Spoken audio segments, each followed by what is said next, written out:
Oh, hi there. It's Thursday, and I am going to take a recommendation from Koshiro yesterday, where the plan is going to be making arrows for every every bishop and rook move on the board.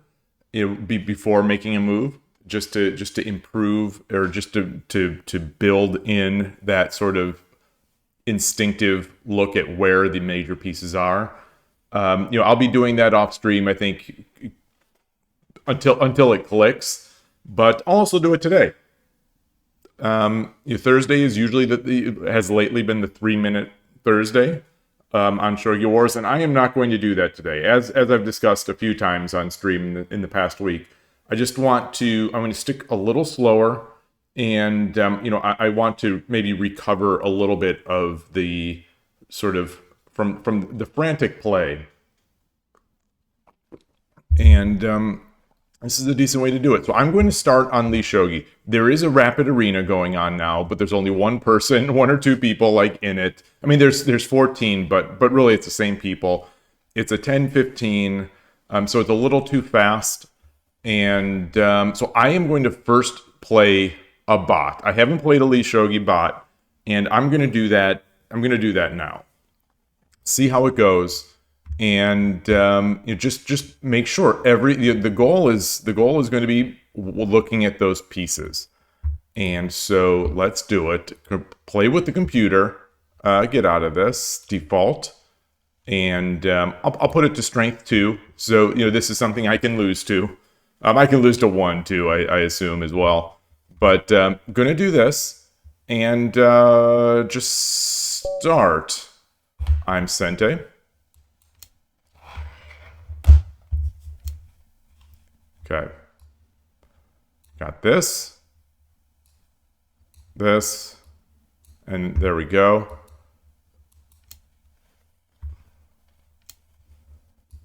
Rook can come here.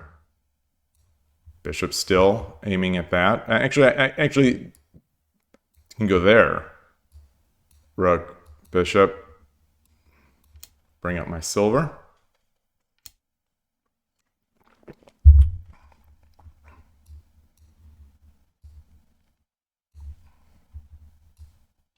See this? Yeah, so this is taking me so long just to do this. And one piece I missed is a move I missed is that. So in doing this, I think I clearly can't do this in a game in a 10-15. It's so slow for me to build these arrows, but I'm going to keep going. Okay, so he moved there, and I'll move my gold up. My usual. Oops, that's not it.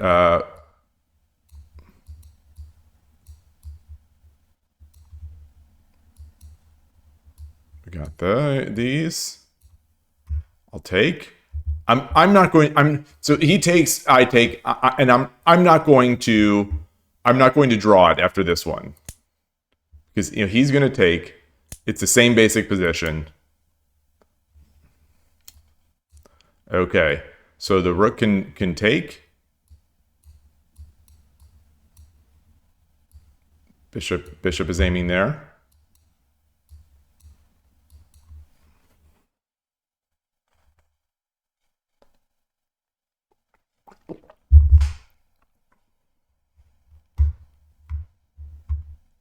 And I'll get along with my. I'll start my ascent. Still looking there.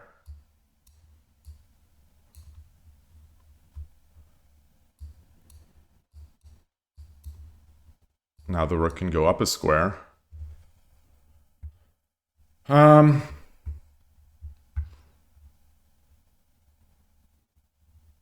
push. I'll push again. I think I want to get my king over. Obviously, I want to do this. So here's our pieces.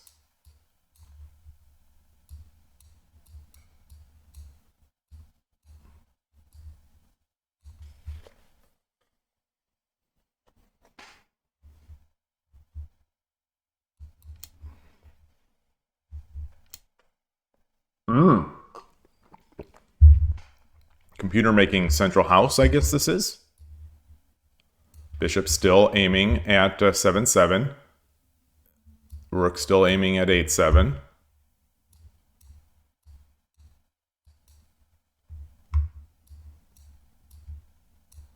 I missed the arrow. But now the bishop is looking in two ways.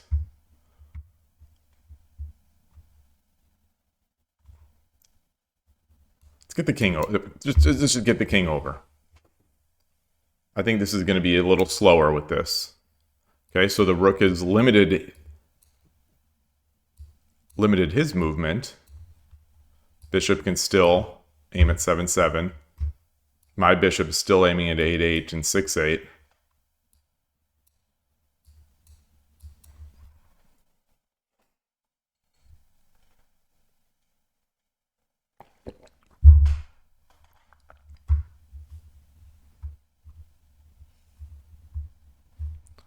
You know, I have this option I have the option, let me clear the arrows now, to take. And then take. I don't like it though. I'm not a fan. Okay. Bishop still aiming at 7-7. King still aiming at 8-7. Oops, that's not it. Can only go to the side now. Goodness. My bishop has a little more visibility now.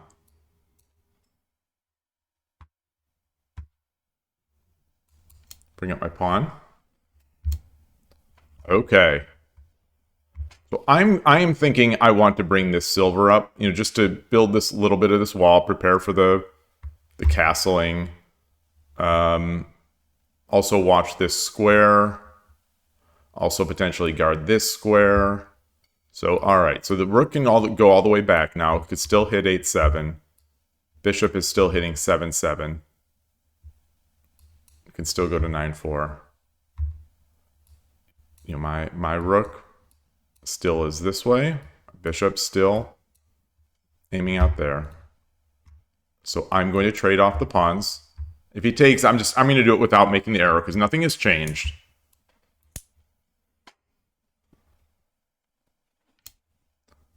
Okay. Rook can go there. Bishop's still aiming at 7-7. My bishop has a little more visibility now.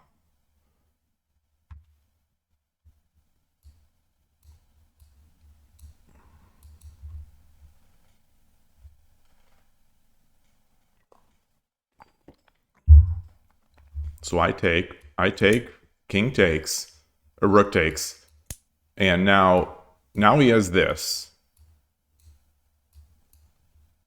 You know, what's actually coming down here. You know, I'm going to drop the pawn and give up this pawn. But, you know, the bishop's still there. My rook's still looking all right. My bishop's still looking here. Oops.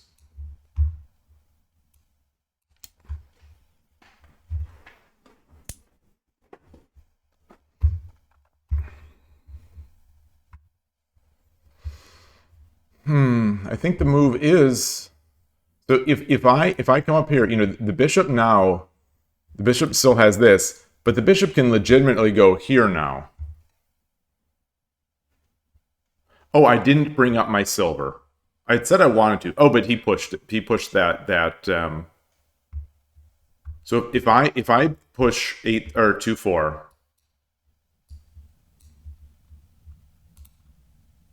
I push 2-4, bishop 5-5.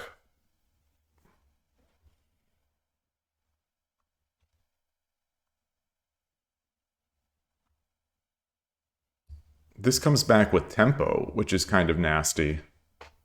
Takes. Or do I take with the bishop? Let's say I take with the bishop. Silver.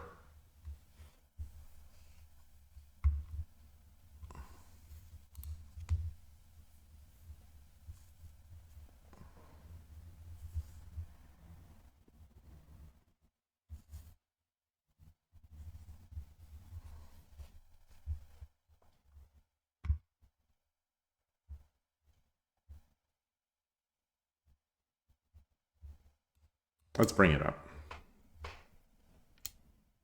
Okay.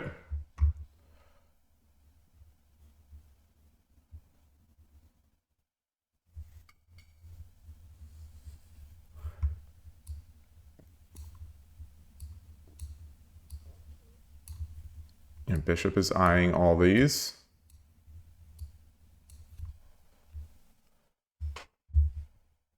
My bishop is to here.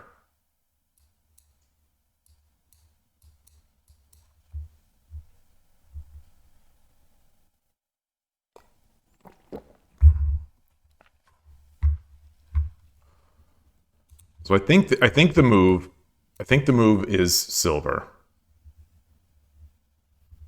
Takes. I drop the knight. He drops the pawn.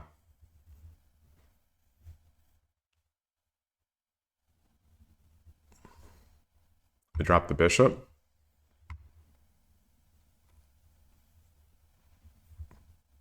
So if I come up, takes, bishop, pawn drop. Hey, Shogi Noob 69, good to see you.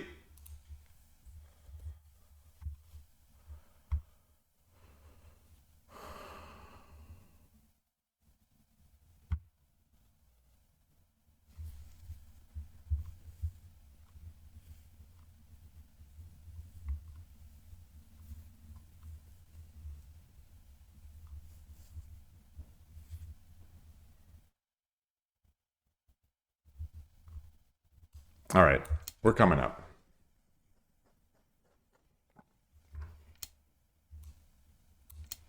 So I've blocked my bishop. So his rook. I'll draw this line because it's possible.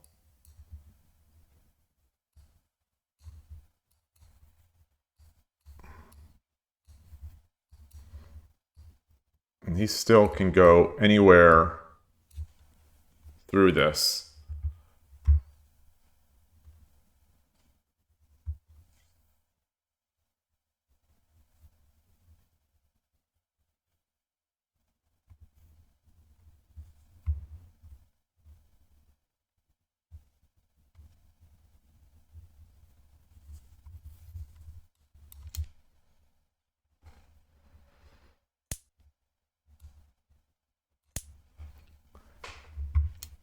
Okay. Oh, smart, smart. Very engine-like, very smart.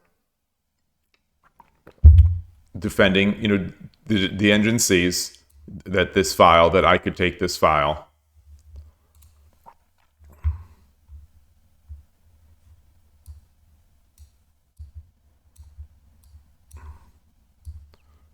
Bishop's still looking here.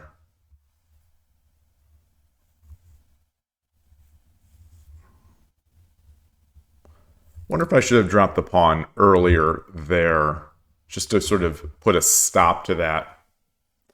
This is level 2. Hey, Mithrandir. This is level 2 on Lee Shogi.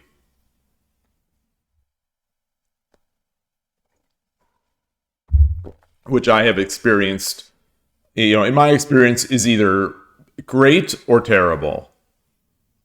I think it's just random. It's the random luck of what it decides to, if it decides to be good or if it decides to be bad.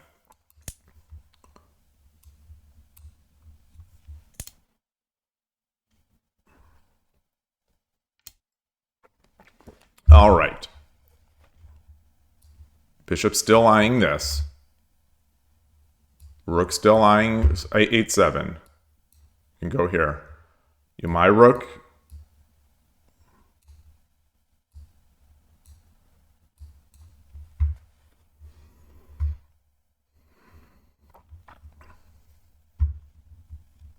My bishop. So I think if I take here, what is the opponent's response? Silver? So I can't take this pawn. Then I come back.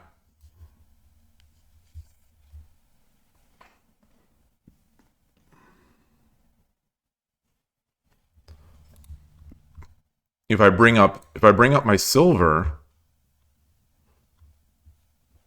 it's a major threat.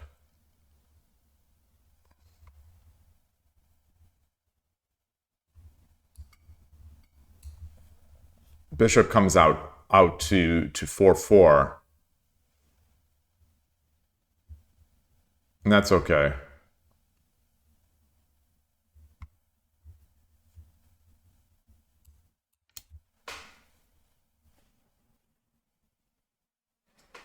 It could either be Fuji or me.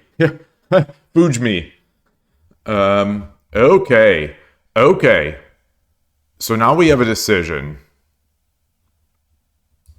You get our rook in, promoting.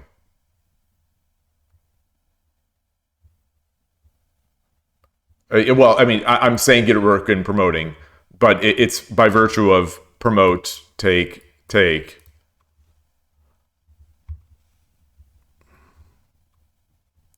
Is there any value in a pawn drop?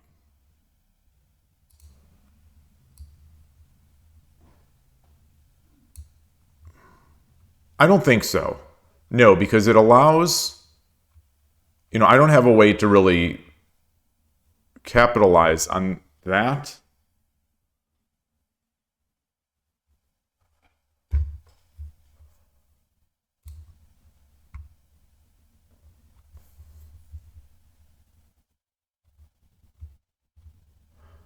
What if I back up? My bishop is still only looking at 5-7. Well, and 8-8. If I come back, so my idea is if I come back and then drop a pawn, the Tarifu on 2-4, is that too slow? I come back. If he drops a pawn, I come back, drops a pawn, then I come in. Gold. If I come back, brings his gold up, then I come in as well. You went on a 10 win streak yesterday. Was feeling pro, and then today lost 10 win streak on Shogi Wars. That's impressive. That's impressive.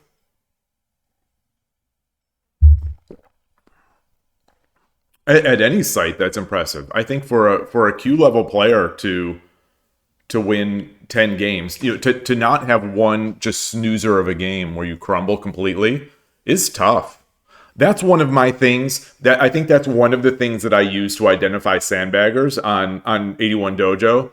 I look at their maximum streak, and if I see that this player is like a 5 or a 6 Q, and they have or even like a 2 or 3 Q, 2 or 3 Q, and they have a win streak high of 24. I know that there's something fishy going on because no Q is winning 24 games in a row, period. As far as I'm concerned, it's just not going to happen. Like, as a Q player, you're going to mess up. You're going to mess up. Mithner, you say you're depressed. You recently started university, so you have little time to practice shogi and go. Oh, but university is, well, at least in my experience, university was also great. Yes, there's a lot of hard work, but it was also, for me, interesting to meet new people and be on my own and do all sorts of other stuff.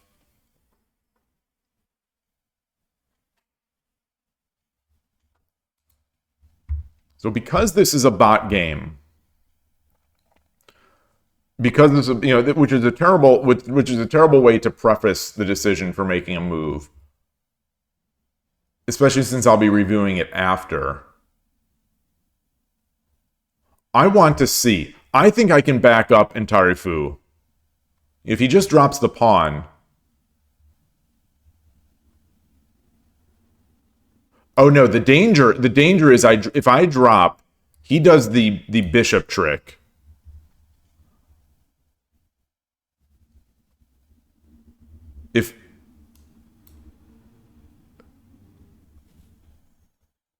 So if I drop back, Tataki, Tataki, Tataki. No, Tataki, Tataki. Clear this out. So I move back, Tataki no Fu, Tataki no Fu. My rook is now on 2-6. Then he brings the bishop out here.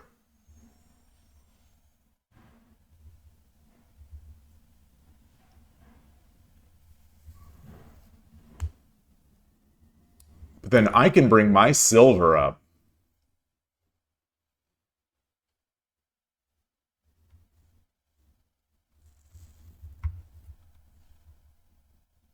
Then he brings his silver back. Then I bring my silver up, back. Then he brings his bishop up, and we get into. And I guess I could drop a pawn.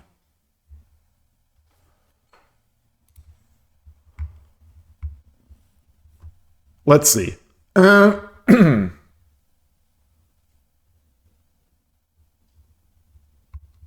No, I want to. I want to do this. So this will be something to look at. This will definitely be something to look at.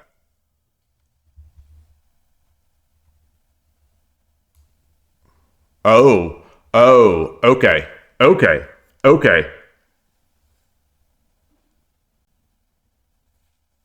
Ah,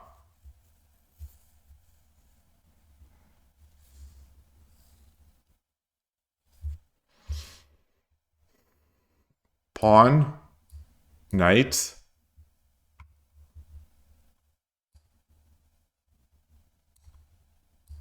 take, take.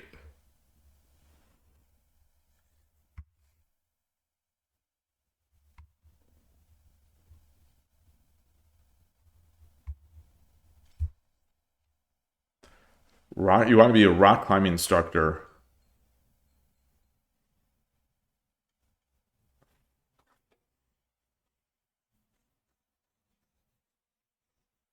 Interesting.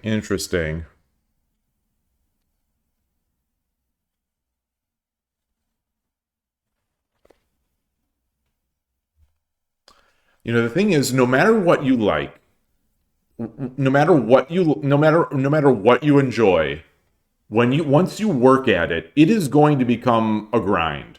No matter how much you love it. It's nicer to come into something that you love because there's a more chance that you'll enjoy most of your work. But there are going to be times when it's a complete grind. So just be aware of that. That searching for like a job that is when deciding between jobs. Yes, it is important to love what you do, but no matter what you do, if you love what you do, you may stop loving it. As you start working at it, or your relationship to your work or your hobby will change.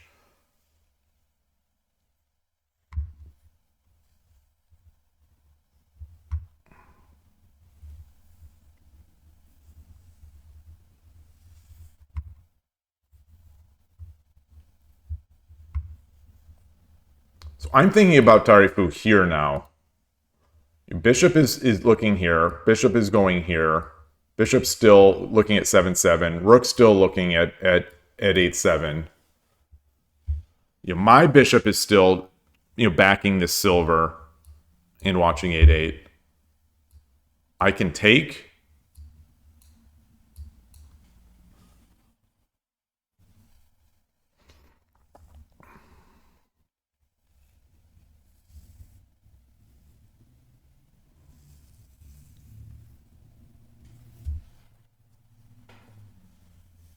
You're studying electrical engineering.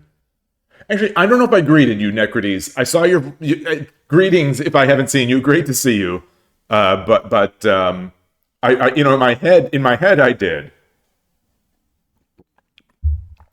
You're studying electrical engineering. A lot of learning material that interests me. Oh, physics, programming, math. Yeah. Tree surgeon for a while. Loved it. What is CBA? But now CBA. What is CBA? Costs like 5,000 to get qualified.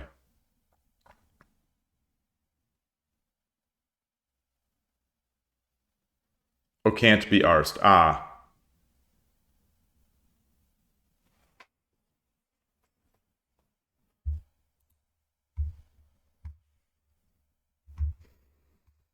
So I could just be a weenie here. Take. Give up the dream. I could start making my edge attack. So what if I do the pawn? Then he drops a pawn. Then I can take.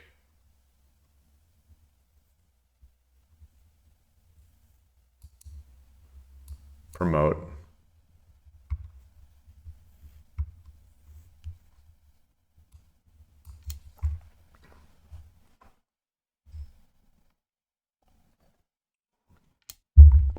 All right.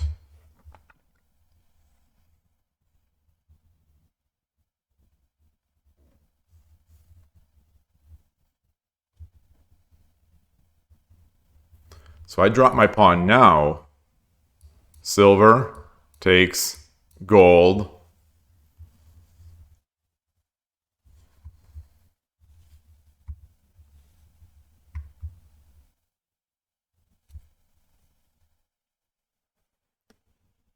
Students in the U.S. go into a lot of debt to finish their studies.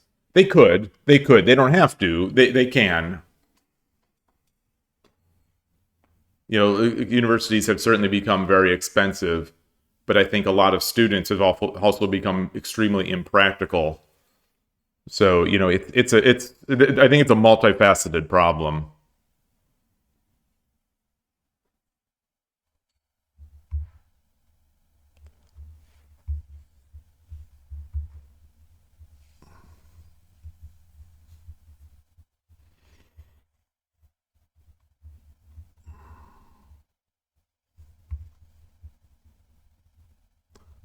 So if I take the gold now, silver takes, then I drop the pawn.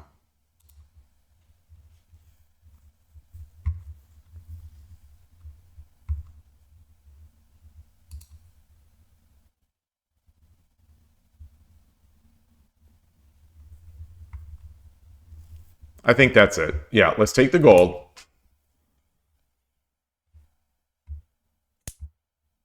Now, do we drop the pawn or do we drop the gold? Bishop's still lying, you know, back.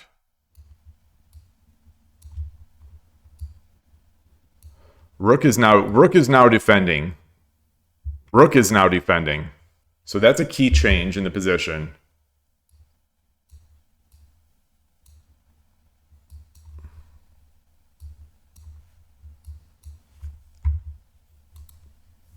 Hey, chess player, LOL. Good to see you. 3-hour game. It's just it's basically no time. It's a bot. Yeah, it's. So I'm doing what we discussed on yesterday's stream with Koshiro, where Koshiro has suggested making arrows for every single move to look at the rook and the rook and the bishop. So that's what I'm doing.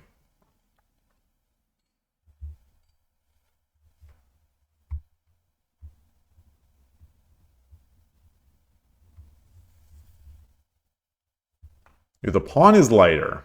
The pawn's lighter. The pawn is lighter,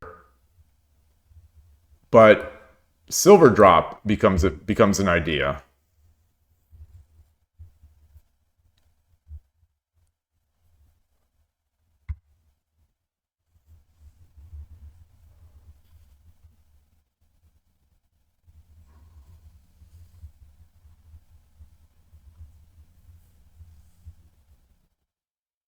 Yeah, so if I drop the pawn, he drops a silver.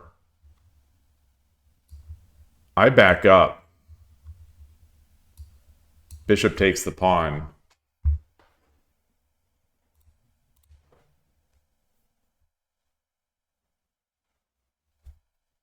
So if I drop the gold, takes,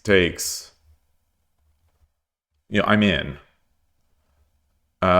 If he drops the silver, I take with the gold. He takes, I'm in. So let's do that.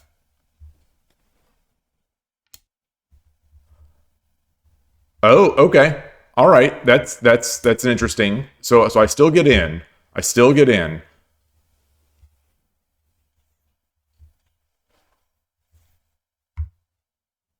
Okay. So very engine move. Very engine move right now.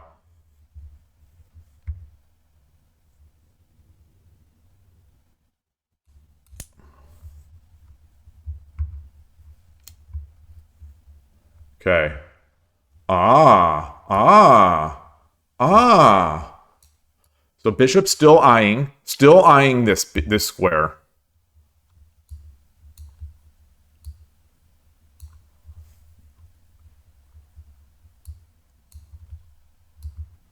Rook still watching, but not watching the gold or the knight.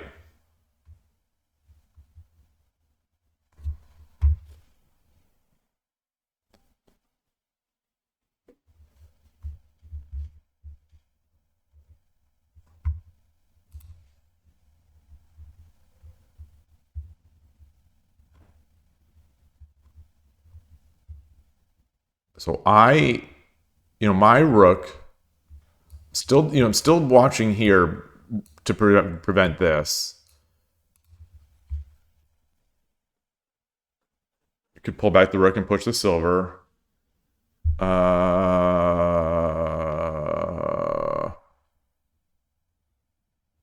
I don't know about pushing the silver because I don't want to give this.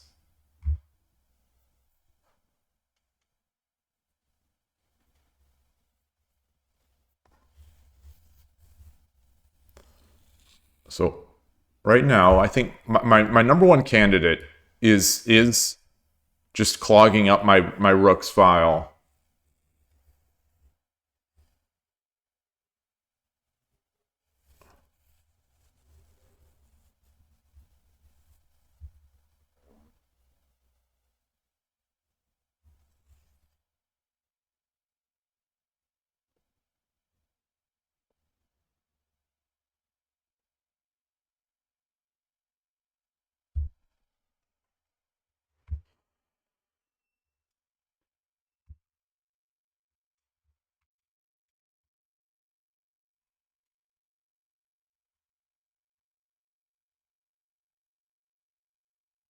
If I bring the gold up, so if I bring the gold up, say he drops the silver. No, you can't drop silver because I just take it. He drops the silver.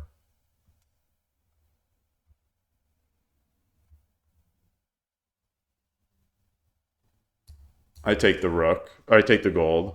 I take the knight.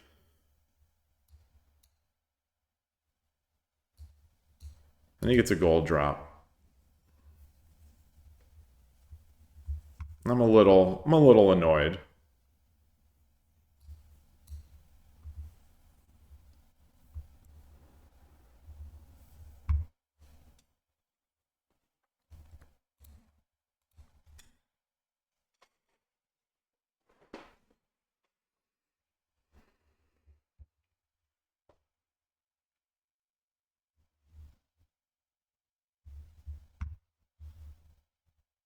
All right, let's clog. Let's clog. Let's clog. There's still you can't drop here. So, okay. This is a moment. This is I think a moment of truth here. What I take with.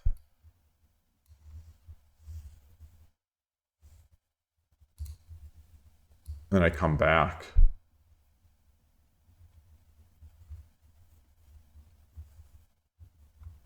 Because the bishop is still eyeing these.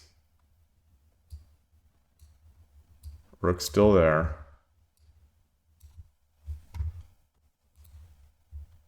I don't want to bring the knight up. I don't think. Or do I? Do I? If I bring the knight up, he drops a pawn. I bring my knight up. I continue to bring the knight up. This is because this knight is going to be dead. All right, let's do that. Let's do that.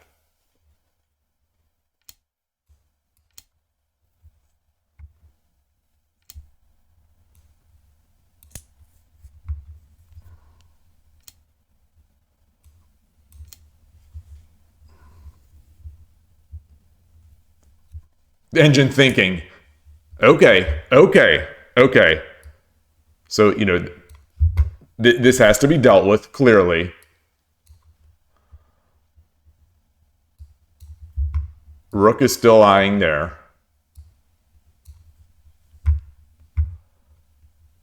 I think I want to get my I want to get my bishop out.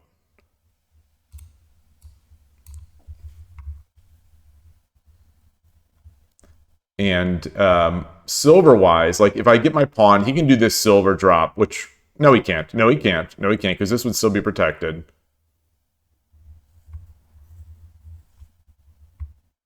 Yeah, let's take with this. Take with the bishop.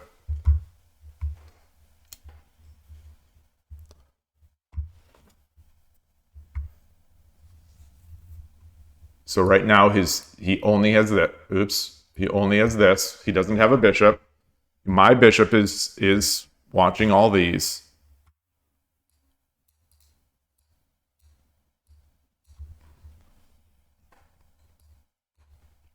I think I'm just going to drop a pawn back.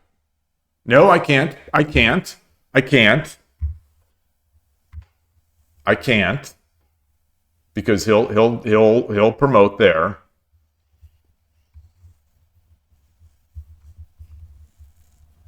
So I bring my gold up. He drops a silver.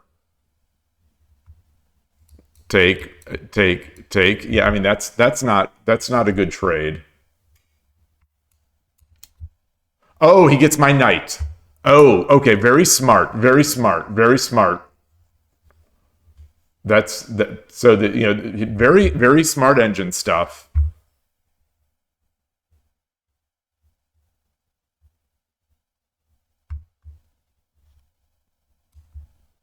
Let's come back. And now he's got this pawn.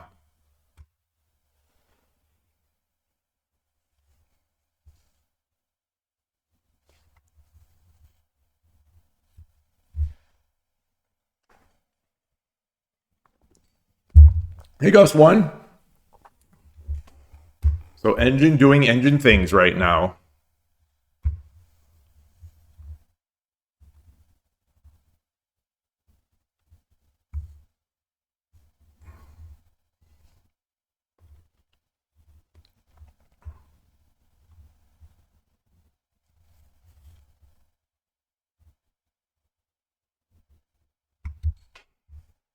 Jesus. This is level 2. Level 2 engine, everybody. Level 2 engine.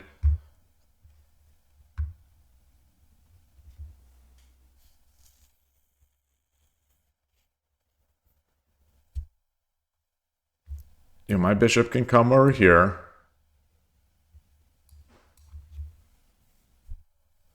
I think even if I do this, even if I pull back, knight is coming in.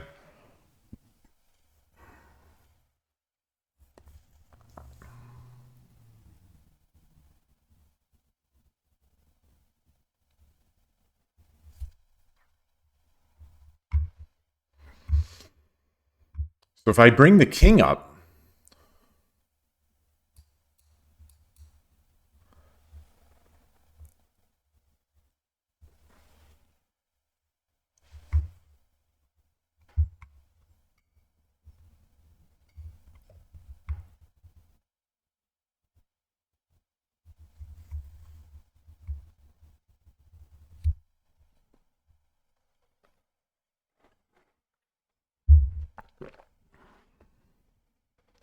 Mithrinder, you ask, why do I think the top players, competitors in any sport are often not the best coaches? Oh gosh, that's a tough question. Like I don't know if I'm the person to answer that, but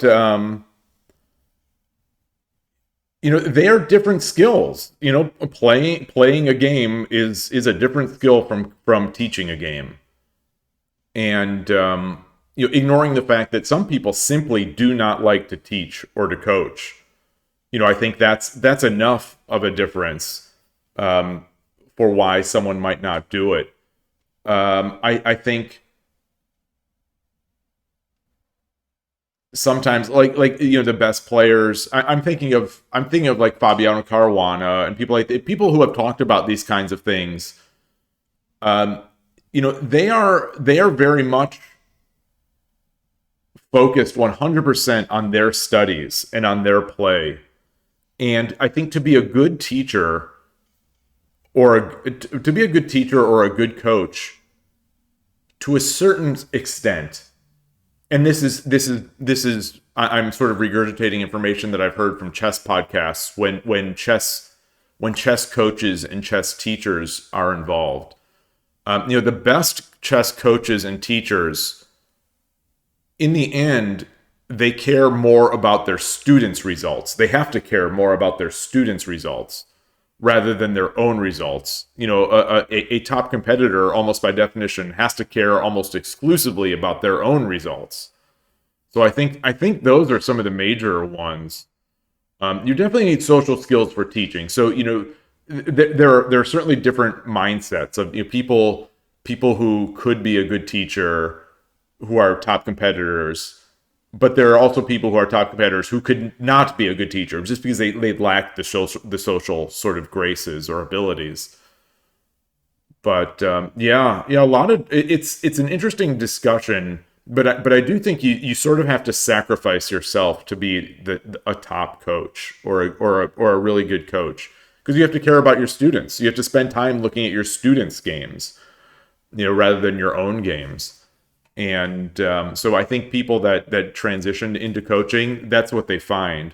It seems to be pretty universal in these chess podcasts, because these chess podcasts interview a lot of chess coaches, from sort of 2000 level chess coaches, who coach sort of amateurs and kids, to the top coaches like Peter Heine Nielsen of Magnus Carlsen. He's not really teaching, but he's coaching and building opening repertoires and things like that.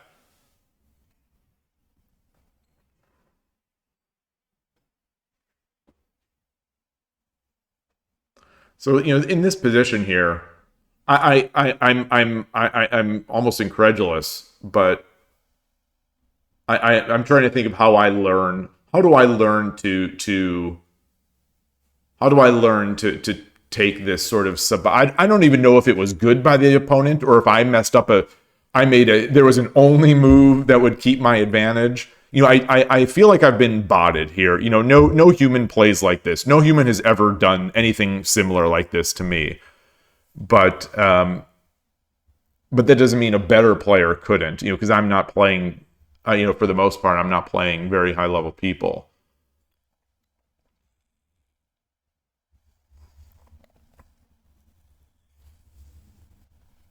You think the same? Basing one's sense of accomplishment on the performance of students is a noble thing. Yeah, yeah. I think it's definitely it's as soon as money and things like that. At some point, these coaches, yes, they care about their students, but they're also, that's their job. You kind of need to do it in order to be successful at your job. But it is nice in the same way that that teachers are praised for their type of work. Um, but in the end of the day, that's their job. And there are better jobs to do than other jobs, but yeah, it's nice. It's nice, and I think it's satisfying in its own way. I don't think I'm a good teacher. I'm not at all. When I've tried to teach things with my kids, or I'm not great at explaining things. Oh, you saw a post about a top Go player asking $4,000 for 10 lessons. So, well, just to not to play devil's advocate, but it depends what a single lesson is. Like, is a single lesson an hour? Is it an hour? Is it 2 hours? How much is the coach doing on the side? So a lot of that's a thing. With a lot of these good coaches, they might meet with their student 1 hour a week or 2 hours a week, but there's a lot of homework both for the student and the teacher in from what I see, the better student teacher relationships, where the student has homework to play 3 blitz games on chess.com or 3 rapid games on chess.com, and then send the keyfus to the, or send the game rec no, they're not keyfus in chess, send the game records to the coach, and then the coach will analyze them, before the next lesson. So right there, like, you can't do the math of 1 hour equals $400 if the coach is also doing like 2 or 3 hours of work, during the week. So it becomes tough. So I hesitate to immediately sort of knee jerk into, oh, that's so expensive, or oh, that's so cheap, because every coach is different and every student requires different things. And so what I've seen a lot of times, though, for these hyper expensive coaches, who are also famous, and they're famous coaches and they're good players, it seems like it'll be an hour, like say $250 an hour, and that hour will literally be the only thought that this coach will do for this student. So like he'll just review this game in real time. So to me, that's not, maybe it's worthwhile for some people. That wouldn't be for me. That's not the kind of student coaching relationship I would like to have if I had a coach. I would like a coach that would sort of be, that would care about me and would sort of get to know me. That's why I don't sort of value those Shogi Wars coaching games.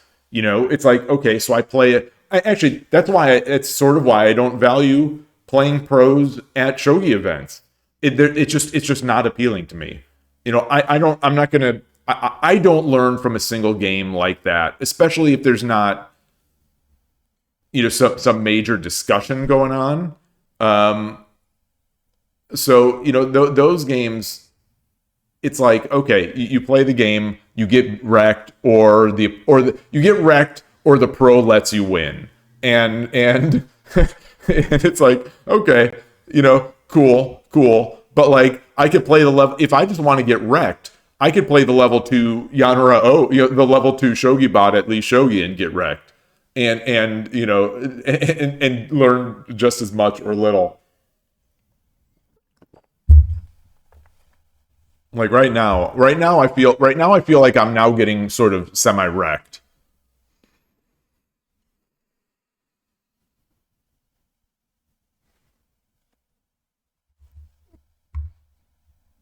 To the point where I'm almost thinking about this move. I'm almost thinking about this.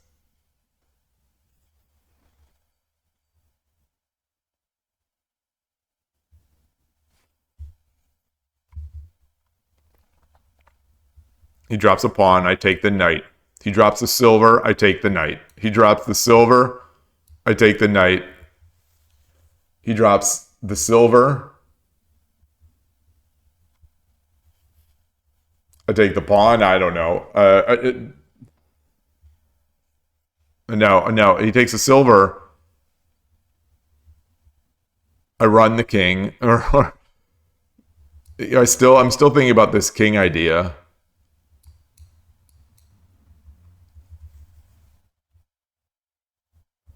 If once the king is there, then he drops a pawn. I back out. He drops the silver. I start running.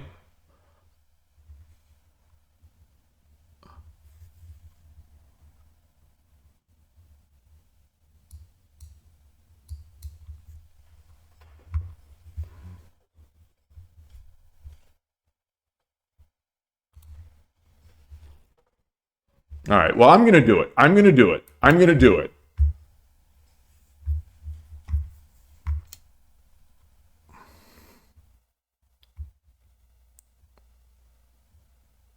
What in the hell is going on?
I don't know. So you say that's what makes it weak. I don't know.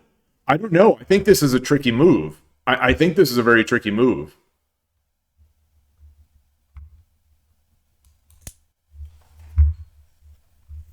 This draws my king away, or he takes this square,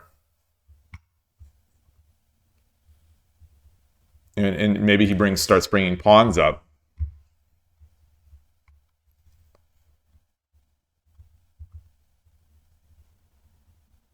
If I come back here, he drops a pawn.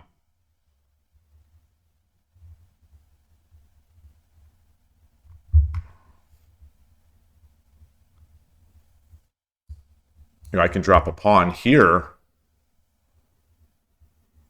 I can drop a pawn here to back him up.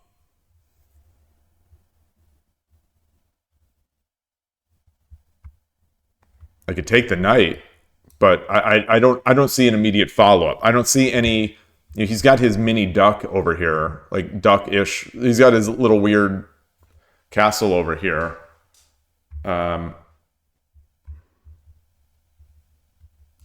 Let's defend. Let's defend. Let's get this out. Just back.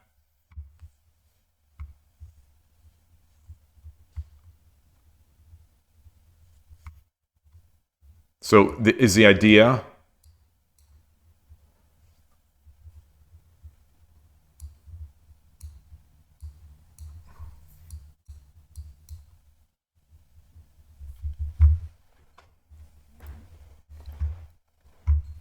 Or is the idea pawn drop?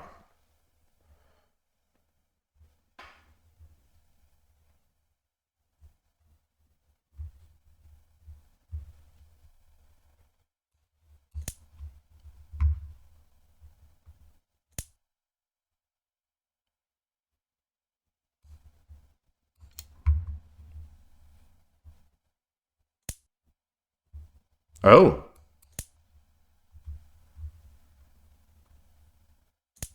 Okay. All right. So now I don't know what's going on. Now the engine just decided to be dumb.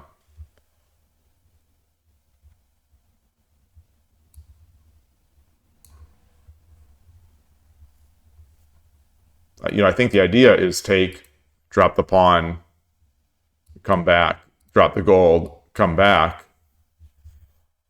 That's not going to be good enough.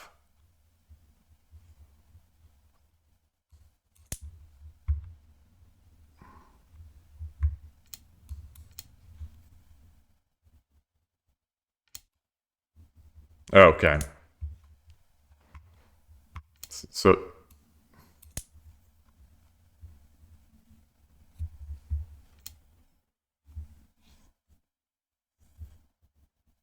okay.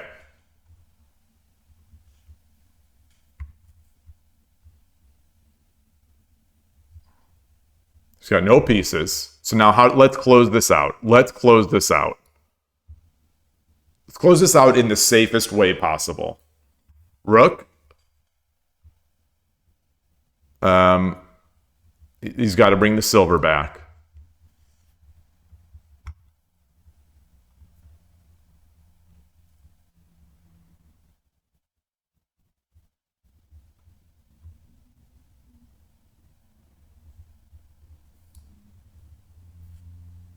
Knight.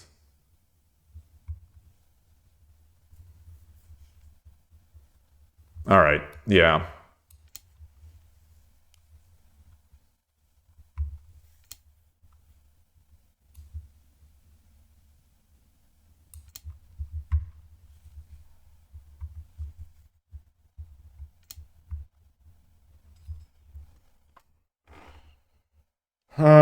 Which way do I want to do it?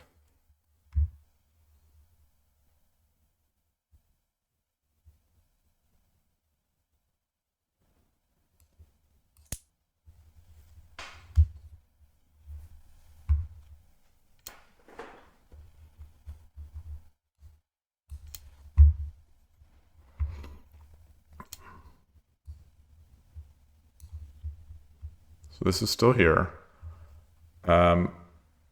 I think I have mate. So let's just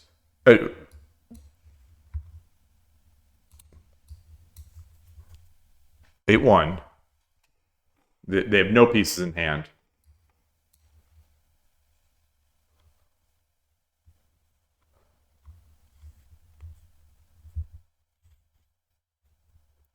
King up. Silver drop. If the king runs, promote, it takes gold drop, or just gold push. Knight takes, promote, comes up, gold, yeah. All right, so that's it.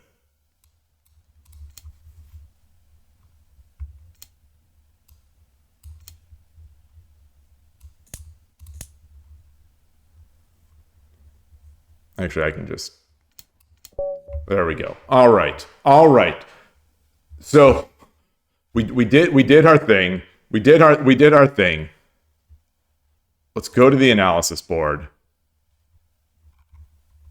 Classic computer analysis. I want to see that spot. There were two spots. Actually, multiple spots. There were multiple spots that I had the questions on. Wow. How long was this game? 115 moves. Okay, here is piece number 1. I think I consider doing this. Thank you. Hey, Saga, good to see you. Boy, I drank all my tea. I had considered going back with that Tarifu. So let's see. Pawn drop 3-3. So I'm letting this run a bit. Pawn drop 3-3 is the top.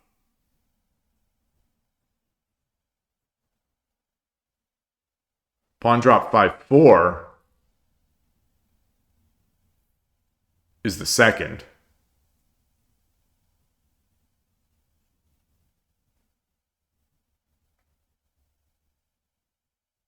Rook 2-8 is the third. That was Rook 2-8 was the move I was speculating at.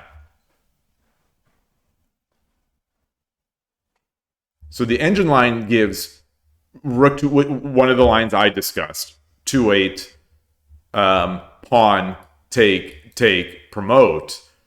That seems. I'm amazed that that's the top engine line. I guess you have to protect against the Tarifu. It was too fancy. Hey, Foradun, good to see you. It was a little too fancy for me. But let's see. Pawn 9-6 also. What? I think I just promoted. I think I just brute forced silver 2-3 in there. Yes, I did. Not bad. It's not as good as those other moves, but not bad. So let's look at pawn drop 3-3.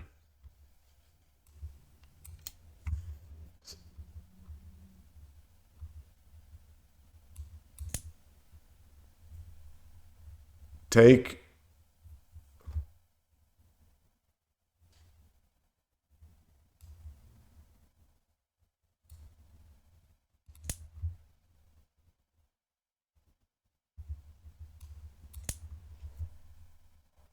Oh, and then it's trapped. Okay.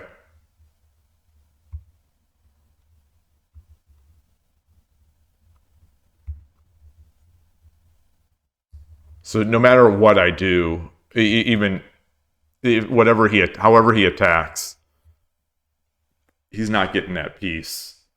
He's not saving that piece. Okay. Disappointed that I didn't read that one through.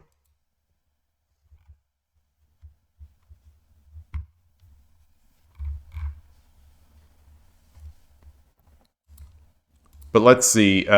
So when I was considering this line, when I was considering this, the thing that I was not worried about, but this one was obvious. So I was thinking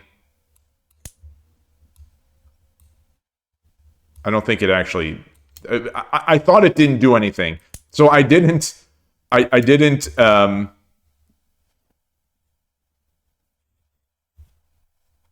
It's just rook takes 2-1. Okay. Okay. And don't worry about that. Okay. But if he does this...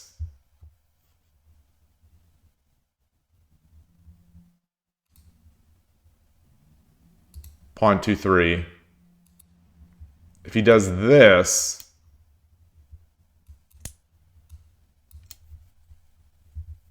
It's just back up, and he has no more pawns.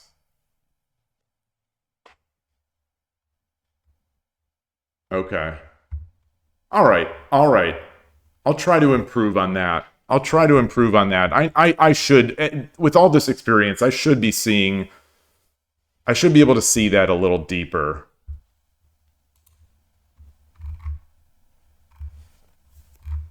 Kind of disappointed I didn't.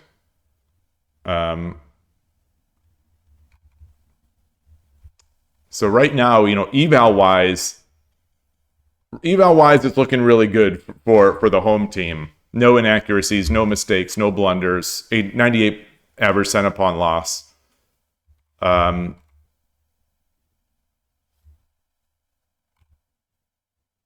Sure didn't feel like it. Well, we'll see as it continues to evaluate. I know Urashina Ryu is going to get a bunch of cent-upon loss just because it does. Not quite as bad as Central Rook, but it's not beloved by the engine. It's not hated either. Where was that other? Where was that other? Oh. Okay, so there is going to be some problems. The engine had some nice opportunities here.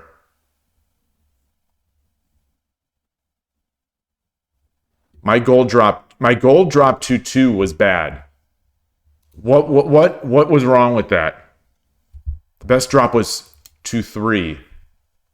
Oh, that's so much smarter. Oh, that's so much smarter. Oh, of course. Of course. It accomplishes exactly what I wanted with the gold drop. It's just a 2 move to get the token. Oh, that's nice. Then if he drops silver. Well, it's still not gold 2-2. Gold drop 4-5.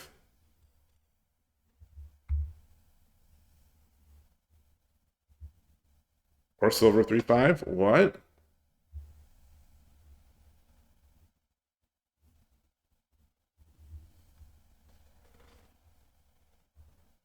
Oh, I guess it's trapped. Oh, the bishop is trapped.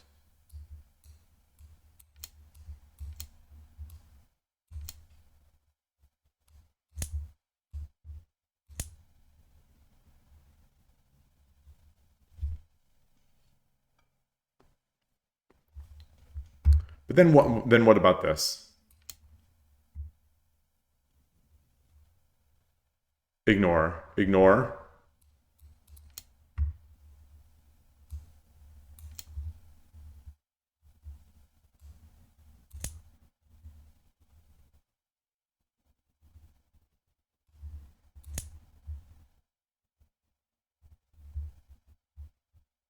Still, the engine just wants me to ignore.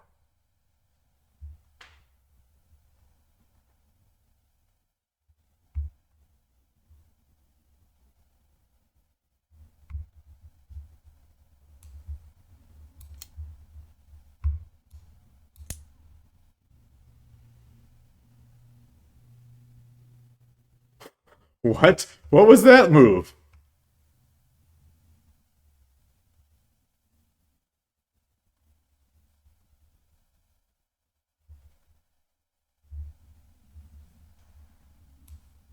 Bishop drop 9-8. I'm looking for moves. I'm looking for moves that are not taking over here. Okay. All right. So those are over. So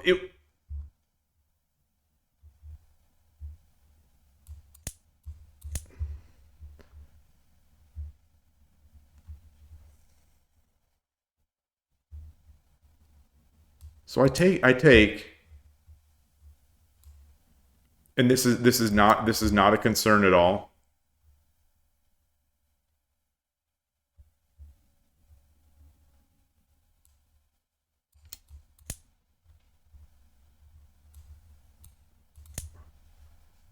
Yeah, I guess this is just too fast.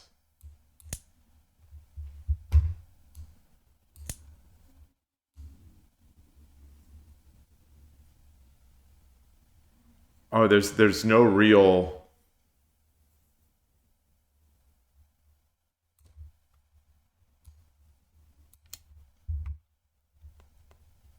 Okay, it's just my stuff is going to be too fast. Okay, interesting. Yuichi, great to see you. Wow, it's been a while. It feels like it's been a long time. All right, so we looked at that one. Now let's look at that knight drop.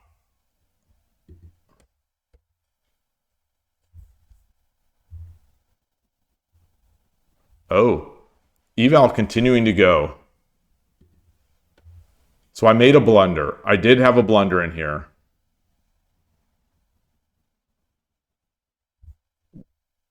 Silver 3-7.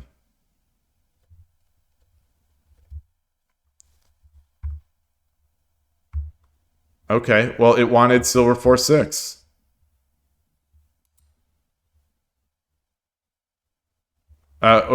It wanted, yeah, it wanted. Huh.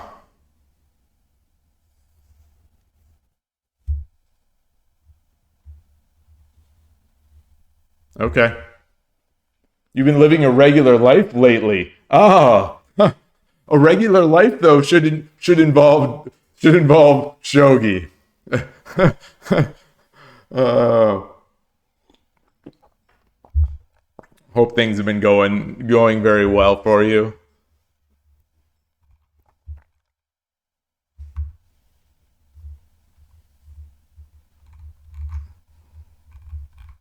Okay, so where was the last one?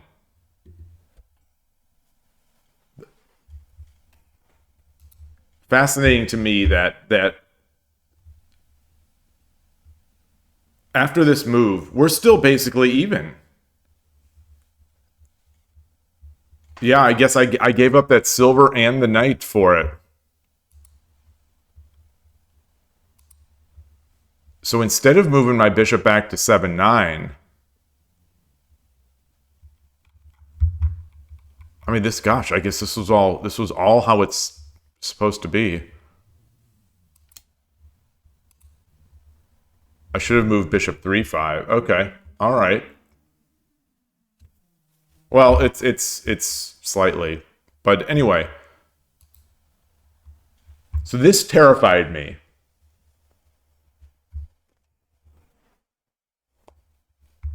This terrified me.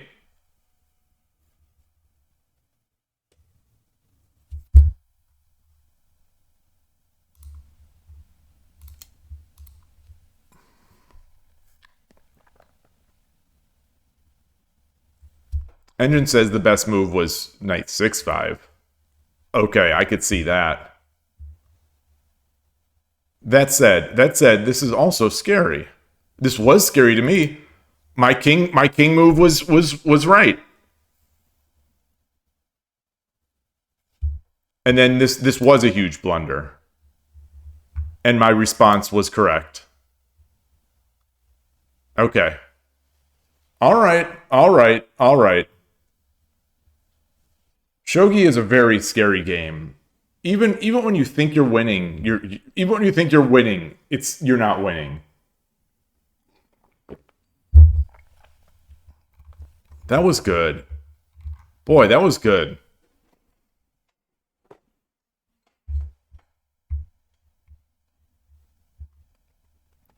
So what are we going to do now? Okay, the monthly classical arena is in 18 hours.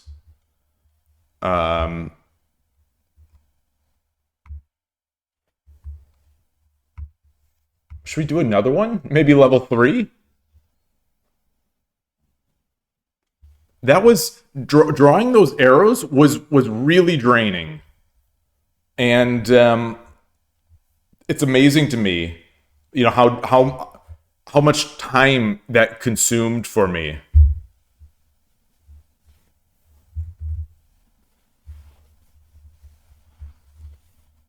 Let's do it again, I guess. Let's do it again.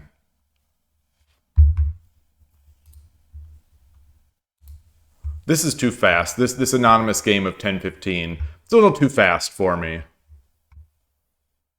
So I'm going to do another one. We'll do Yanara we'll do Strength 3, which is the old days level 1, which I've won against, I've lost against. We'll see. I'm Sente. Yoroshiku onegai shimasu. We'll go with Urashino Ryu. All right, and then so Rook. We're going to mark our arrows. You know, mine can go here. My bishop can go down to 7-9. Going to push the pawn. Now the rook can go one further. Mine still is this. Let's get our gold up. So, you know, I'm just going to play this part here. I tried to pre-move that. Okay. This is what happened last game. Same position as last game.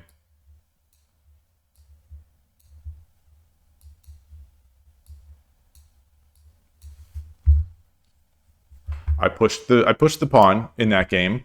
I'll do that again. Okay, same arrows. Same nothing has changed for the rook and the bishop. Oops.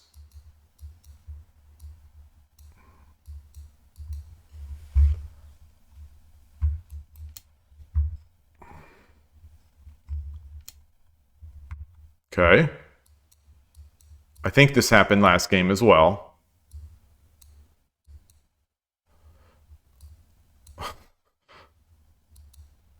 All right. I can't delete that arrow.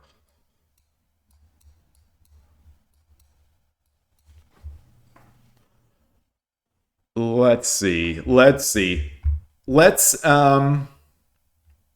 Let's push. Force the bishop to come up here. Gosh. My arrows. Okay. They're defending, I think, differently than in the last game. I think. Aiming at 7-7. Rook is aiming at 8-7. Oops. Nope. Can't do that. I'm still looking at 8-8 and 6-8. So we're doing there.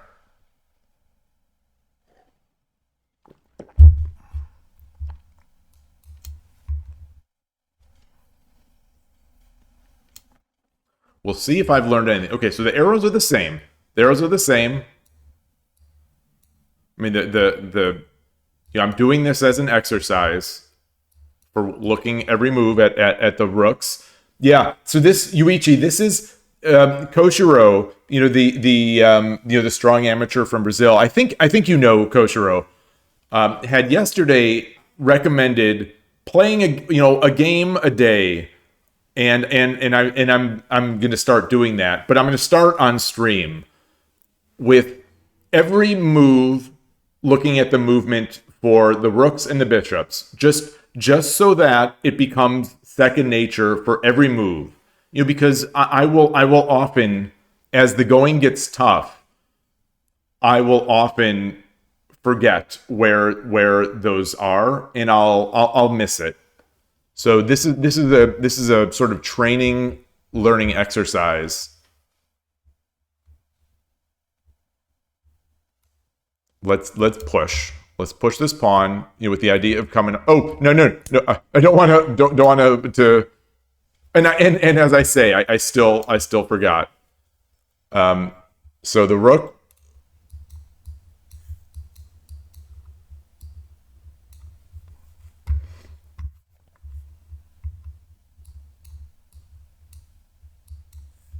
And now I get another square for my bishop.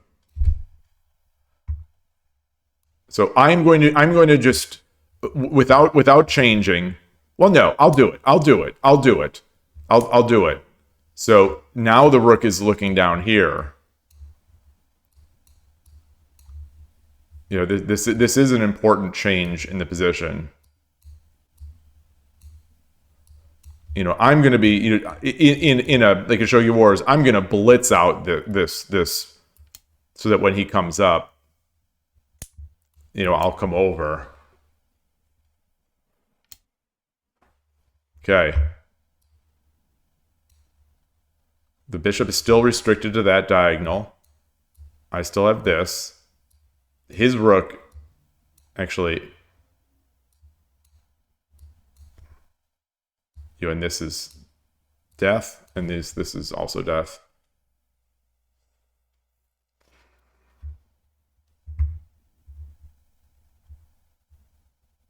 So I'm tempted to do this. You know, my rook obviously goes here. I am tempted to push. Takes, then I take.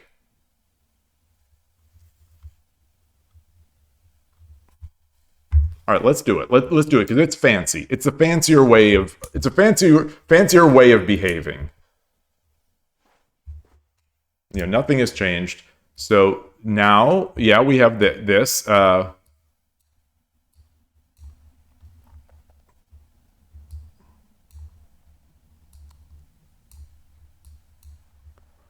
And you know, I think, you know, from last game, if last game taught me anything,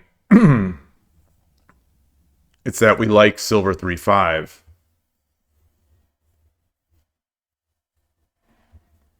But that was in a slightly different position. Silver 3-5, if he takes, I take with the bishop.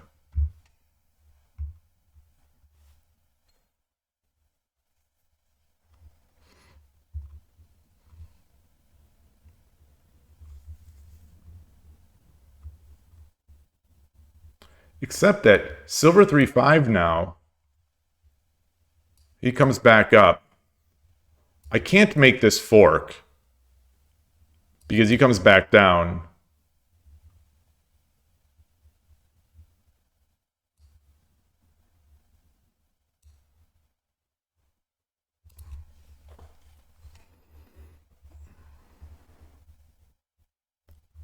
The question is, if I come back down, he comes back up. He's now saved that. I come back up.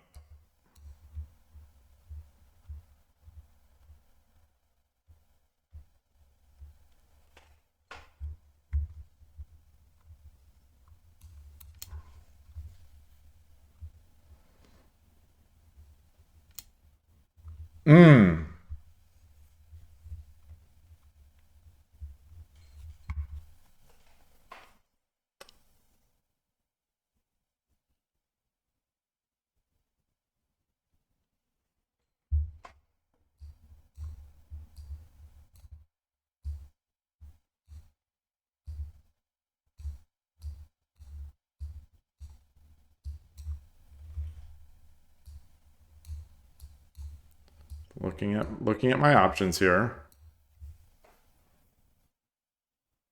It's got a lot of pawns.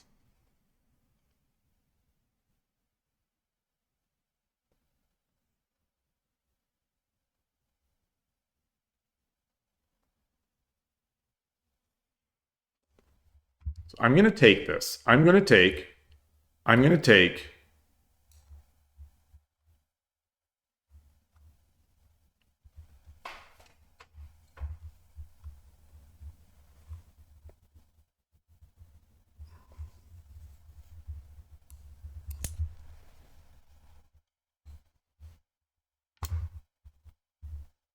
Okay.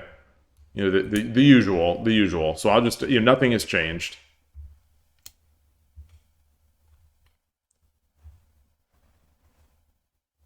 What's wrong with silver 4-5? Well, my thinking was, and greetings. Not sure if you just came in. My problem with silver 3-5,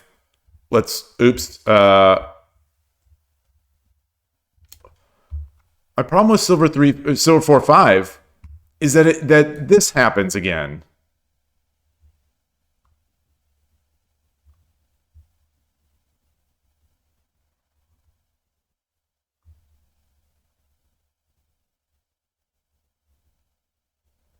And then I take the rook.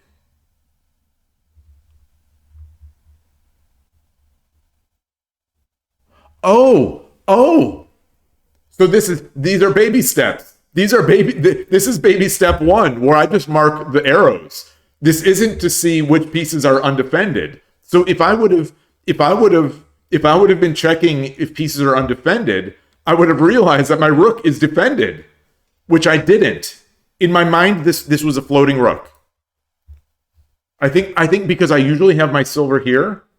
So this is back to an old discussion that I've had about my mental model for the game. You know, when I'm playing my opening, often I'm not actually looking at the board. You know, I have a mental model, and maybe this is just how everyone does it, but like I have a mental model of what the board looks like. And in my mental model here, this is a hanging rook.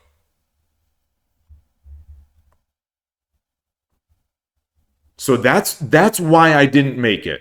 That's why. Fascinating. My lousy brain. My lousy brain.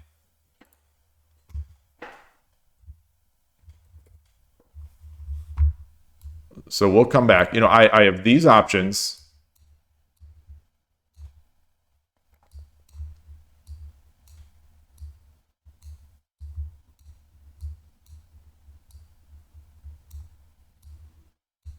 These are the options here.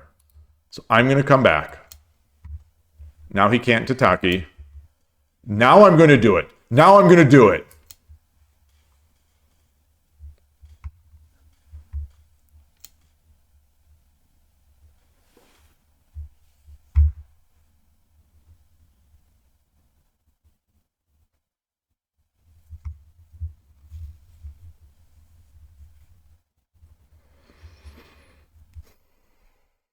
I think I've got to do this.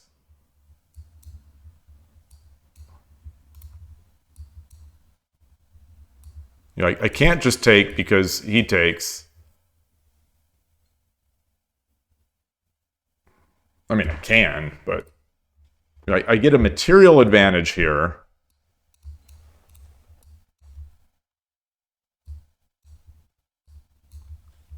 And the rook has a drop. Does not have the rook has their rook has no drop points.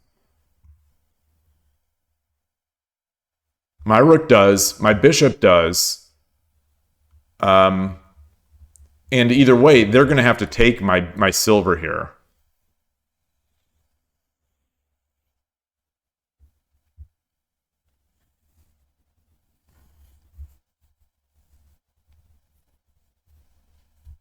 So once that's happened, there's going to be a pawn on 4-4.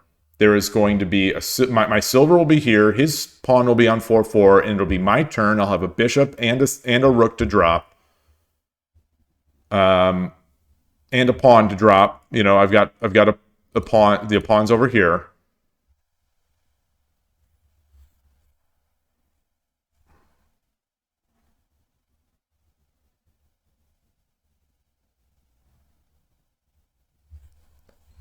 And he'll have a rook and a silver. So I'll be a lot of risk of getting trapped. 2-7 bearish.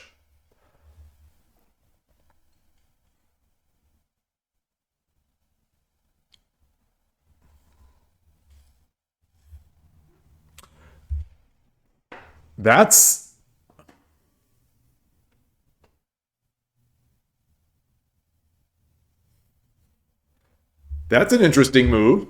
That's an interesting move. that's so pawn 2-7.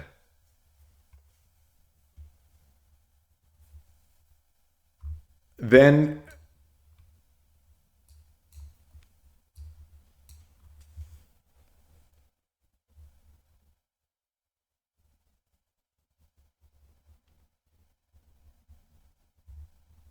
I make this trade, but his rook still lives. His rook is still living, and he has, a tempo here.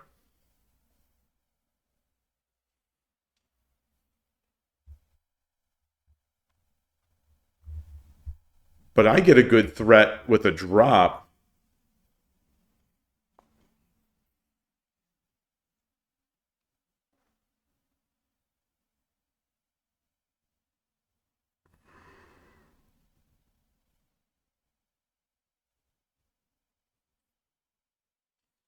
Oh, hold on.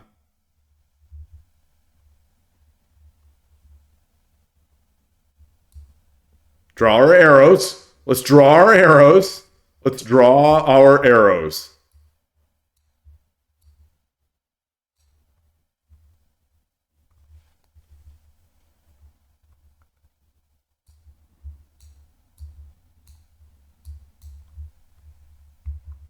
So the rook can't retreat. So the rook, I guess, would retreat here.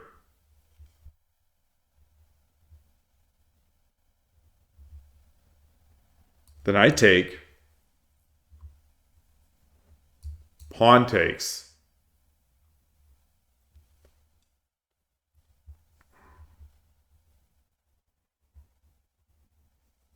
So his rook will be here.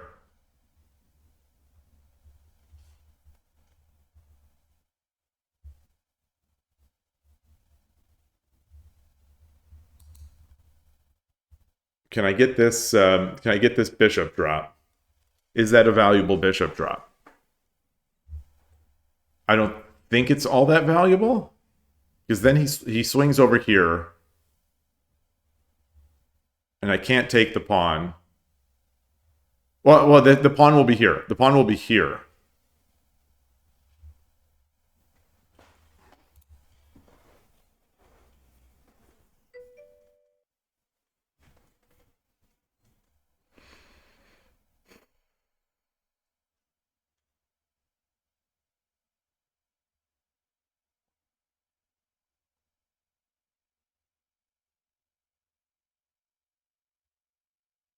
I think I like that. I think I like that.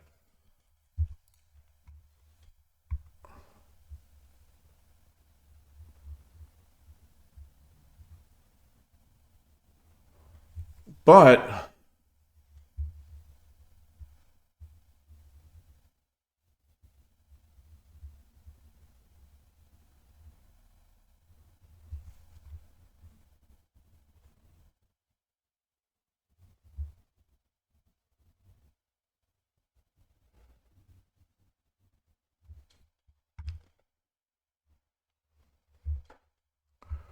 can I trap the rook at all? So if I do drop the pawn, and the rook comes over here,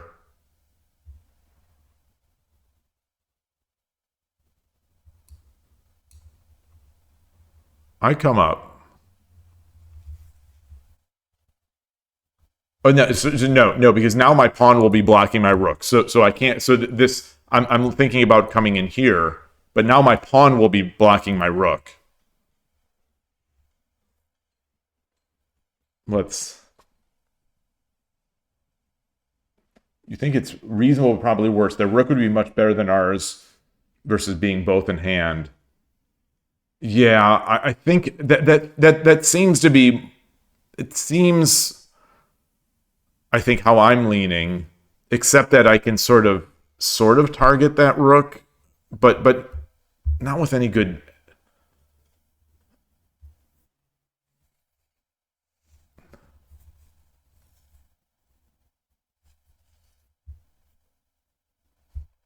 But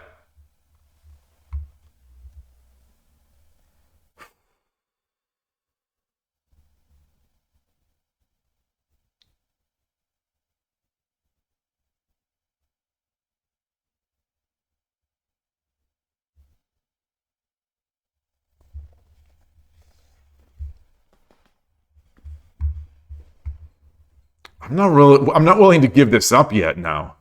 So I drop this. He cannot go anywhere else. He has to go to 2-5. So at least visually, this is simple.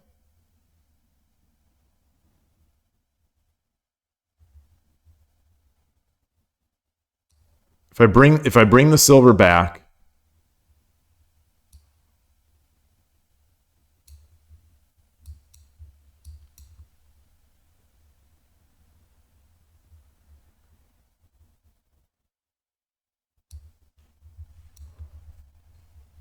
and there that's trapped.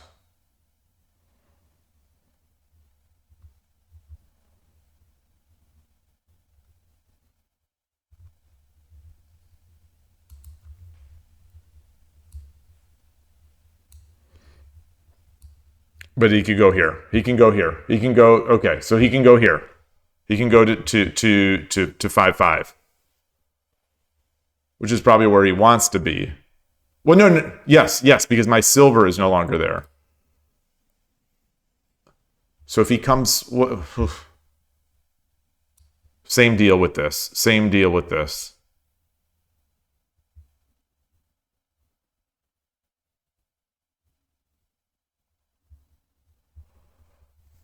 So if I drop the pawn, he comes back. What if I bring? What if I hit it with the knight? Can't take the silver. Can't go back.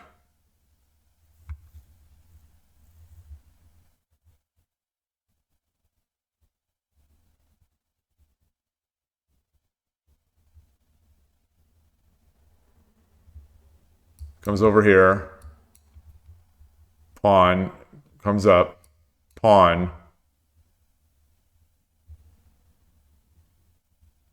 Is trapped. I take. He takes. I take. So now he's got a silver and a bishop. I have a rook and a bishop. And I have an entryway for my pawn to advance.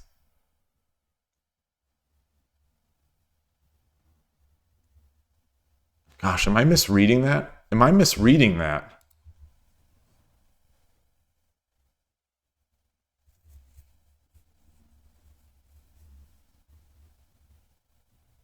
No. Okay, because pawn, 2-5, knight. Now we can go to 3-5. No, we can't. Bishop is still owning that.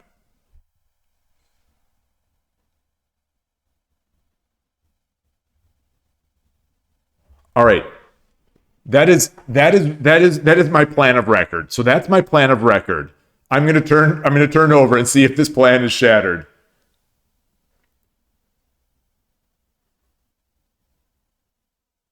Why can't you just take bishop to hang his rook?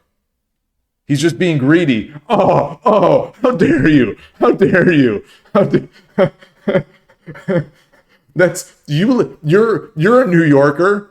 You should, isn't a famous New York movie? Greed is good. What's the deal?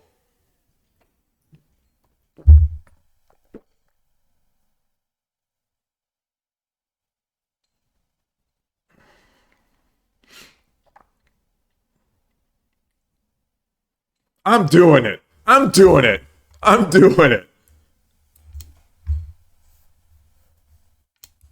Whoa. Okay. So it's I get to develop a little less. I get to now hold on. Can I be a little more greedy?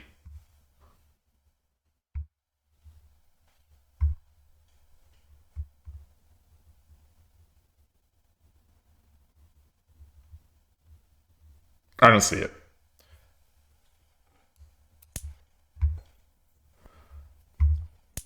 Okay, the ulterior motive is now that the arrow drawing is very easy for me.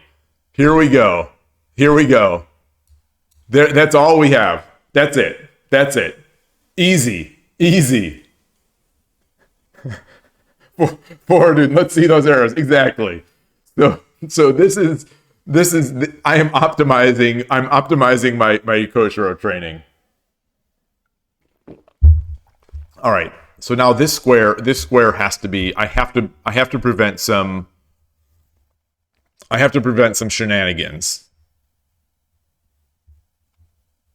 I don't want to. I don't want a bishop drop here. I don't want a silver drop here. Silver drop would be fine. Because then I just drop the pawn. Can I go on the attack? I don't think so. I don't think so. Because anything I drop, he's going to. Well.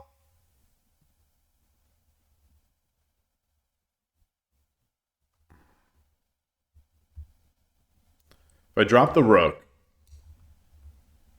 you eyeing this square.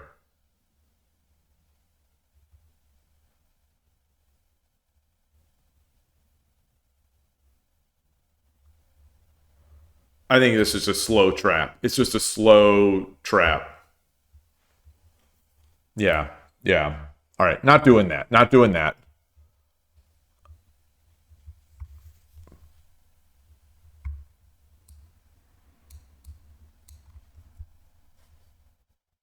So this kills two birds with one stone. It threatens this pawn. It defends that square.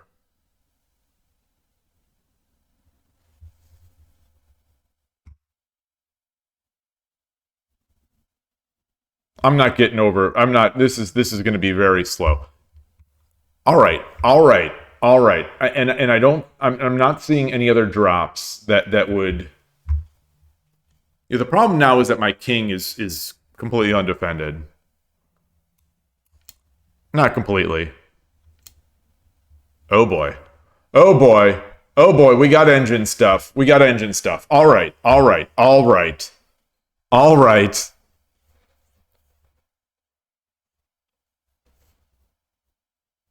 All right. You got me. You got me. You got me. Mmm. Mmm.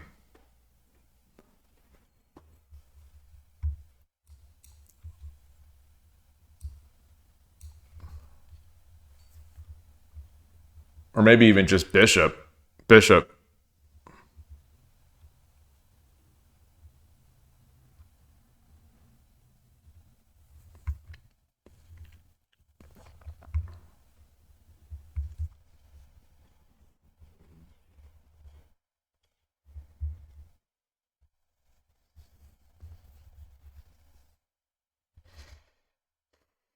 So if I can do this. Draw those arrows. Got to take. Although I can't let a token there.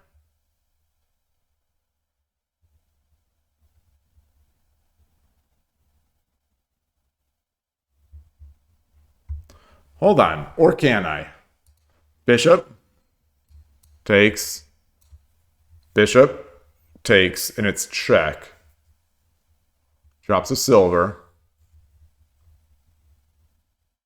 Take. Comes out with the king. No, then it's I do. No, he can't take with the king. I can't. No.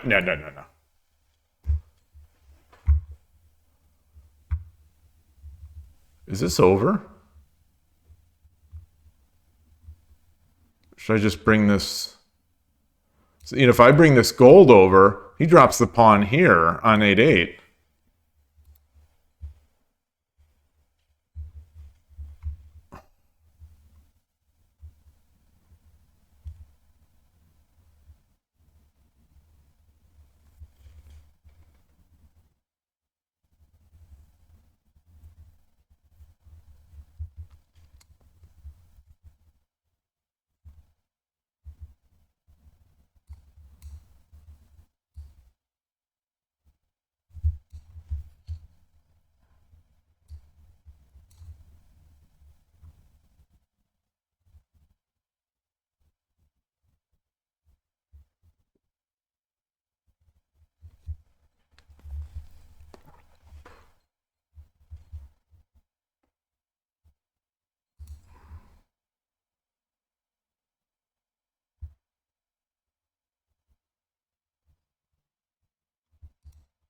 All right, comes here. You're threatening. Goodness gracious. Oh, man. I guess this rook 5-8 move was bad. Oh, goodness.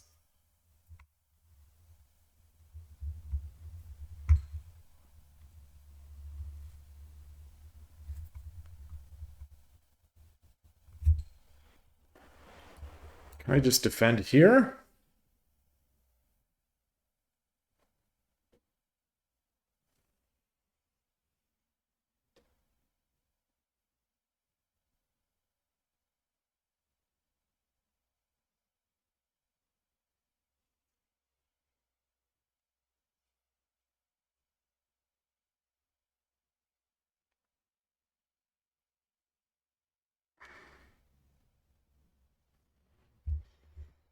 Hmm. Do I defend with a bishop? Takes.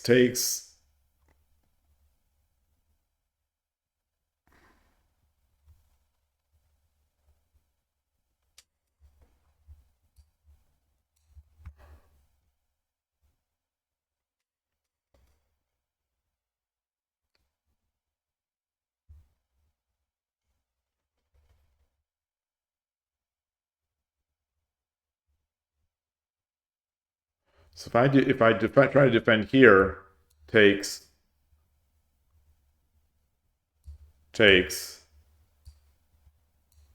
pawn drop,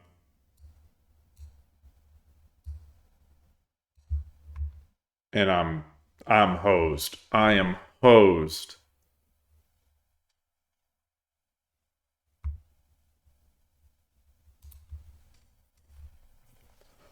I feel like this is one of those positions that a good player is like, oh, you just do this. You just do this.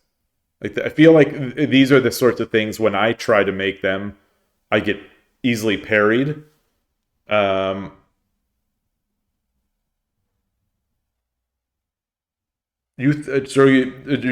say, think a bit more. What are your problems in this position? If it's speaking about this one. No, this was before the rook move. This is before the rook move. Oh. Obviously, completely and utterly underestimated this.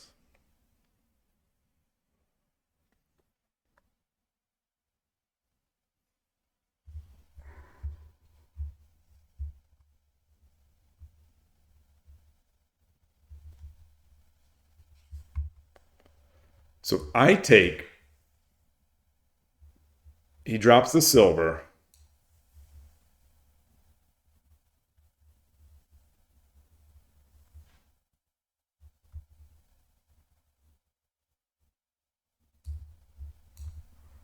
I take.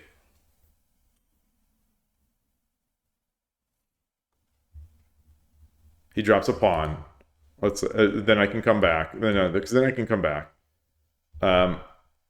Let's say I take. He drops a silver. I take and promote.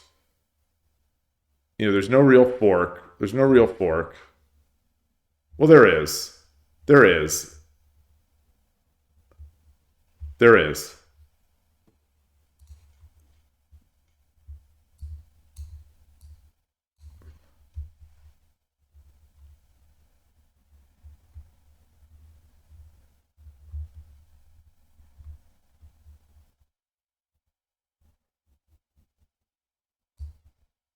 I go back here. Then he can't promote here. But then he can drop a pawn here. No, then I can take that as well. All right. I'm going to do it. I'm going to do it. Okay, so he went with that. That seems good too. Oh, that's not good. That's not good. That's not good. Oh, that's not good. Okay. Oh, I missed it. I missed it. Woo.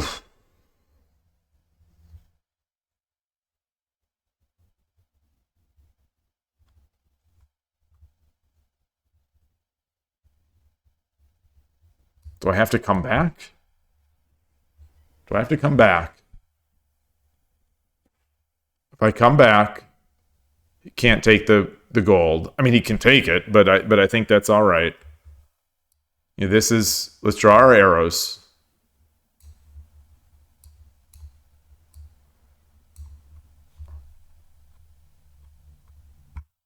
This is a free piece. You know, my arrows.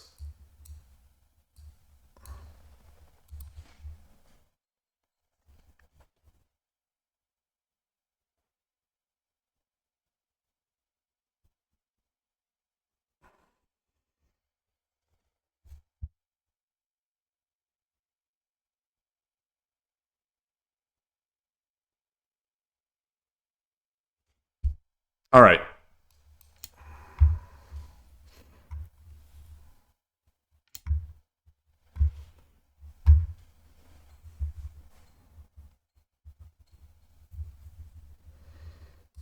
I could drop the gold, drop the rook, so that I get the, so I promote and get a gold. Give him a rook. No, I can't. I can't because he can. No, no, no, no, no, no, no, no, no. But this would be a drop. This would be a rook drop.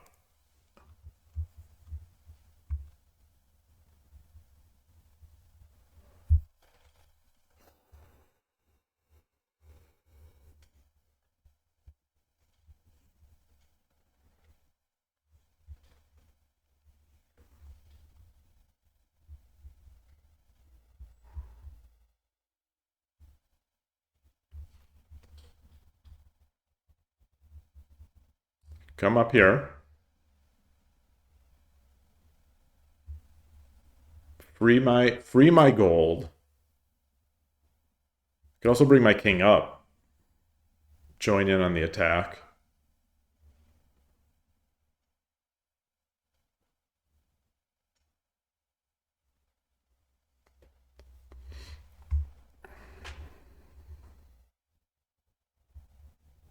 And he backs up, then he gets the pawn drop. I don't want to block my goal. I don't want to block my rook. The rook isn't really doing anything.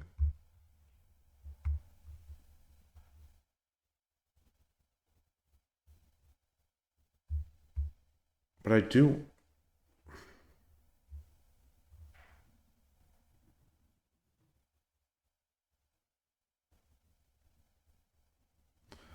I've got to batten down the hatches so that I can start dropping my stuff. I've got a rook and I've got a bishop to drop. I don't want to go nuts by like dropping another rook back here.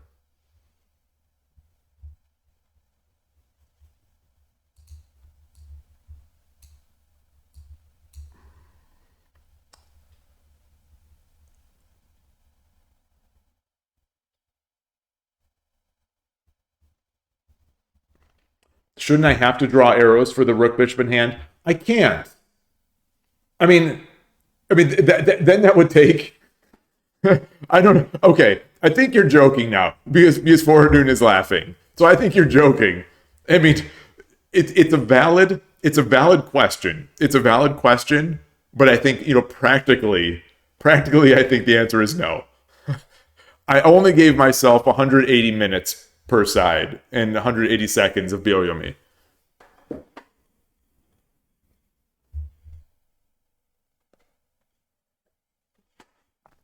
Yeah, exactly. Exactly. That is the best kind. Um,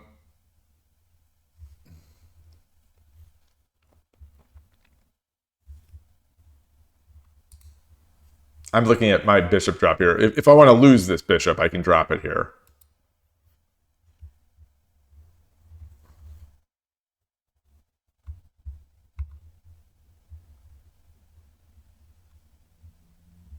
I can't do this. So he takes take and we're in the same boat. We're in the same boat.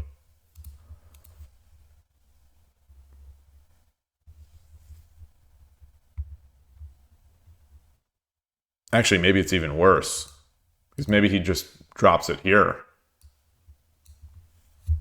No, because then I come back. Well, then he drops a silver. Yeah, that's worse. I think that's worse.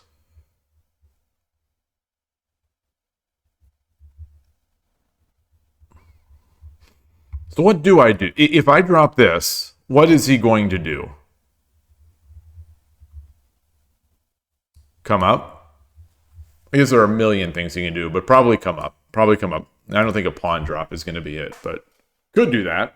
But I think coming up is it.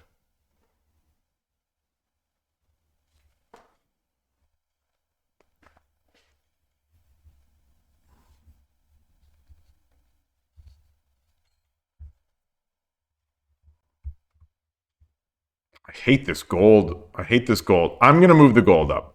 I'm moving the gold up. Okay. It's go time.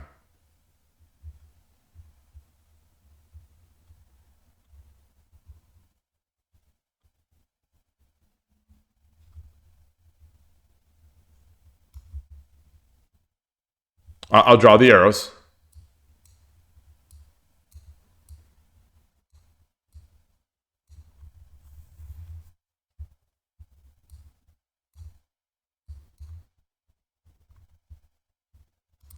So I am now thinking about this. Forces that. Then I get a promotion.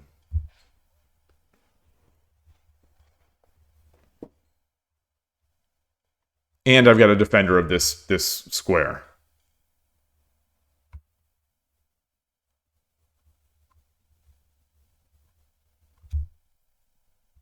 Otherwise, he takes, I take, he drops a pawn, I take, he redrops, and I've just gotten a free pawn. We're doing it. We're doing it.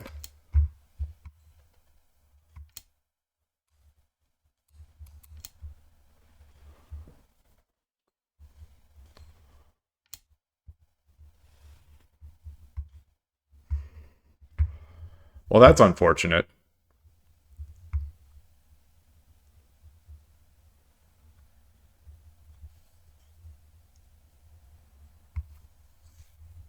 Man, this engine's a jerk. Drawing our arrows.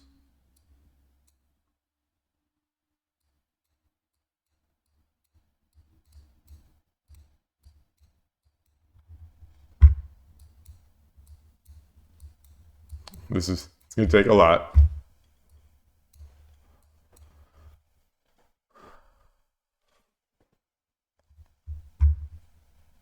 I like this. I like this scene. I'm going to make a note of this timestamp, just to think about, to think about, just to think about thumbnails. Always in my mind, keeping thumbnails in mind here. Let's see, 155.35.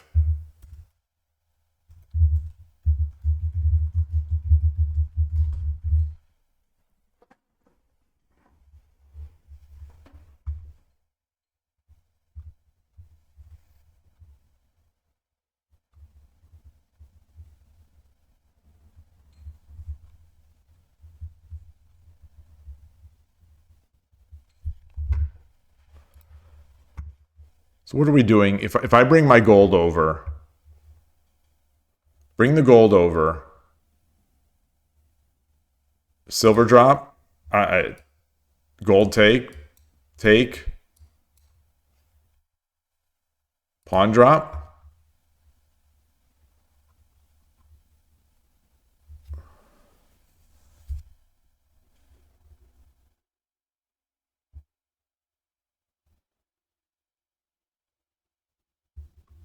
Pawn drop, then I have to exchange. End up with my king up here.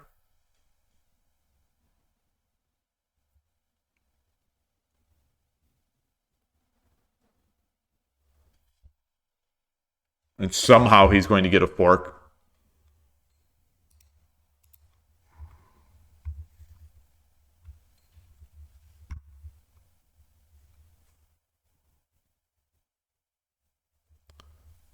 So, oh no, he can't. He can't lock me in here. He can't, because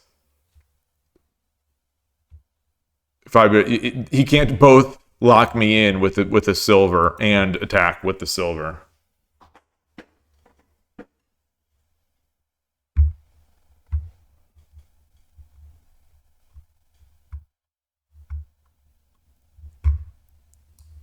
I have this though.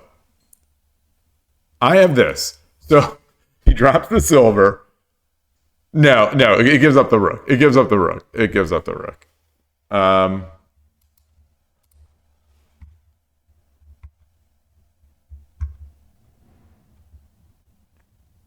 All right, we got to do it. Got to do it. Oh, that's nice. I see. I see you. I see you.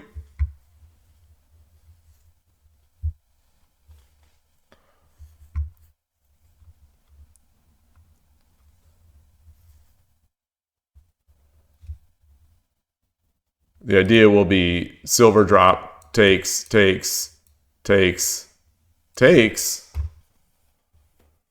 see. I see. You were thinking king 7-8.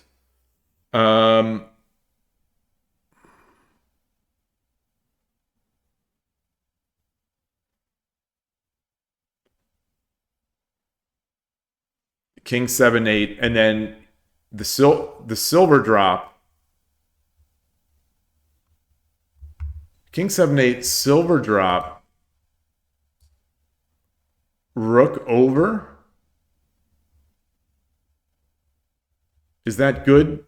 Because then there's going to be at some point.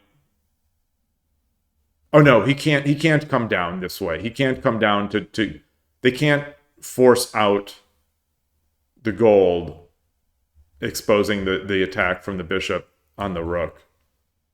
Because the rook will just take the silver. Oh, I like that. I like that. And then I could have made my castle in the corner.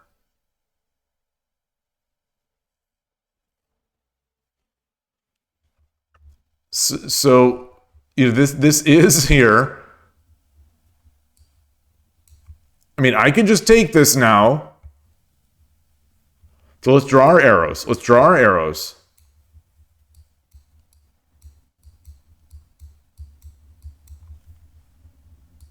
Oops.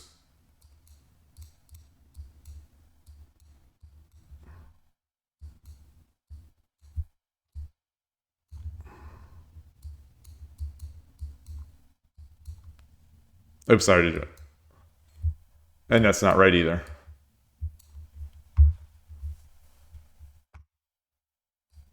And the saddest rook. The saddest rook. You know, I could just take this pawn. I could defend the pawn with my rook. I don't think I want to do that. I could also take the pawn with my gold. No, that no longer defends this pawn. Before, Dune, you said, can we just rook 5-5? Then if silver drops 6-8, just sidestep. Oh.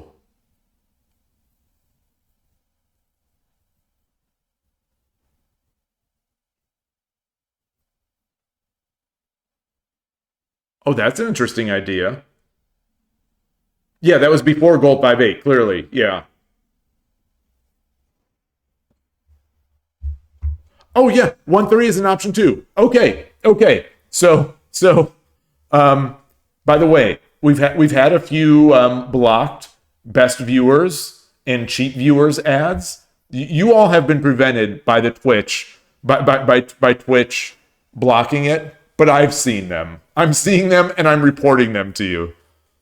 Just in case you're in, if anyone is interested in the best viewers or the cheap viewers and links where you can find them, let me know. You send me a private message.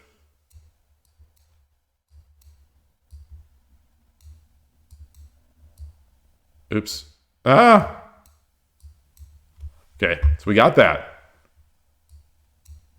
Ah. Ah. Yeah, I'm missing these. Okay. That. Okay. So we got that. And the sad rook. Oh. And we got this. No. Look at this visualization. It's not good.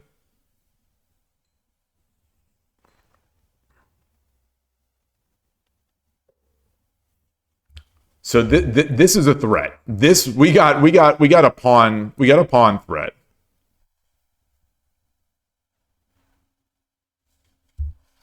Actually, I'm looking at that now. Not that I'm going to make that move right now. I am not making that move right now. But well, we'll see. But pawn drop. Gold take. Oh, gold takes. Duh.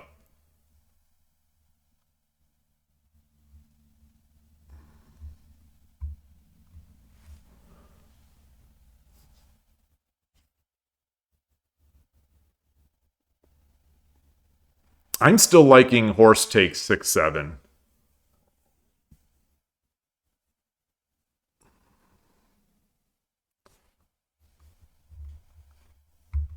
Horse takes 6-7. Silver drop 5-6.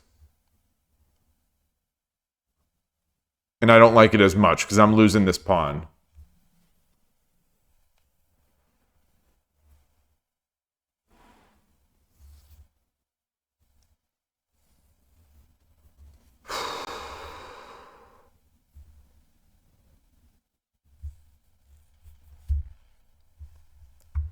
Now I could further block this rook.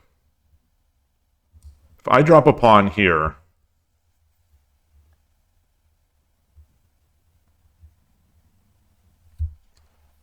I'm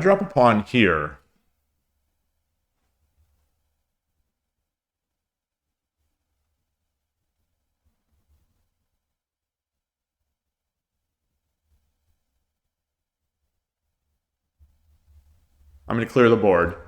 Drop a pawn. If I drop a pawn on 5-6,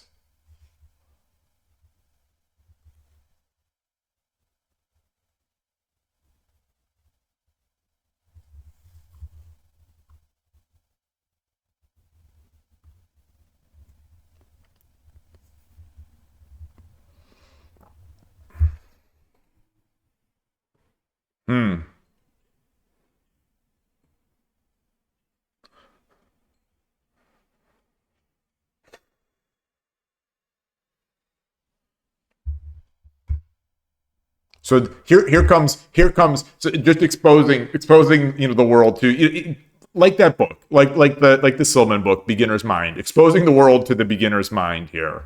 The amateur's mind, not the beginner's mind. That's a different book. That's a different book altogether, though somewhat similar. Amateur's mind, exposing the world to the amateur's mind. My thinking is, I could bring this silver up, either here to 3-8 or to 4-8. But once he gets a rook in hand, after he captures this rook, he's going to have a drop point here. That's true next level amateur's mind talk. I'm already convinced I'm going to lose this stinking rook.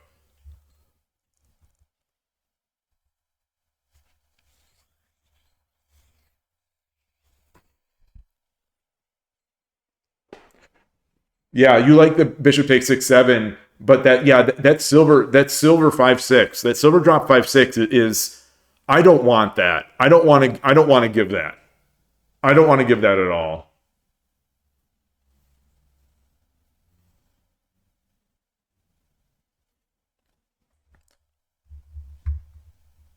So the thing is, I come up.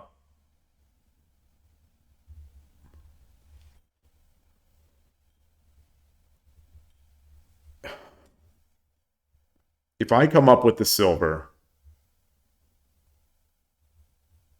actually, I think I would come up with the silver here because I don't want to give a gold drop here. So if I drop push the silver to 3-8, then silver, the silver drop 6-8, takes. I don't want to give up that gold drop here.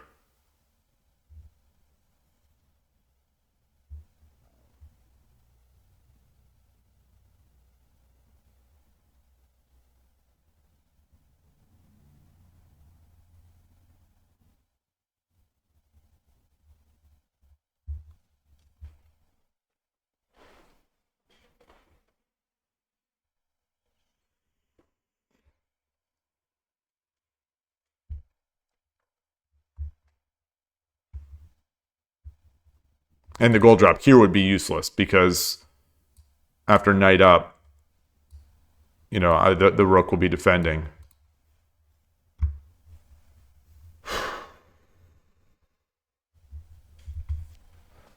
I'm really I am kind of into this. I apologies, apologies if other people are not into this extremely slow play, but I have never played. I've never played like a super long time control game like at the WOSC ESC. I've never played a game like that. The longest games that I play over the board, besides the untimed ones, which have their own sort of time pressure, the longest ones that I've really played are 1040 or 1540 at the US Shogi Championship. And this is so being able to spend this much time on a move is not a luxury that I ever have, and it's not even that it's a luxury. It's even if I have it, I don't usually do it. I don't know why I'm doing it today, but it does feel kind of good. Yeah, I mean, obviously we've had chatting in here as well, so it's not been like pure 2 hours of play, but most of the chat has been about the game, and I'm already at 2 hours. I think it shows up on stream. Yeah, so I'm already at 2:04. So I've spent 56 minutes on this game so far. That's a long game. That's a long game of shogi.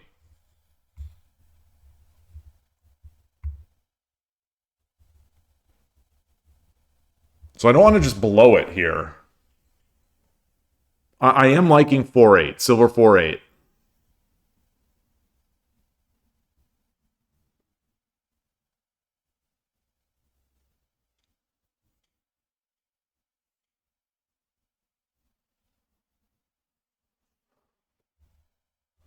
So what happens? Silver 4-8, silver drop, takes,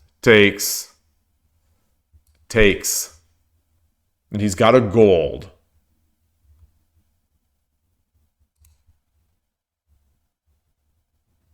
Gold drop.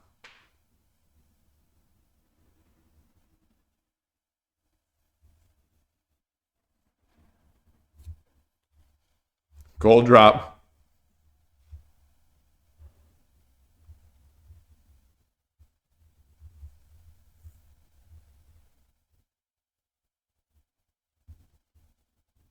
And another silver drop. Give up the pawn, and then drop the pawn just to close it off. All right, that's what I'm going to do. Final answer. Oh, okay. All right. So I think this is an easy one now. I'm just going to draw my arrows.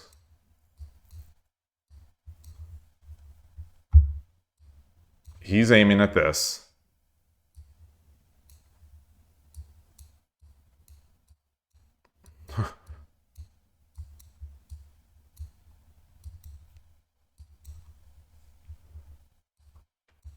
Rook now has another square it can hit.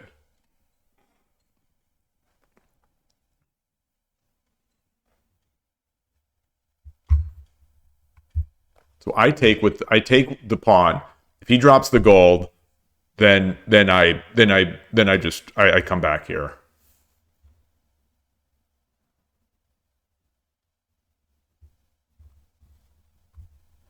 All right.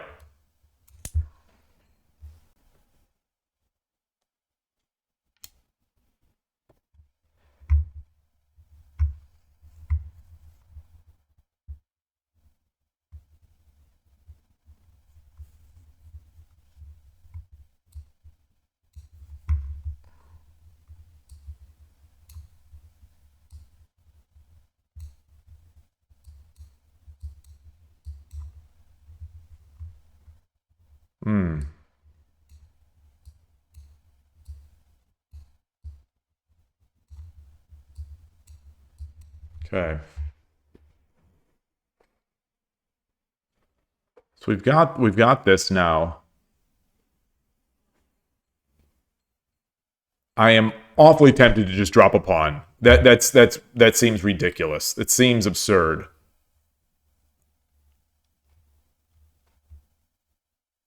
I'm also tempted to bring up the silver, but I don't know about that.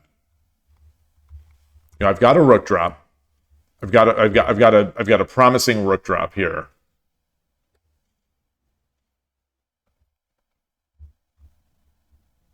But then silver back. Silver back. Yep, not promising. I'm going to get that trapped.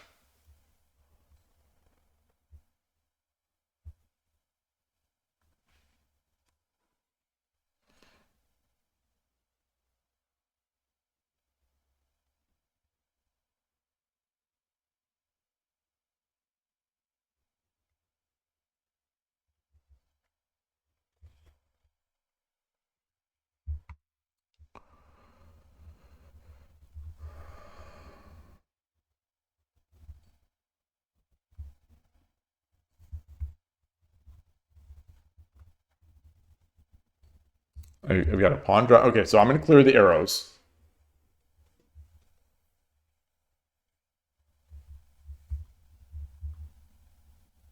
I think I do want to expose the. I think I want to.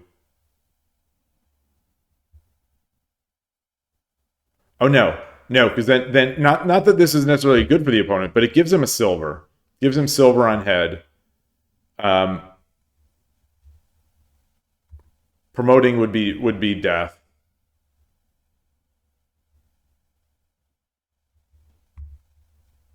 Because he promoting would be death. He drops the silver back here. No, because he's already dropped the silver. Hold on. Okay. Rook over, silver drop. Promote.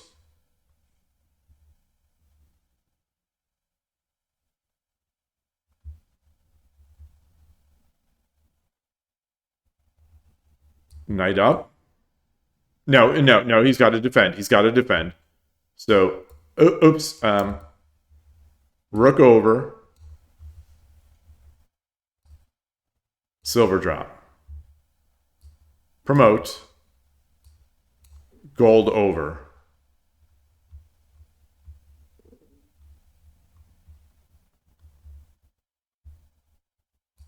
Take the knight.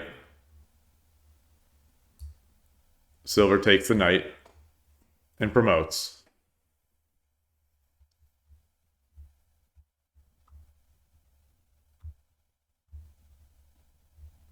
Pawn drop.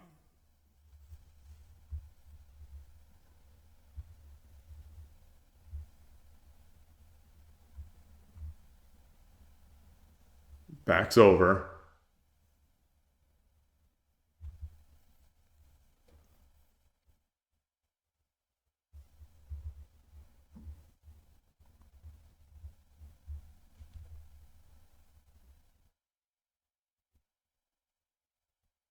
Knight drop. Come up. Okay. Yeah. All right. All right. Let's do that. Let's do what other options though? What other options? Are there any other better options? Like what about a pawn drop here? You have to be guarded by the horse. I just don't have a piece to make that useful, I think. Yeah, this knight is kind of blunted by these pawns. So I could just start taking these pawns.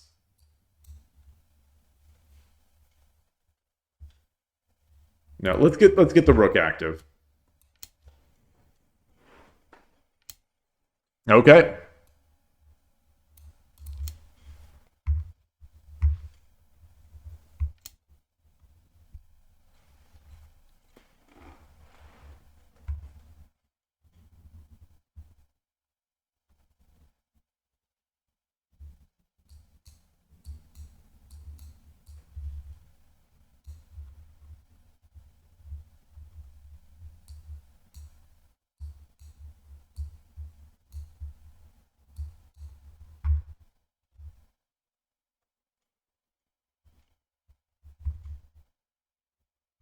There's almost no point in saving this because it's going to lead to a pawn drop.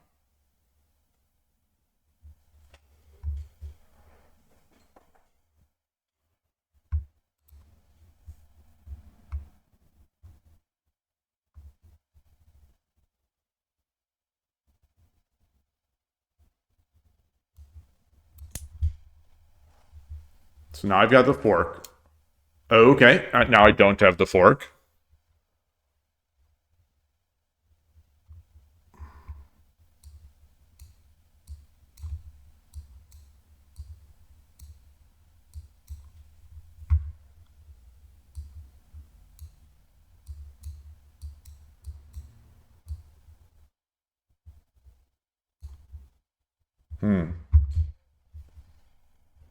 So he's expanded the visibility of that.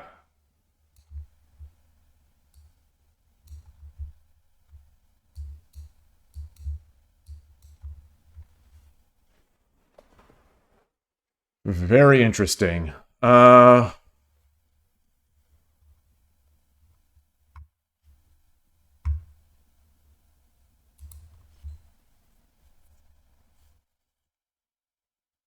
I take that lance, what does he do? Can't tempo me.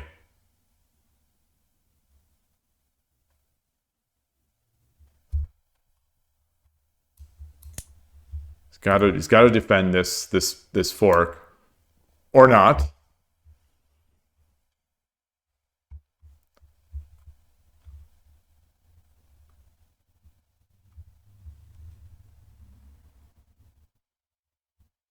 So let's draw our arrows.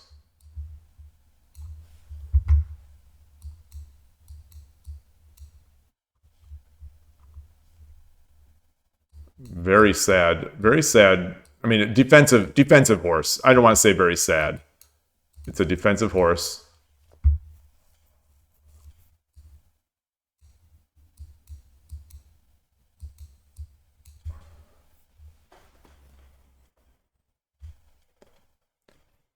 Hey, Killer Ducky. I am not recognizing the difference between rook drop 3-1 and the rook moving 3-1.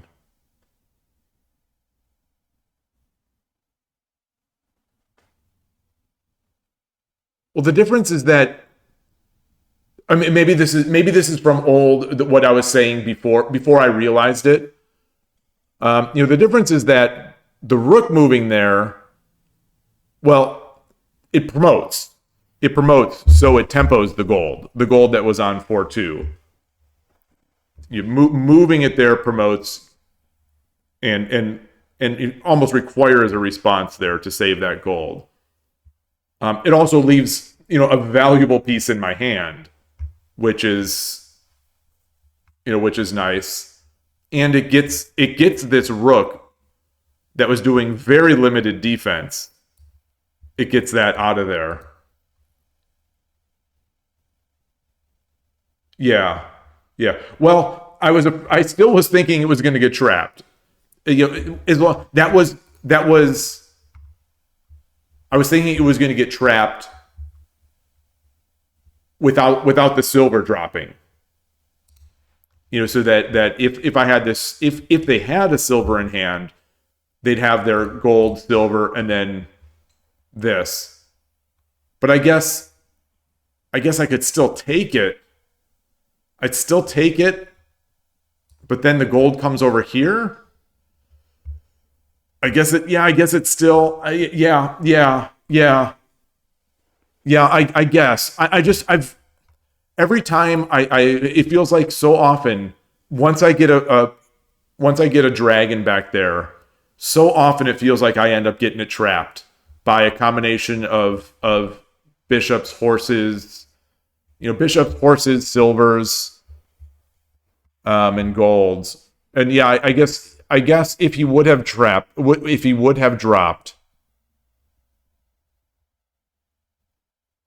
if he would have dropped, it would have been all right. I would have gotten I would have been able to get it out of there. And then even if the horse comes over, it's going to be too slow. Yeah. Yeah, I've got to work on that reading. Like I said, I am so fearful of it because I have blown so many games by thinking that I am going to be able to keep a dragon alive or a rook alive. And I end up making that trade of a gold for a dragon. It's super annoying. I guess in this case, at worst, at least, it would have been a gold and a silver for a dragon. You know, it would have been not the end of the world. Yeah, if a horse comes, I just take it and I want a whole gold. True. Intellectually true. Intellectually true. Yeah. Yeah. Yeah. Yeah. I'm trying to create an argument by which I can disagree with you, and I can't. I can't in anything other than emotional means of being like, so if he gets a rook, it feels like he has more counterplay versus that horse, which is sort of doing very little.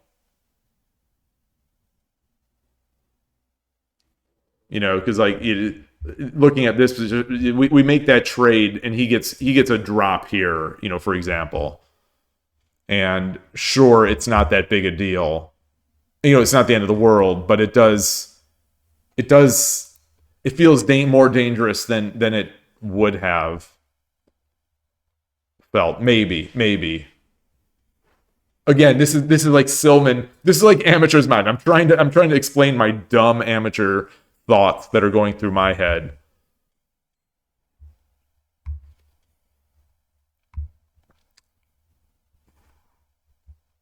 So I want this. I want this. But at the same time, I don't know if I want to be giving knights. I don't in a position like this, I don't know if I want to be giving knights.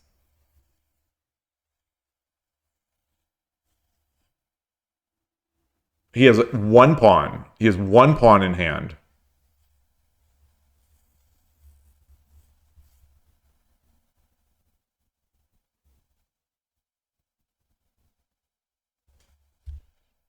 So how can I use this knight?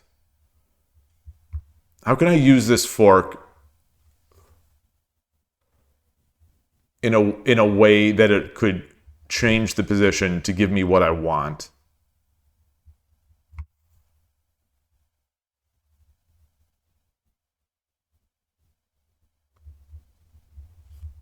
So let's say I drop this, he just comes up, or let's say it comes over here.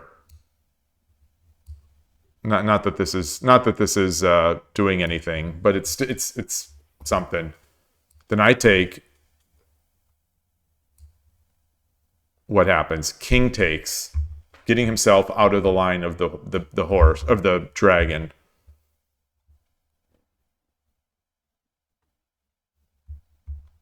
Yeah, I've got lance drops.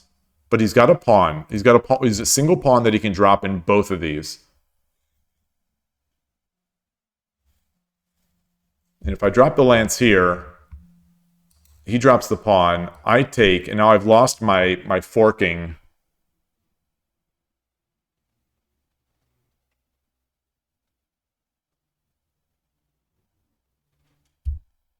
Well, no, I haven't lost it. No, I haven't lost it. So, lance, pawn. Well, no, he just drops a pawn here. He can't capture it. So, drops a pawn here, which prevents the fork. But then I drop the pawn, the knight here.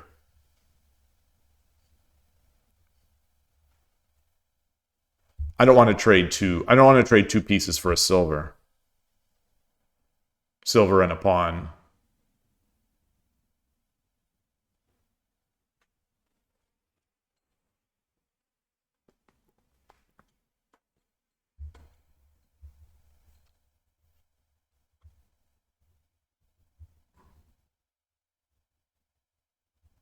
So I could force him to... No, I was going to say I could force him to waste his pawn over here.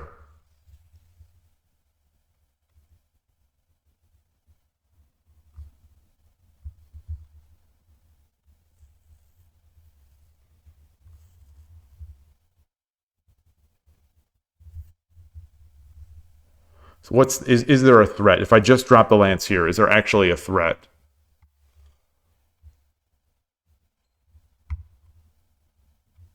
I still have the... So if I drop the lance, they ignore and protect. No. Well, yeah, okay. He doesn't need to drop the pawn to do that. He can just bring the horse up.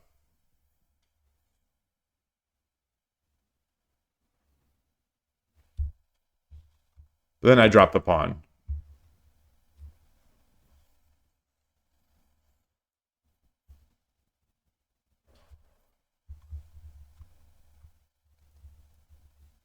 So, okay. If I drop the pawn first.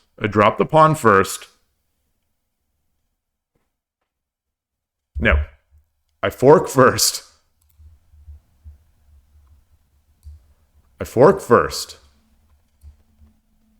Stays in the same diagonal.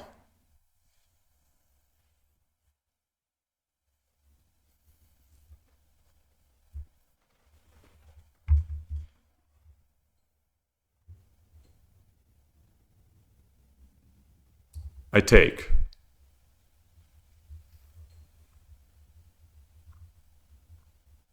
If he takes with the horse, then I drop the pawn, and I win. I win one of these pieces.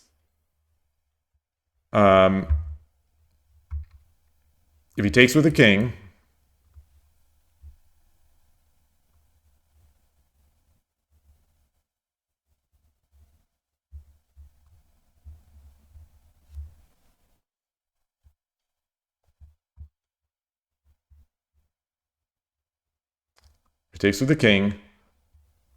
gold horse will still be here. Lance, pawn, take, pawn.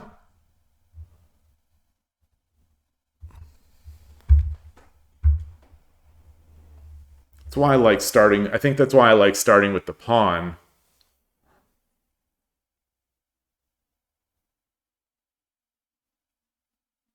But it gives him two pawns.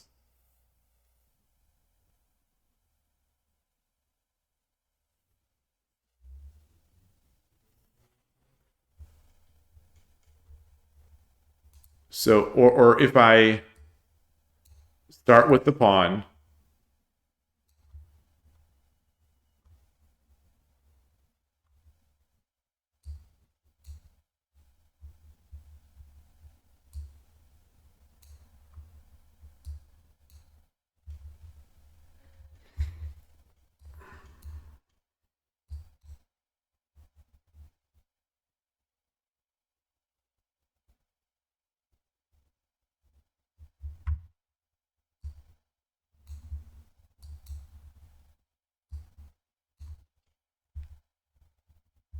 And I'll have this, I'll also have a tempo on this.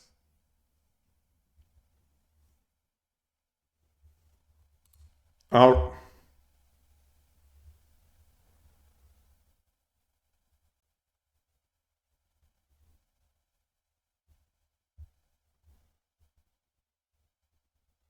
right, we'll start with the pawn.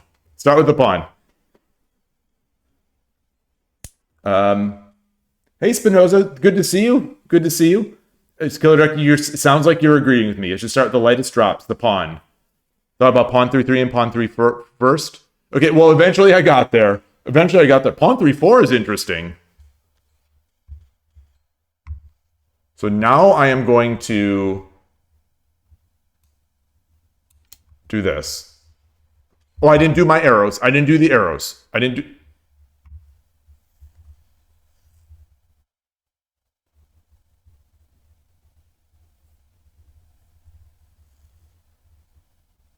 Well done. That's an interesting idea. I see what you're doing. They know that they're getting this knight.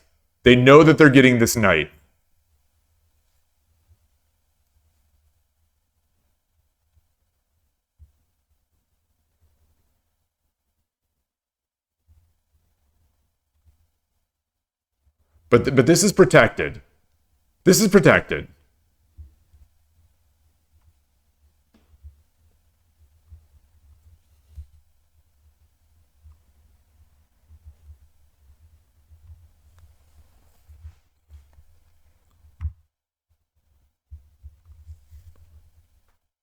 I don't see it. So, I take, and then what? Then he takes. No, because then I take it. It's all over. There's no threats. All right, I'll call your bluff. I will call your bluff.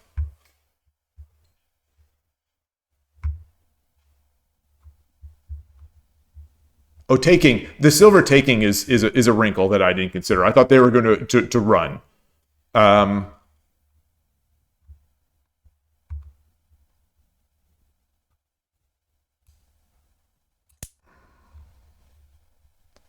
Oh, I've got to draw the arrows.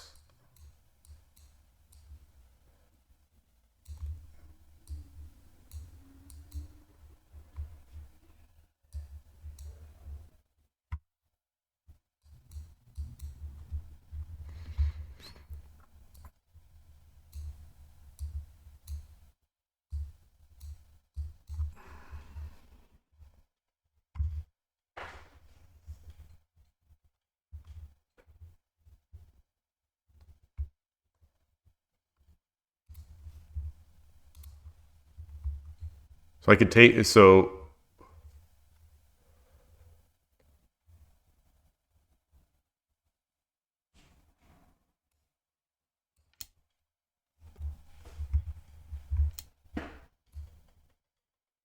So once I take, so I'm going to visualize.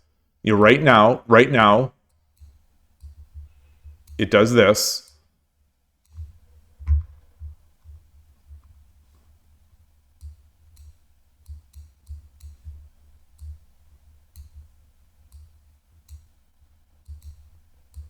So right now, there's the visualization.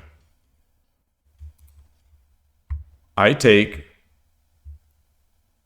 The horse will only be looking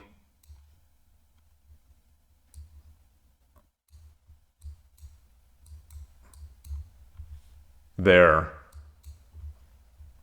So I'll be able to take this free gold with check.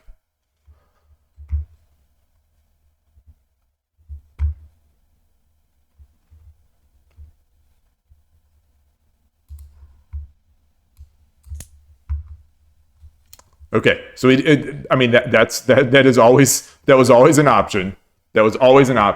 So now I think I was going to just drop a silver. In my mind, I'm not sure if I said it, but it was just I was going to block. So, oh, that's interesting though. Oh, so now. Okay, Okay, so let's reassess. Let's reassess our shogi. Let's reassess the position. So I will have wasted a silver back here because the horse can come back and continue to defend. And I will have one less piece to attack with. So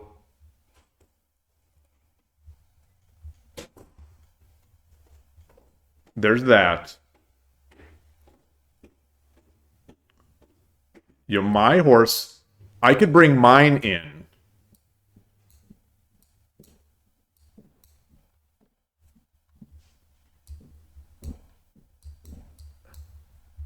So there are a couple things. I can drop a rook. I can just, hell, I could drop a rook here. I drop a rook here. All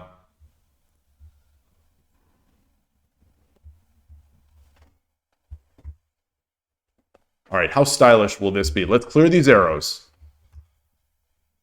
I can drop ideas. You know, this, gosh, I can't clear these arrows. There's a pawn in this file, so I can't just drop a pawn on his head. I could drop a silver here. And I could drop a silver here. It's going to be dead.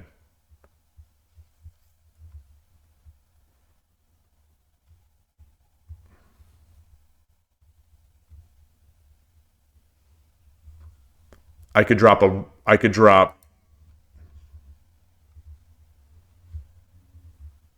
bring my as I drew earlier, I could bring my horse up to threaten this exchange, which comes with check, but then I'm giving up. Why do that? Well, I guess, so I could use a silver in hand to take it, or I can keep that silver in hand and trade off the horses. Also trades off one of his defensive pieces. Hey,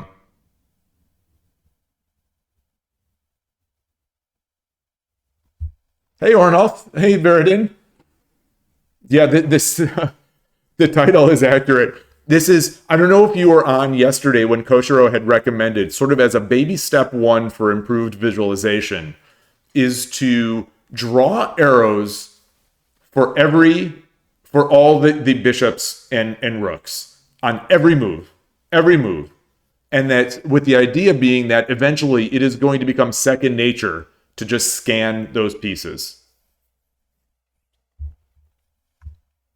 Yeah, those arrows from the lance that I drew, it was the next, I was anticipating the next move if the horse took the lance. That was why I did that. Also, knight drop 5/6 is now an option for the opponent.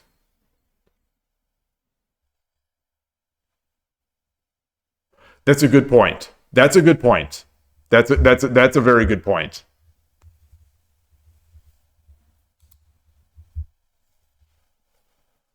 So, you know, we can go back to this.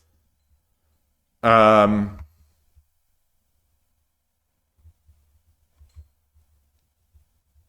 what if the opponent does that? So let's say, well, this is the forcing line. This is the one I left this the end because this is the one I want to do. If this doesn't work out, then we'll have to address the knight drop.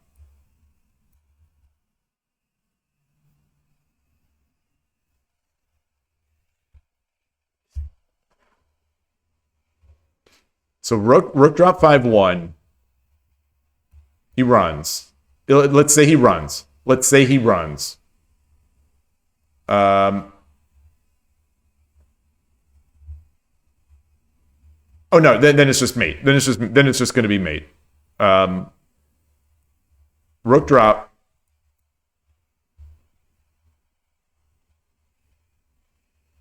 Rook drop. Gold takes. Dragon takes. We've got our one gap. We've got a lance over here. So king has to run.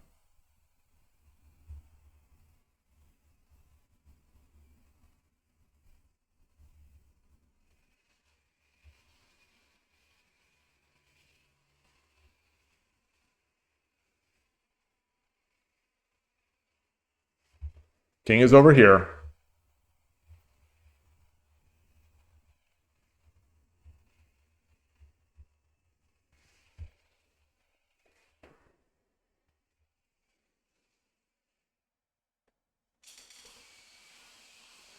I don't like it. I don't like it. I don't like it. I don't see the mate. I don't see the mate because I can't lure the king up here to take the knight because he's got two defenders of the 7-3 square or the 8-3 square.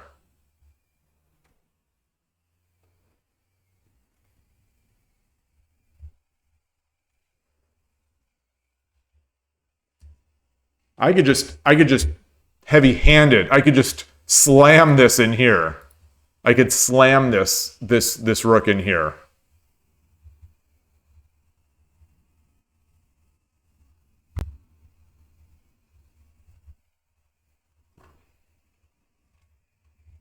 It protects my lance.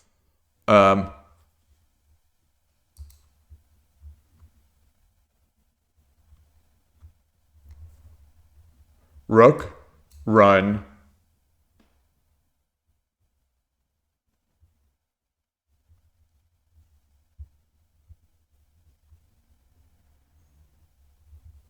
Lance.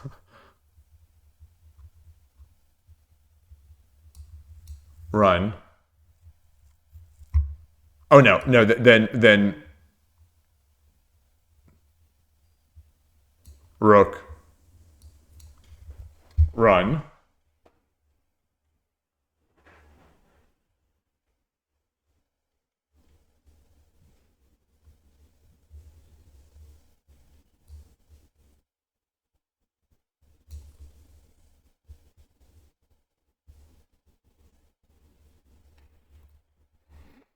Not seeing it. Not seeing that either. Not seeing that either.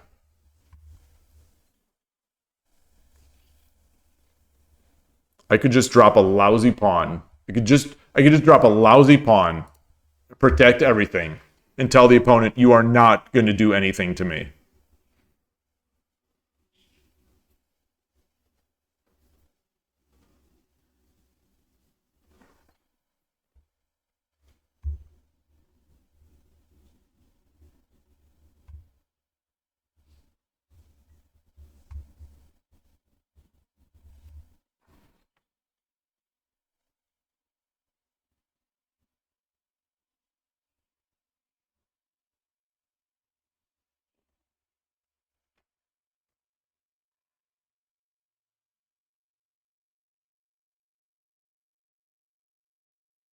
I'm also looking at this.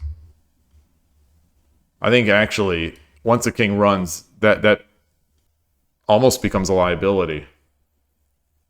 Maybe not. Maybe not.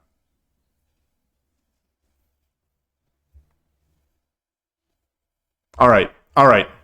I don't see a better move. I'm going to defend. This pressure on that gold is not going anywhere soon. So let's see. Oh wait, what? What's this? What's this?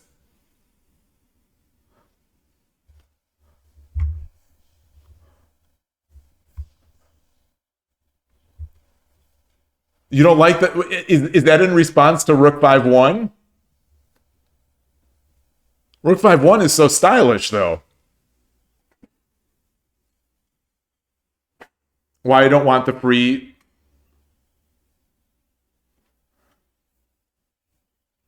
It doesn't feel like it's... Is it like... Yeah, I guess. I guess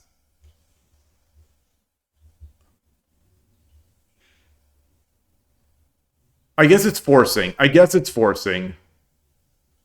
The thing is, if I drop that, the king runs, I lose the pressure on this gold. I lose the opportunity to take this gold.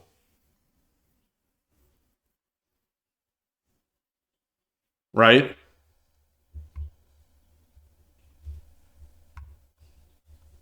Oh, I guess no, because once the gold moves, then I promote. I can just take the knight. Okay, fair enough. So let me draw the arrows. Let me draw my arrows.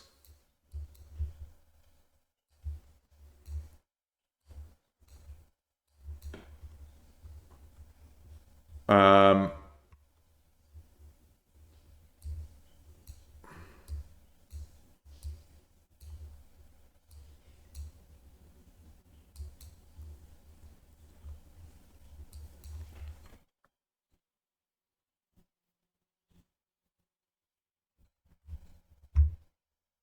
this obviously comes with tempo. I'll take this.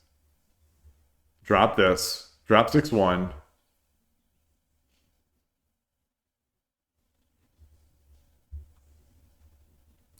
King runs.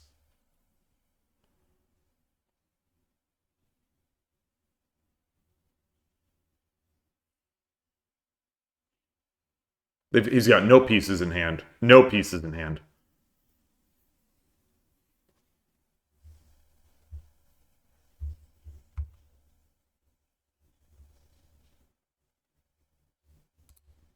No pieces in hand.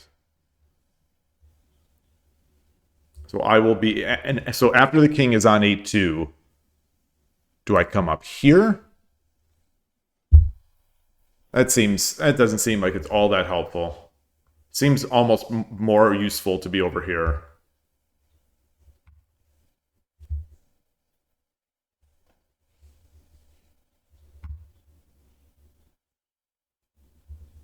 But then he gets then he gets the lance. But then I take the gold. All right.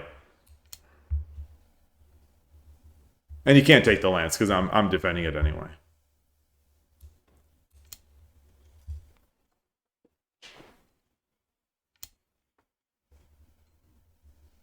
Oh, look at this. Look at this guy. Look at this guy.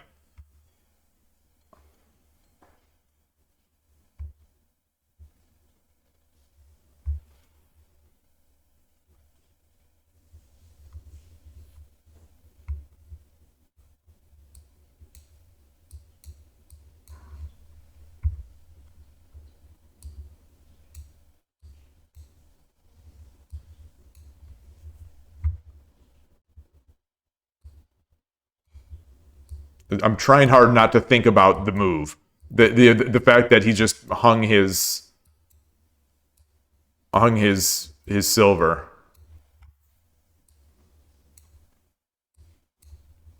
Come here, and I can come back. Actually, I can take as well. I can take as well.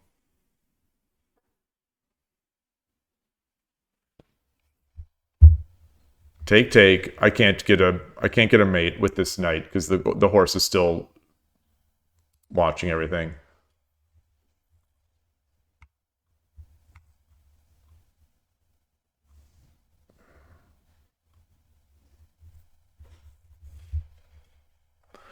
So we're danger close to getting this this rook trapped. Take.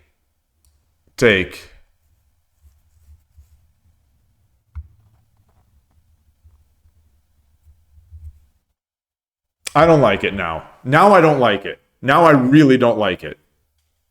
So I'm looking at ways to back out here. I'm looking at I've got to I've got to do something. I've got to do something. Oof.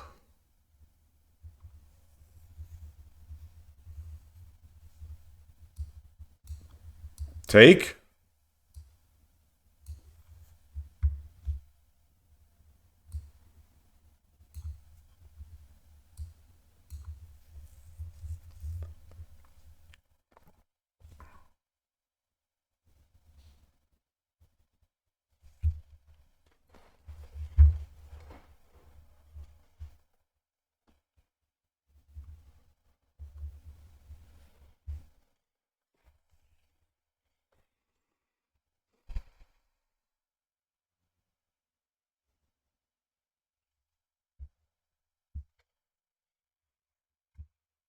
All right.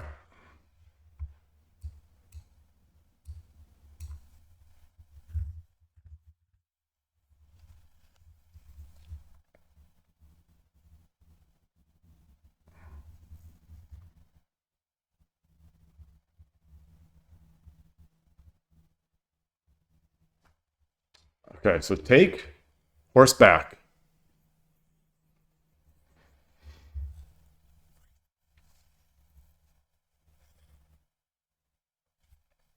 You know, I'm still defending that. So you know, at worst we get a promoted lance and a bishop in hand, and they have a rook, and I still have this crazy pressure.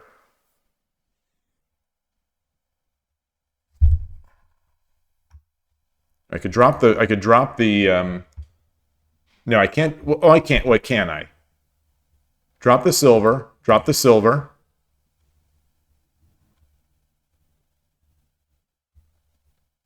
Drop the silver.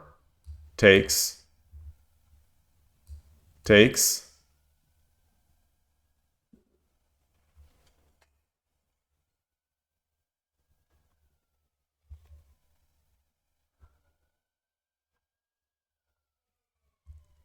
Drop the silver.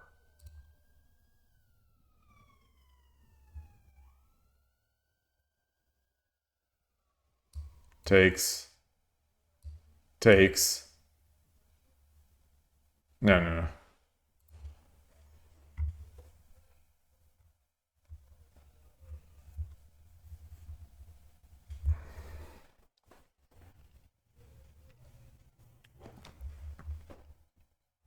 Drop the silver here.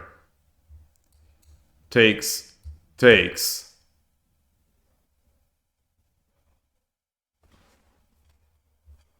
And that comes a check. Horse goes back.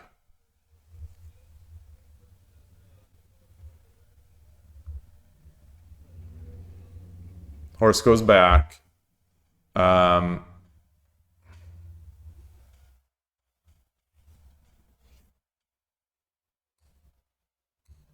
oh no, no, gold just comes back.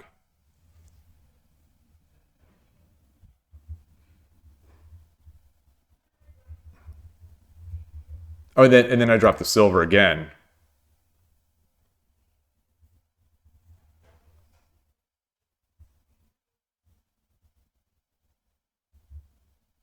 Say he runs.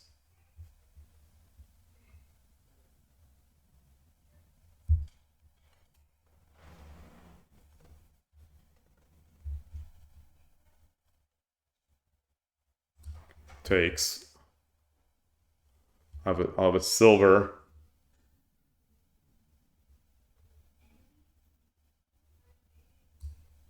Promote.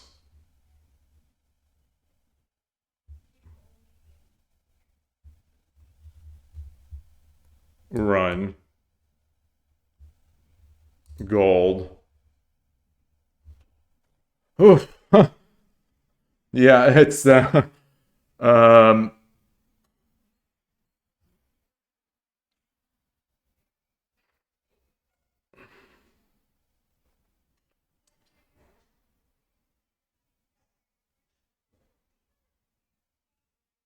did I look at Dragon 4-1? Uh Horse takes 4-1. I don't think I drew it out. So yeah. I mean it's certainly in my mind. It's certainly there. Um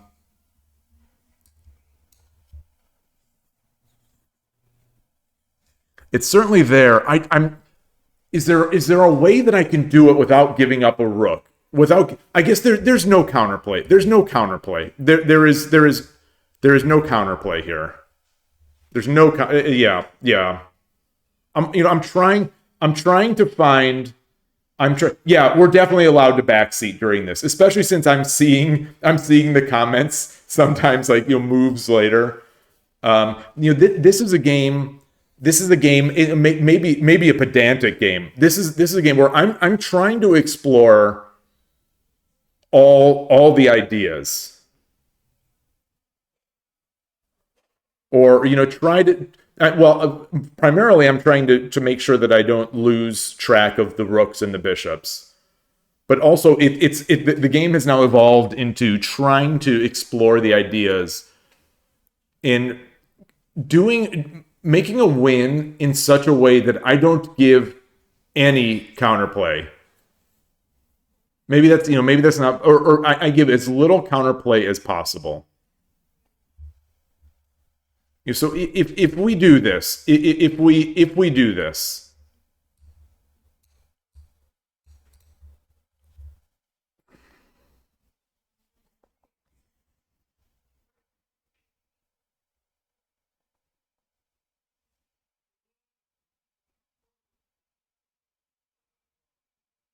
the opponent will have a rook in hand, and that's it.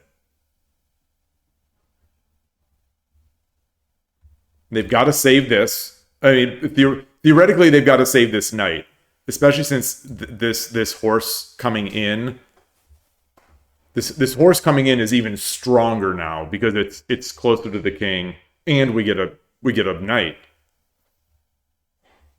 and it's no longer hampered in any way by this piece.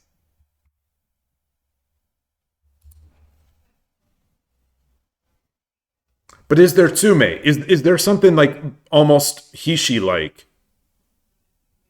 Maybe there's not. Maybe as long as this piece is here. Maybe since this piece is here, maybe that's some of the major value in Foradun's line. Rook takes 4-1. Maybe that's the key. Like Jar Jar, maybe that's the key to all this. But can I do it in a way that doesn't lose any pieces? Can I be as greedy as possible?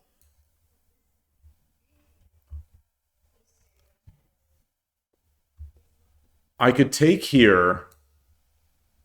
Then he comes back.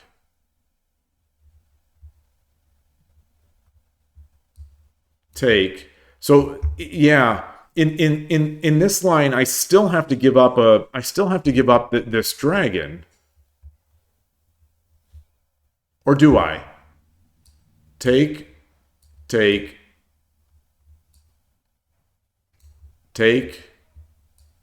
Horse is now over here. All right, let's look at let's go nuts. Rook sack. King takes. Silver. I'll have 2 silvers and a gold. Silver.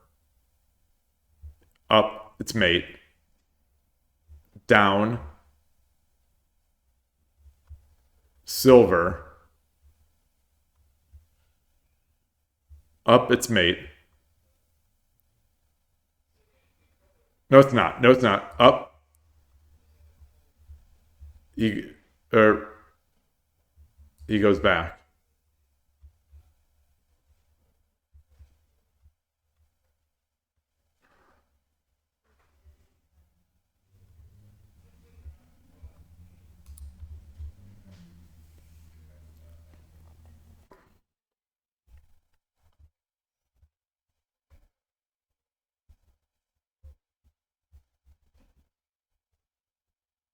I don't think there's Tsume. I don't think there's Tsume there.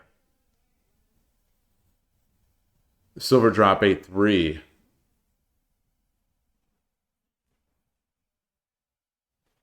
Yeah, if gold takes, I think we get this. I think.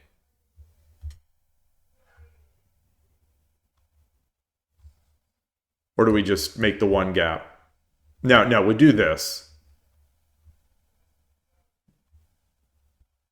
Then silver. Then take, and then promote. If king takes, then we take.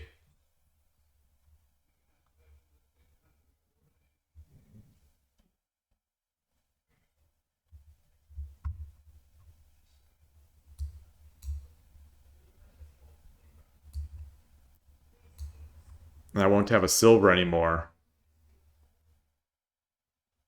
And I can't drop something on the head because the horse can take it. So I'm not thinking, hey, Dr. Lennon, good to see you. Silver 8-4.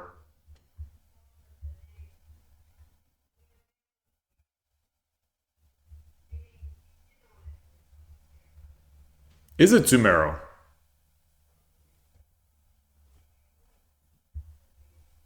What's if the opponent ignores it? What do you do?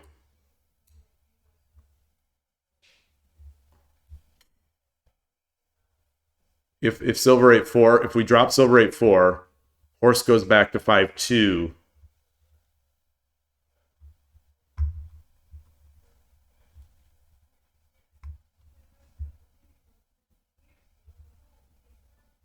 Or silver just takes dragon.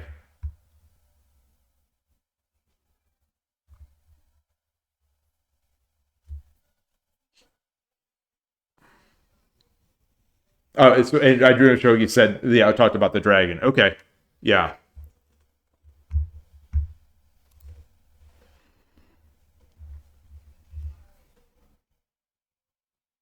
So I think I really like Foradoon's line right now. I think both lines sort of work out the same way.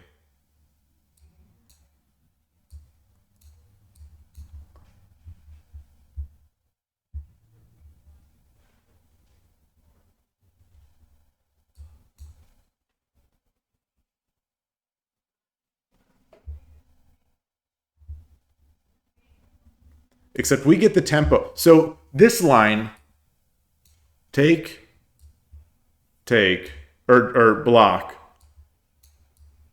we get the tempo. So we can take that knight right away. This line, it's now their move. So not that there's much, not many options, but like I guess they could. Let's say they want to save that knight. They really want to save that knight. They can save it.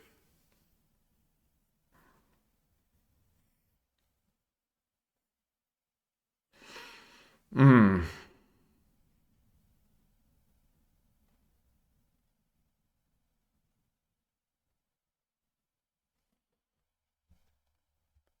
All right. I'm going to do that. I'm going to do that. I think I'm going to guess they're both good. I want greedy. I want that knight. What about dragon takes 2-2, horse 5-2, horse takes 7-5? Oh. If the horse takes a rook, I can retake with lance. Oh, that's an interesting way to go about it as well. Take, back, take,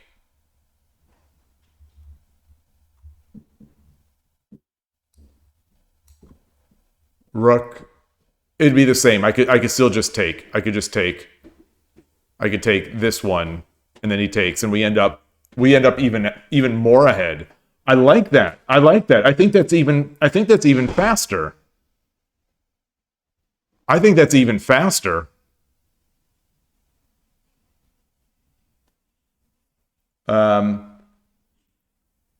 So right now that is the line. Right now that's the line in. That's the line in the what would they say? That's the line leading into the clubhouse. Silver drop 8-3. Oh boy. Okay. Do we have like Hishi here? Silver drop 8-3. Let clear the arrows. Silver drop 8-3. So I dream show you. Silver drop 8-3. King takes. King takes. Rook takes 8-1. Yeah, rook takes 8-1, promote. Gold 8-2. Dragon takes 4-1.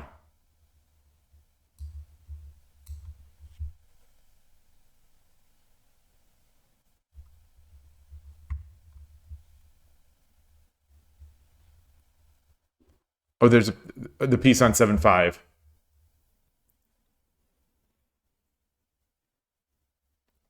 But I'm still following along. So the thing. So these are the fascinating things like over the board now, and I don't know if this is sort of an optimization exercise in a timed game. I think this is where some people really excel, is that they can consider multiple lines much more quickly than I can, or like, to be fair, I can also do it more quickly than some other people can. Everyone is somewhere along that line. But like, so a line like this, so the thing that prevents me from going down lines like this over the board is that there are so many inflection points in there. Like, silver, the king takes. Well, it could be horse takes. It could be gold takes. And then on the next move, the dragon takes for one. It could be horse takes, but it could also be gold takes. It could also be gold takes rook. In which case, the horse comes over here. So many lines.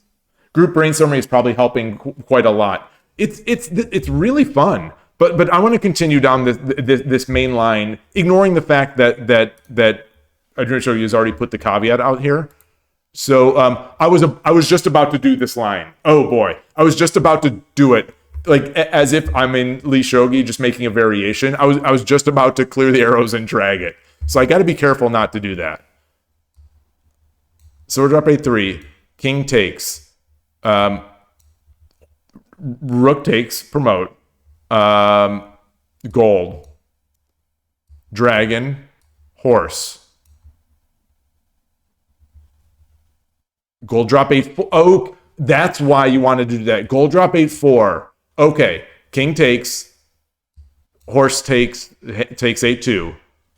Gold drop. There's okay. Gold drop 8-3, and then gold 7-5. I see.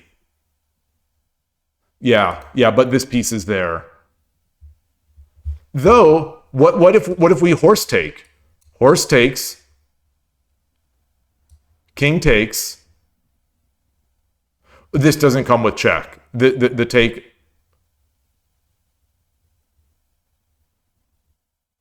But I will have a gold.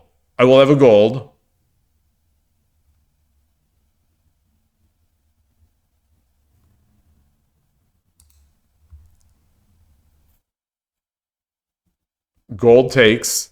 Wait, no, I'll have a gold. So the king, I'll take. The king will be here. I drop the gold. King back. Oh no, the king could also run here. Ooh, tricky.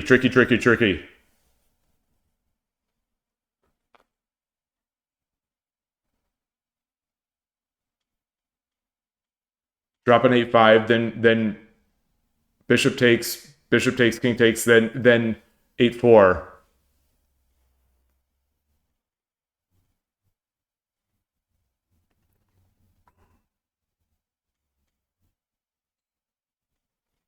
All right. Well, let's play through that one in the after. So let's go back and go the one that I'm seeing most here. Dragon takes. And all right, did not expect that. All this time. So I'm going to draw the arrows. Draw the arrows.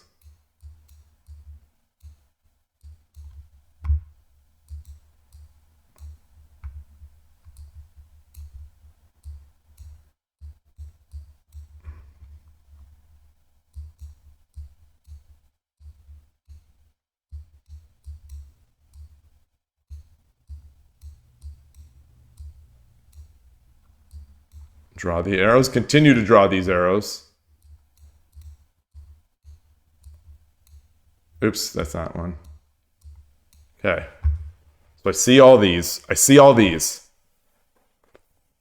Boy, I don't know how I'm going to do these in real games. These pieces move a lot. even with them on the board, I'm having trouble sort of visualizing a bit. Oh, and they can take this. So we're there. With that in mind, with all that in mind, you know, I'm just eager to make this move.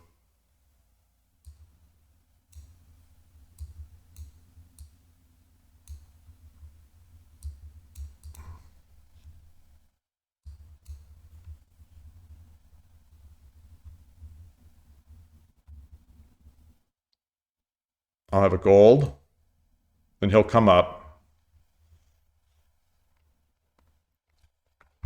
So I'll have a gold here. He can run. He can run here. He can run there. He can run there. He can run there. Now I don't like that. And I'm no longer. And I'm no longer. Oh no no! Oh no no no no no no!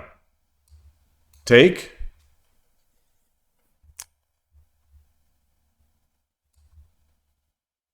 You can't run. Yeah. Take.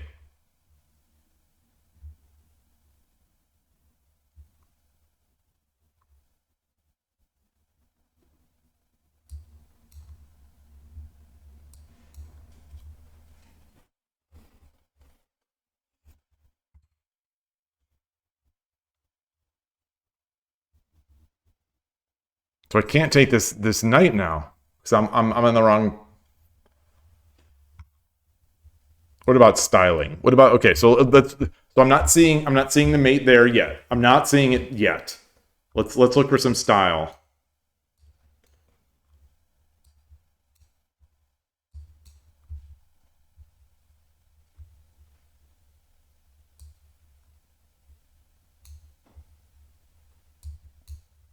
Okay. I think this. I've lost the style. I've lost the style.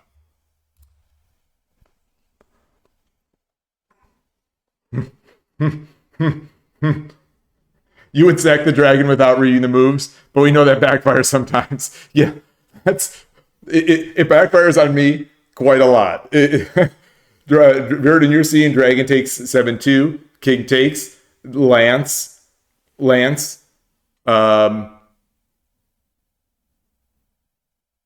All right, I'm liking that. I'm liking this too. I'm liking that more. Because it gives me a chance to take this way.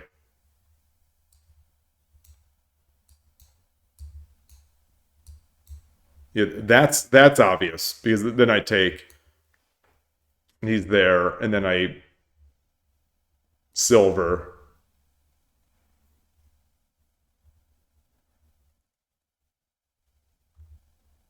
Silver.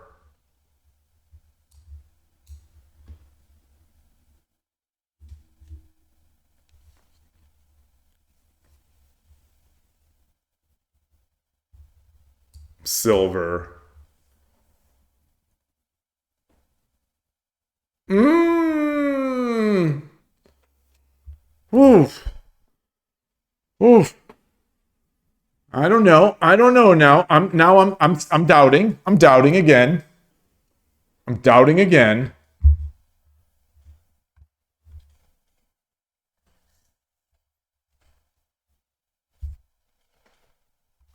So I'm gonna look at this first. Not first. We're on like line 7. Silver.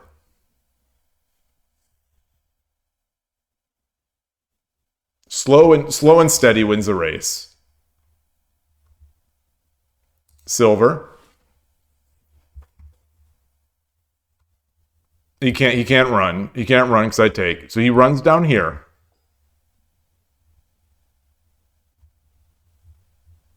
I don't have a gold in hand.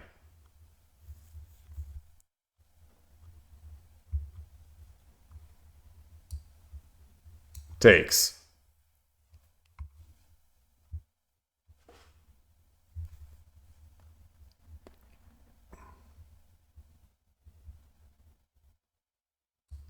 Takes. So we have a silver and a rook.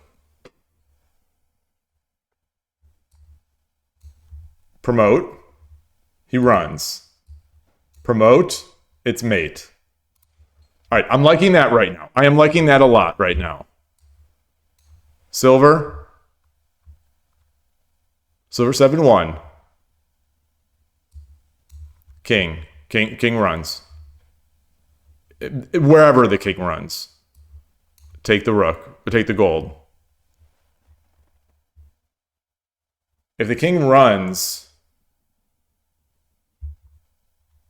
then I just take the knight with the no, because silver's here.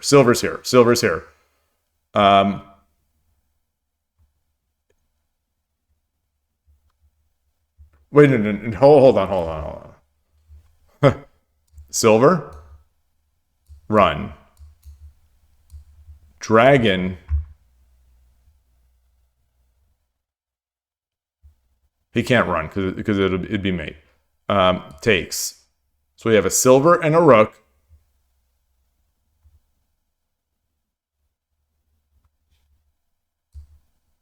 Promote. Runs. And that's mate. All right, so that's going to be it. I think that's it. Am I reading that right? Silver 7-1. Silver 7-1. Where king runs. Dragon takes. King takes. King has to take. Otherwise, dragon a2. King takes. Rook 6-2 promote. Wherever the king runs, dragon a2 is going to be mate. So that's 1,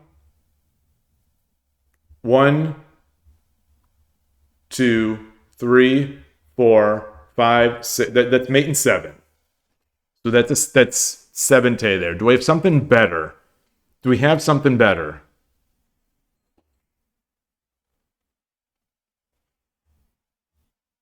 King 9-3.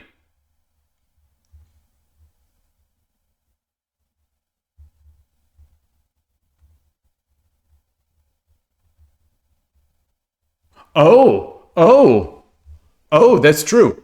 I mean, it's not Hishi either.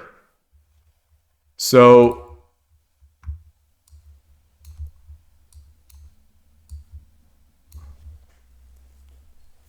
they have a knight.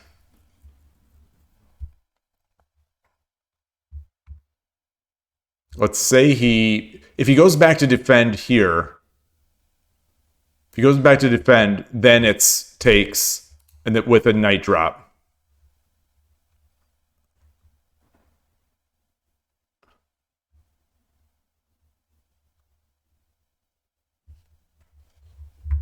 Takes, or if he runs, then we've got this. Yeah. Okay, so it is not mate. Is there a pure tsume here? Just making sure that I'm not seeing a line. Dragon takes 7-2, king takes.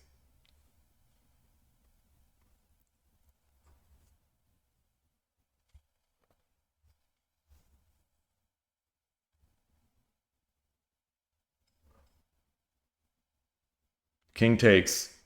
Land 6-2.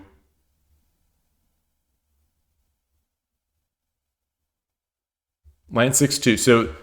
So we know that outside of the king running, we know that this is mate, or we know that silver drop 7-1 is mate. We know that this is mate except for king 9-3, and it's still gonna win, but it's not Tsumero. It's not Tsume. So let's look at this one. Dragon takes 7-2. King takes. Lance. Well, I guess this has the same.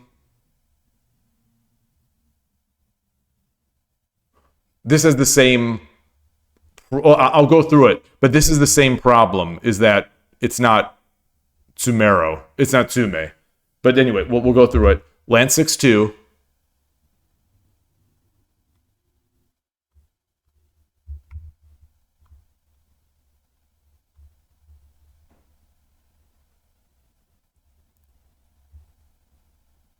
Wait, you say it's mate? But after dragon takes, the king can the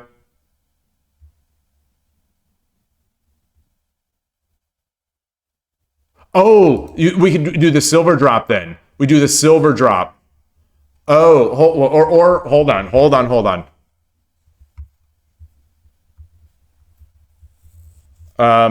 So okay, dragon, king runs. Well, let's follow the main line first. Let's follow the main line first, and then talk about that run. Takes lance. King runs, or king runs to 8-2. King runs to 8-2. Is that in your line? Okay, you said king 8-3. I guess it's the same. It's the same. It's the same. King 8-2 is just met with the promote first, then the run, then it's the same deal. Okay, so king runs, rook promotes, king 9-3.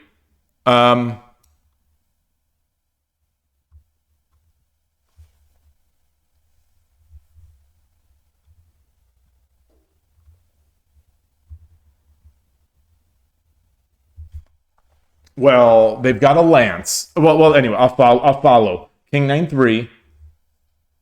King 9-3. Um, King 9-3. Silver drop 8-2. King 9-4 or king 8-3 or king 8-4. King 8-3. Silver takes 9-1. No promote. Yes. Okay, so that is Tsume. Now what about king or rook? Just flat out run. Silver.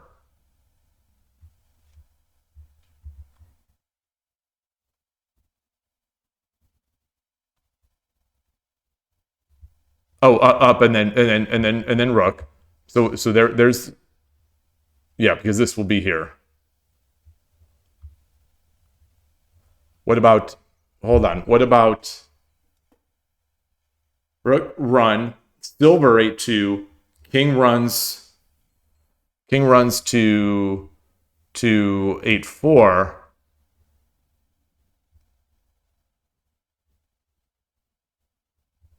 Silver take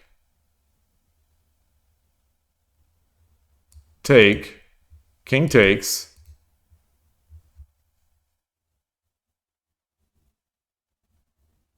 That means I have a bishop and a silver.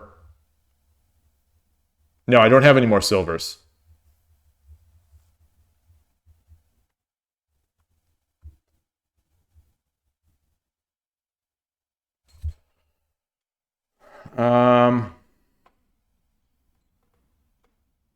Oh, I do have a gold. Okay, so let's look at that again. Take, run. 1 silver. Run.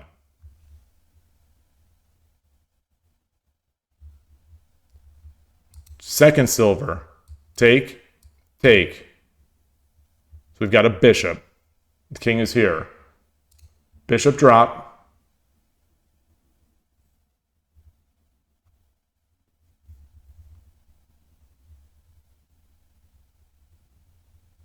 Wherever he goes, drop the gold here. Okay. So I'm content with that one. What else? Wait, what was the other? That was it. That's nice. Wait, so how many? What is that? What is that? That's mate in. Because I think that's the longest line.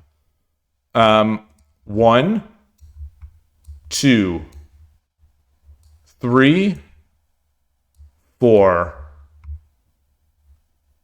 5, 6, 7, 8, 9, 10, 11. So that's a mate in 11. So Viridin is leading now with a pure two mate in 11. So can we get faster? Can we get faster? Mine is not actually two mate. Mine was mate in 7, but it was not two mate. Mine is mate in 7 unless they run first.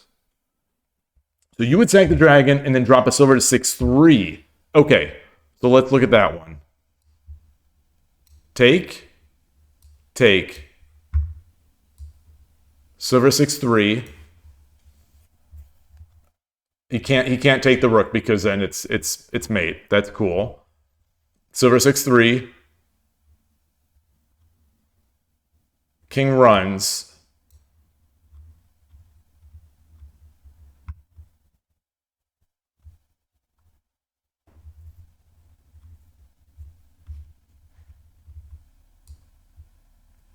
Stylish move. Gold 7-1.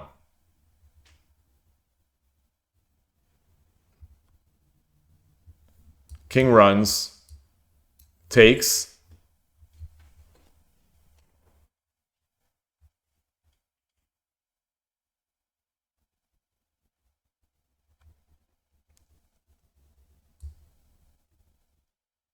Drops the knight. Silver comes over, takes, promotes. Knight takes. The gold drop. All right, so how many is that? How many is that? 1, 2, 3.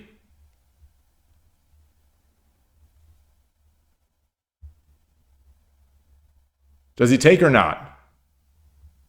Let's say he takes. 4, 5,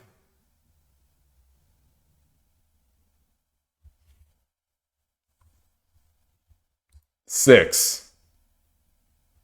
Oh, 6. Oh, wait. So now, okay. So now we've got 6. We've got a. He can run. So we don't have a mate there.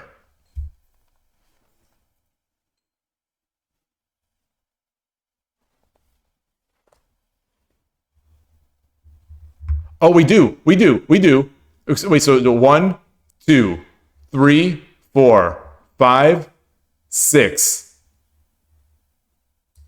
7, 8, gold drop. 9.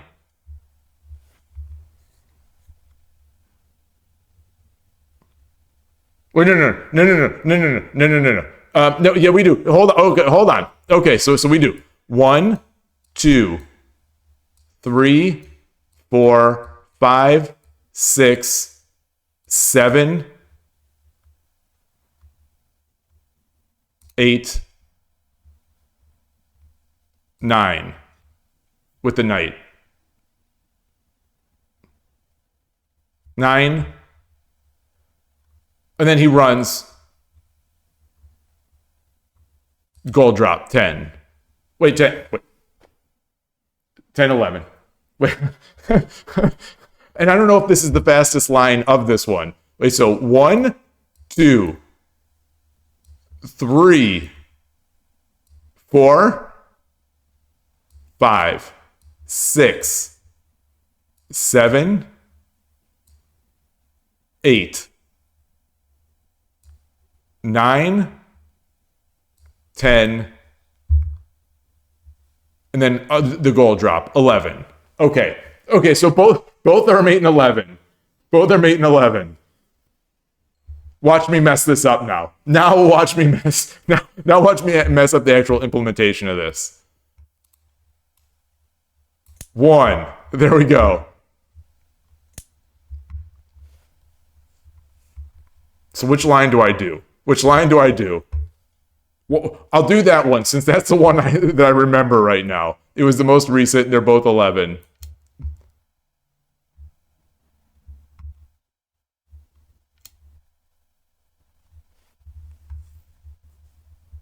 I think I said that this is, or is this mate in 11 now? Um,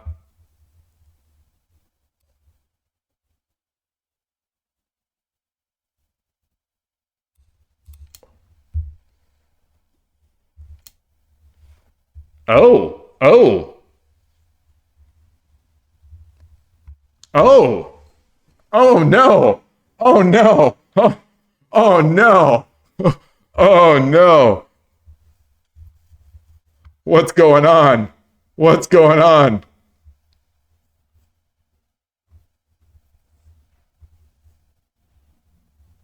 Oh no. I'm in shambles. I'm in shambles. What just happened? What just happened?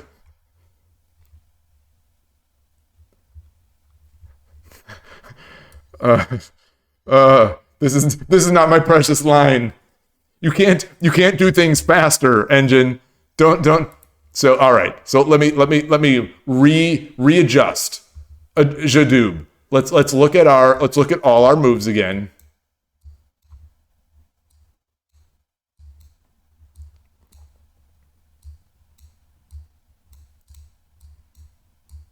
Gosh. Okay.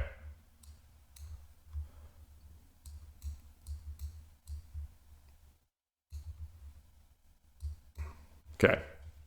So we see our positions. I want to get the one gap.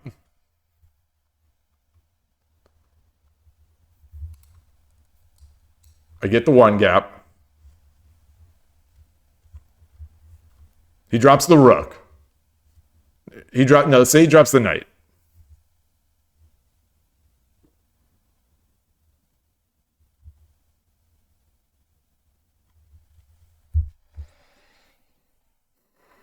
No, let's say he drops the rook.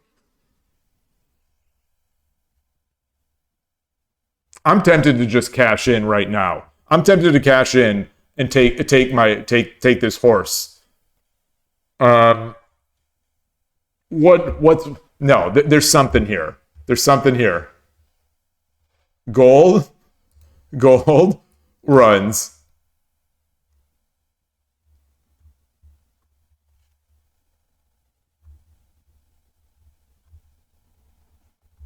What about this? Takes it. Knight takes.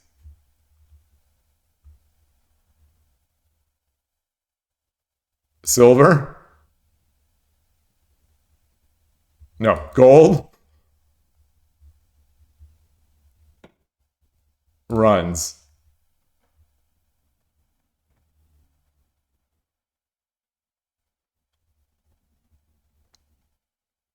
Ah!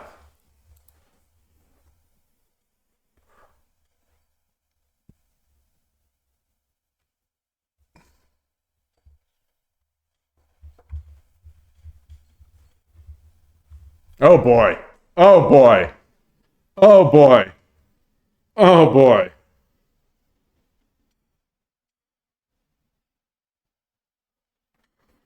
I should have done my silver 4-1, my silver drop 7-1. My precious. My precious. Um what if I just do this? What if, oh, that's not check. That's not check.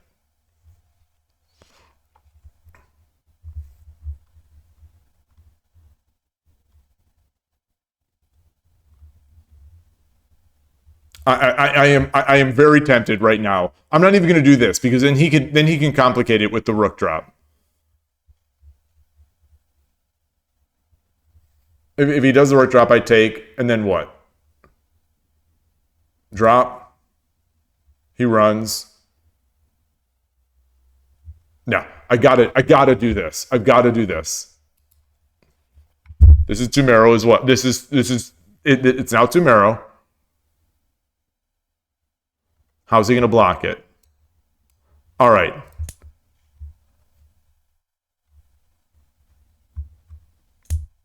Okay. All right. Now we're looking good. Now we've got it.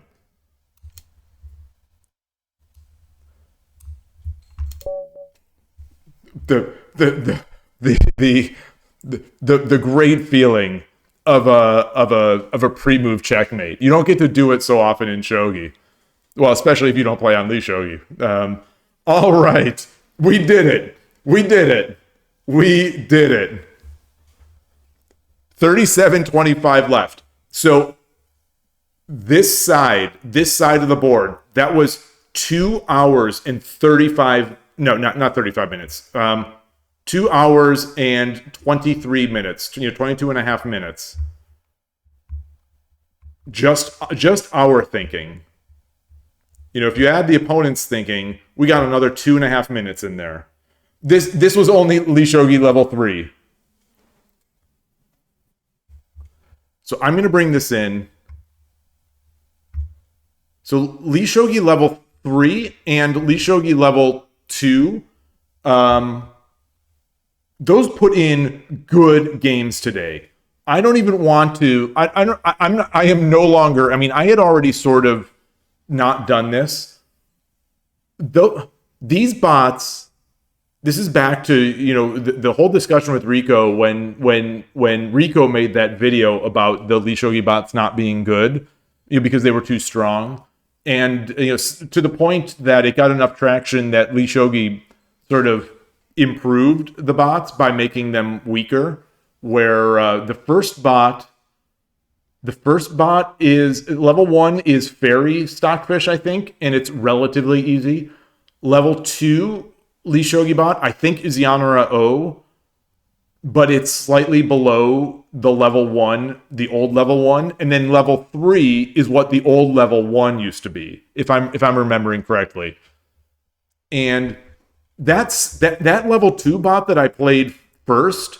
That was real good, like to me, real good. And the average Centipon loss and the blunder rate were relatively low. Definitely low. This one, it'll be interesting to see how this plays. I think this one played better, but in some way not as challenging. The level 2 one, a couple of those moves were awfully scary. Awfully scary. So these bots are, I think, again, are a little too good.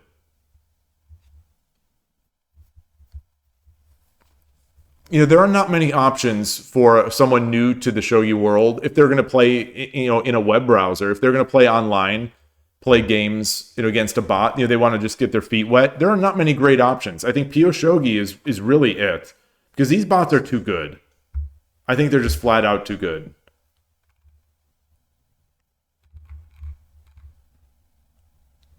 You would think, but I think right now, I don't think they're spending more than a second per move. It's possible they are. Because it goes out, the move, these are not done in the browser. So, the move request comes, it gets sent out to ShogiNet. The ShogiNet bot does its thing and then responds, back. Yeah, I suppose you could, well, that seems like something you could do. I don't actually know if I don't know how the API for the engine is, that computer API. I don't know if it's granular enough to do half second versus 1 second, or if you maybe make it like at a certain depth, maybe you put a depth limit. I assume you could, but then again, it might be another one of those where you might just get superhuman. Like, if some of the moves are just so obvious to the bot, you give it half a second, it still may be superhuman. At least it may be like, I don't know, Don level. I think they still need to have that sort of blunder built in.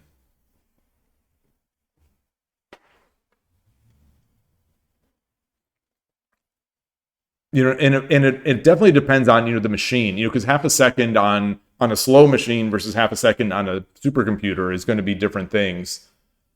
So, it almost feels like using time might not be the most scalable thing. Like, you sort of, as computers get better, all of a sudden the bots are just going to get better.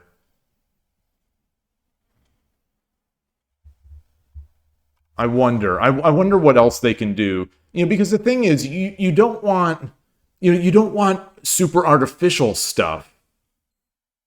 Like it's almost like you want relatively weak. Let's say you peg the height of the depth at like 10 or whatever it is. Let's say you give the engine depth 10 as a limit, and then all of a sudden, and then you pick from a selection of not best moves, but so let's say you I wonder if you just, it'd be easy enough to test this, but like you say, I'm going to scan at a max of depth 10, and now I am going to take the 5th through the 10th best moves. Well, maybe this wouldn't be so good. I was going to say take the 5th through the 10th, but don't just flat out blunder something. Or oh gosh, it's hard. It's hard. I'm sure there are ways to tweak it. If we can get all the Kifu from 81 Dojo, should be able to. Now you're talking. Now you're talking. And I think we could get stuff from. This is the kind of thing that I wish the Lee Shogi guy was doing. And I'm guessing that he sort of is planning on it, just based on that new insights feature. But I would love to see, even though Lee Shogi is relatively low used, there are relatively few players and games compared to 81 Dojo and Shogi Wars. There still are a bazillion games. They still do get a lot of games. Either people playing engines or people playing each other. And I bet there'd be a way to train. I can't imagine there's not a way to train it. And the problem in one problem that I imagine is that the ratings on Lee Shogi are relatively meaningless. So you can't do sort of like what that Lee Chess bot, that Maya bot does. There's a Maya which is approximately 1,100 FIDE. I think there's a Maya that's trained on like 1,500 FIDE level games, and there's another bot that's trained on like a Maya bot that's on 1,900. I think they have that whole spectrum. But those bots, as I've said before, those to me are the most human-like chess bots there are. And I love it. Yeah, I bet you could. I bet you could. But if you could get all the 81 Dojo, that would be ideal. I don't know if Hidechi wants to give people that. I'm not sure. I don't know how easy it would be to pull all the Shogi Wars games too. Because Shogi Extend, the Shogi Extend people, I am going to guess, have all the Kifu. All the Kifus that they have. And so they must have a ton. I bet they could do a lot. It wouldn't surprise me if they are working on stuff like this. Yeah, maybe you can write it. Yeah, you can definitely script. You can definitely script Shogi Extend, and I've looked at doing that. But my only worry is like getting throttled, or just sort of I wouldn't want to bombard their system and just kind of blow them up with my greed for Kifus. Oh man. We are looking really good in this game so far in terms of an an error rate. I've never played this well. So this is the combined effort.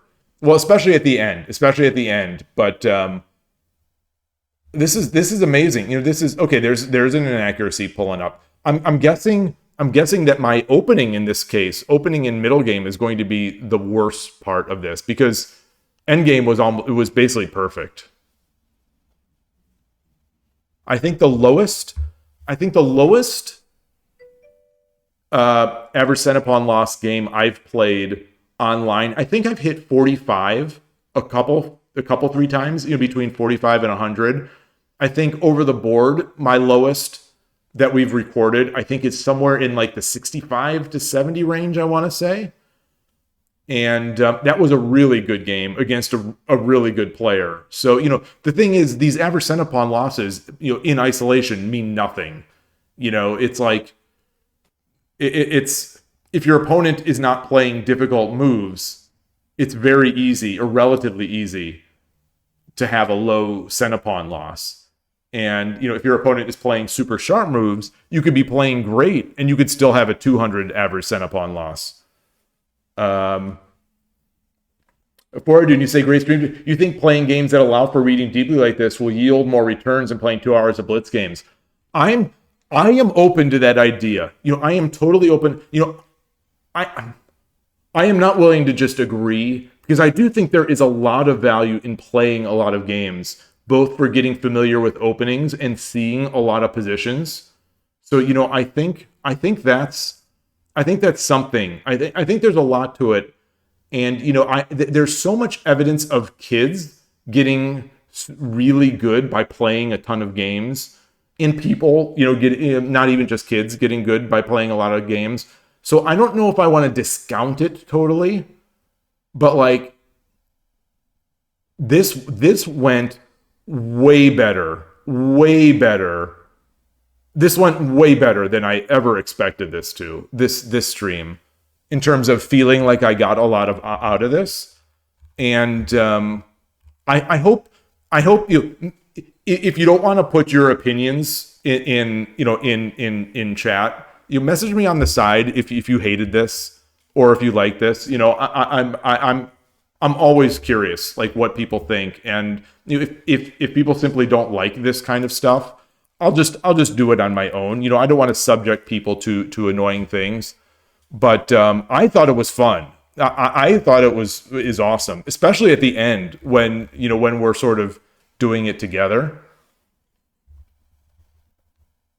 Which obviously you can't do, or you can, but I wouldn't. You can't do that with a rated game anywhere. You don't want any backseating in the rated games. But these sort of meaningless bot games, I think all is fair.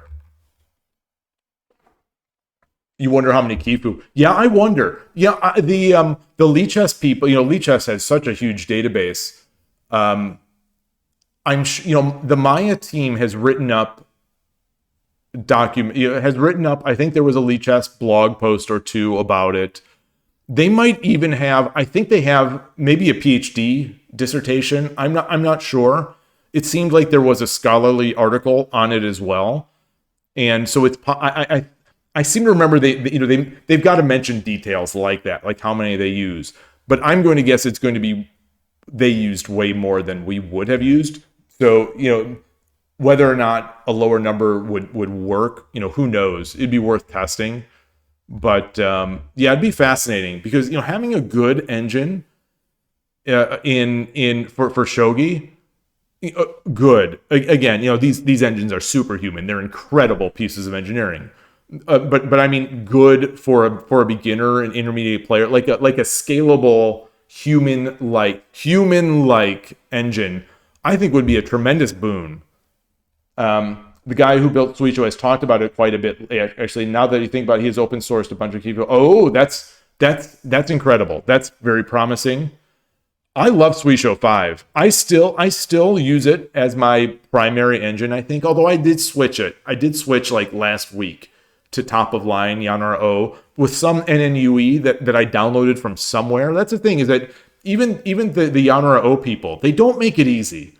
They sure don't make it easy to just download an engine. Here's our best. Here it is. Download our best. They let you can download the engine, but finding the NNUE and plugging it in, like, that to me seems like it is not, unless I'm just, the translation of the page that I'm using is not making it clear. It's not easy. They have like a gazillion NNUEs, all for different types of something. And meanwhile, Suisho 5 was just, here, download this binary. It's got the NNUE built in, and it's so easy. And it's still incredibly strong. Like, when I play these engines against each other with, I think the most I ever did.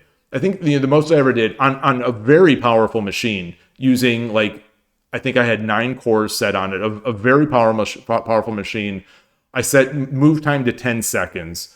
So, and I pitted Suisho 5 against top of line Yanra O with the NNUE that I had found from one of their sites. And long story short, Sente won. So, neither bot beat each other. It's like, Sente always won in the games I played out. And I don't know how many games I played. I don't even remember. I think it was like 10 or 11. I think I did an odd number. Like 11. The most recent test run that I did had 11 games. And Sente won.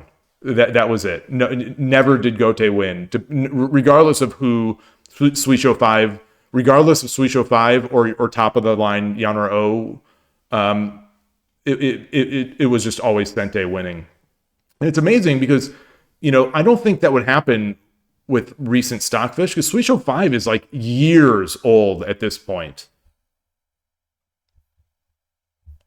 But Virden, you say, especially when it comes to playing against weirder opening like a duck, you're probably not going to purposely study lines against her, see as much as you don't, if you don't play. Yeah, that's true. That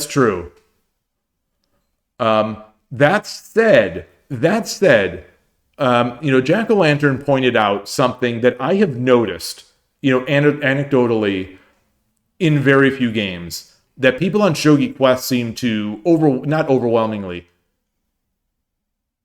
uncharacteristically, I don't know what the word would be, but the people on Shogi Quest, there's a word I'm searching for, where it's more than you would basically the word is more than you would expect. It's on the tip of my tongue. Inordinate. Not inordinate. Overrepresented. Yeah, overrepresented is not the word, but basically it. That duck is overrepresented in these Shogi Quest games, and I have definitely noticed that. And I've been one of the lately I've been one of those villains that has been doing Duck Castle on Shogi Quest. And it's awfully good. I actually think that it would be very valuable to do some. So that's the thing. If you could train a bot on Duck, it would be really interesting to see what they do. Because I think those, whereas I used to poo-poo it, until Ornolf and Transport Pokemon were really sort of, I don't want to say talking it up, but really not playing devil's advocate either. But they were sort of opening my eyes to Duck Castle. And it's been really good. It's been a really good experience for me learning how to play it. But I have a newfound respect for it. Yeah, I know the engine doesn't like it, and a lot of people say bad things about it. But the thing is, there are a lot of situations in there that prey on my weaknesses. Like I think the Duck Castle type setup and strategy, it preys on the weaknesses of someone my level. Like everyone is developing, but a developing player that doesn't have all that much experience, but is sort of, I don't want to say one-minded or single-minded, but we have our ideas of, we build our attacks, we exchange pawns, we build a castle, or we build a quick castle. We have our ideas, but Duck in some way throws it a little bit on its head and is like, all right, well, I'm not going to attack you. Duck does attack. There is that rook, and there's a lot of Sabaki and stuff like that. But it's like, I am going to set up a situation where even if I take material losses, you won't be able to capitalize it because you can't drop them. And very strong in a slow game. Because in a slow game, it takes a bit of time, maybe for me anyway. It takes me a bit of time to be like, oh, okay. This guy is playing for defense. This guy's playing for Duck. And meanwhile, he'll already have like a 10, 15, 20-second advantage. So not only do they sort of start with a time advantage, but they're not even trying to win. So I have to break into this fortress and mate in less time than it'll take them just to defend. It's a superpower for short games. But I think even for long games, it's illustrative because, like, okay, if the opponent decides they are not going to attack you, or the opponent decides that you are not going to get a drop against them, what do you do? And so when I watch these Ahiru Man games that he loses, or that he loses, the good ones are where he loses sort of convincingly. It's very interesting. It's like how you play a handicap game where you start slowly moving your pieces up and you start taking more space. And the duck player kind of ends up, I don't want to say not Zugzwang. I don't want to say that, but like essentially they can't move very well. And it's good. It's good. I've heard you say when you're playing in short games like that, you like playing things you wouldn't do in a tournament game. Yeah. Imagine sort of mindset of people doing Duck on Shogi Quest. Yes, I think so. That's what Migiyoku also like that. Yeah, totally. And people are not accustomed to it. So I've also decided that, maybe not in a tournament game, but I am going to play Duck in slower games at the club over the board. I'm going to play it where I would in the past, where in the past I might say I'm playing someone a lower level than me, where I might slowly build an Anaguma and not make any sort of static rook attacks. In those games, I am going to play Duck. I think it'll be so unlike sort of a lot of these sort of one-sided games, like I have to hold back. So like I don't get as much out of it if I'm playing the game. Like say I'm just slowly building Anaguma and I see that I can attack with my static rook. I see it's open, but I still don't, just because I want to give the opponent time to set up and get used to the game. There's one thing like that. But if I'm playing Duck, I think I'd be more willing to just go all out. Just build that Duck structure, go all out. And I think it'd be an instructive game for both players. So I'm going to try that. This past weekend, when I was going to do that, it ended up only with two of us at this club. So it was the two of us, and the other player is stronger than I am. So we both brought out, we both brought out our sort of. Actually, I don't want to speak for him because I don't know if he's working on other stuff too. But like I was going to say, we both brought out our A game. So I brought out my A game, which is Urshino Ryu / Torizashi these days. And we had some very good games. He won them all, but they were all really good. Didn't mean that it didn't hurt though. Ghost One, you say me. I will play slow games, only 15-minute games. Also you. Move fast and end the game in 3 minutes. Yeah. That's how these games usually go for me. Because like if I'm playing a bot and I've got 180 minutes, like as we've discussed in the past, I really don't generally enjoy playing bots. I just don't, like, especially on Shogi Wars. But So I will end up, even if I'm trying to think slowly and think through my moves, if I don't care, if I don't care, like I don't care about beating bots. So if I don't care, it's very difficult for me to bring my highest depth engine to the game, my highest thought. So I end up sort of being like, oh, I'll just do this. It doesn't matter. I'll just do this. It looks okay. I'll do this.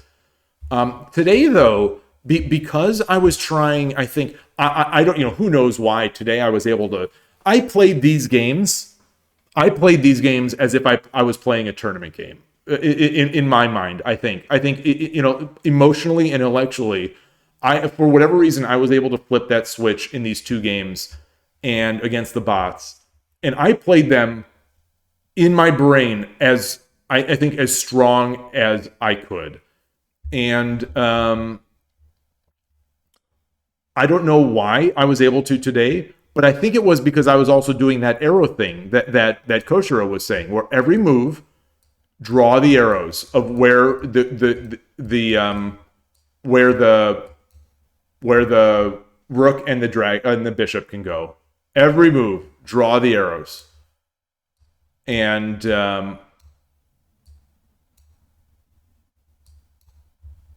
you know, maybe it helped ground myself in the game instead of grounding myself in the opponent. And I'm stunned. And thankfully, the engine did play some of what I think would be unhuman or inhuman moves. Both bad and sort of threatening. But these were pretty good games. And Viridin, you say, if you end up liking that kind of play, you recommend trying Gangi and Migi-Gyoku at some point. The shape gives you the option for either, depending on the situation. Yeah, well, I definitely want to play Gangi. So that's that. When I said that at the club, I play against players lesser than me. I'll play Anaguma, Ibisha Anaguma. And I just won't push the Ibisha, very fast. That actually was a brief simplification. So if we have varying people at the club, and I'm talking about this East Bay Shogi Club, not necessarily at the Cupertino, but so if I'm playing, the club leader, I'm bringing my A game. If I'm playing someone who is slightly lower level than me, then I have been trying to play. I've been trying to play Gangi. I've been trying to play just sort of. I don't think you can say this, so apologies to the Gangi and the Bogin fans. Not fanatics like in a bad way. I tried it I'm trying to build Gangi, but I'm also trying to sort of do Bogin because I don't know what else to do. So that's sort of what I do against these players because it's like I feel like I have a little bit more. I'm not just going to get wrecked, so I can do this. And I could still play a good game, like a good respectful game against my opponent. And it could still be a good game against the opponent because, I've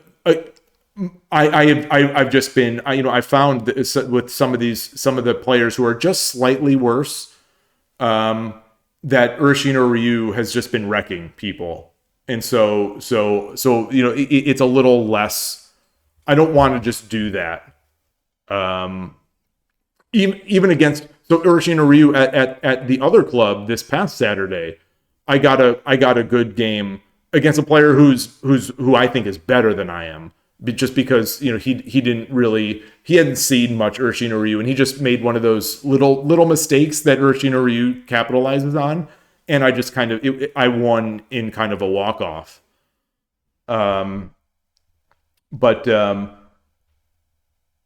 Yeah, so I definitely am experimenting with Gangi. I haven't been experimenting with Migi-Gyoku. I should. So the thing is, I know that there's a Shogi Ramen TV book, and I think it's just ebook, but it's an ebook on Amazon. I've been thinking about getting that. So the thing is, the thing that worries me about Migi-Gyoku. And this is unfair. This is all just sort of mental stuff. And this is not me judging anyone who plays it at all. But my brain tells me even though I play Urashino Ryu and Central Rook, which some people consider like not real, I don't want to be one of those guys. The guy that plays the quirky openings. That's the thing that's holding me back from Migi-Gyoku. I don't want to be that guy. Does that make sense to anybody? I'm not sure. I do show you say Gangi plus bougie. Gangi plus bougie is a thing. Okay. Well, it's definitely, that's good to hear because that's what I do. That's what I do because I don't know any better.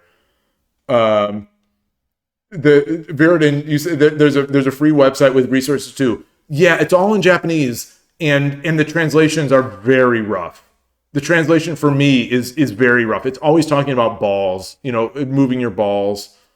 That's like those translations of the Migi Goku.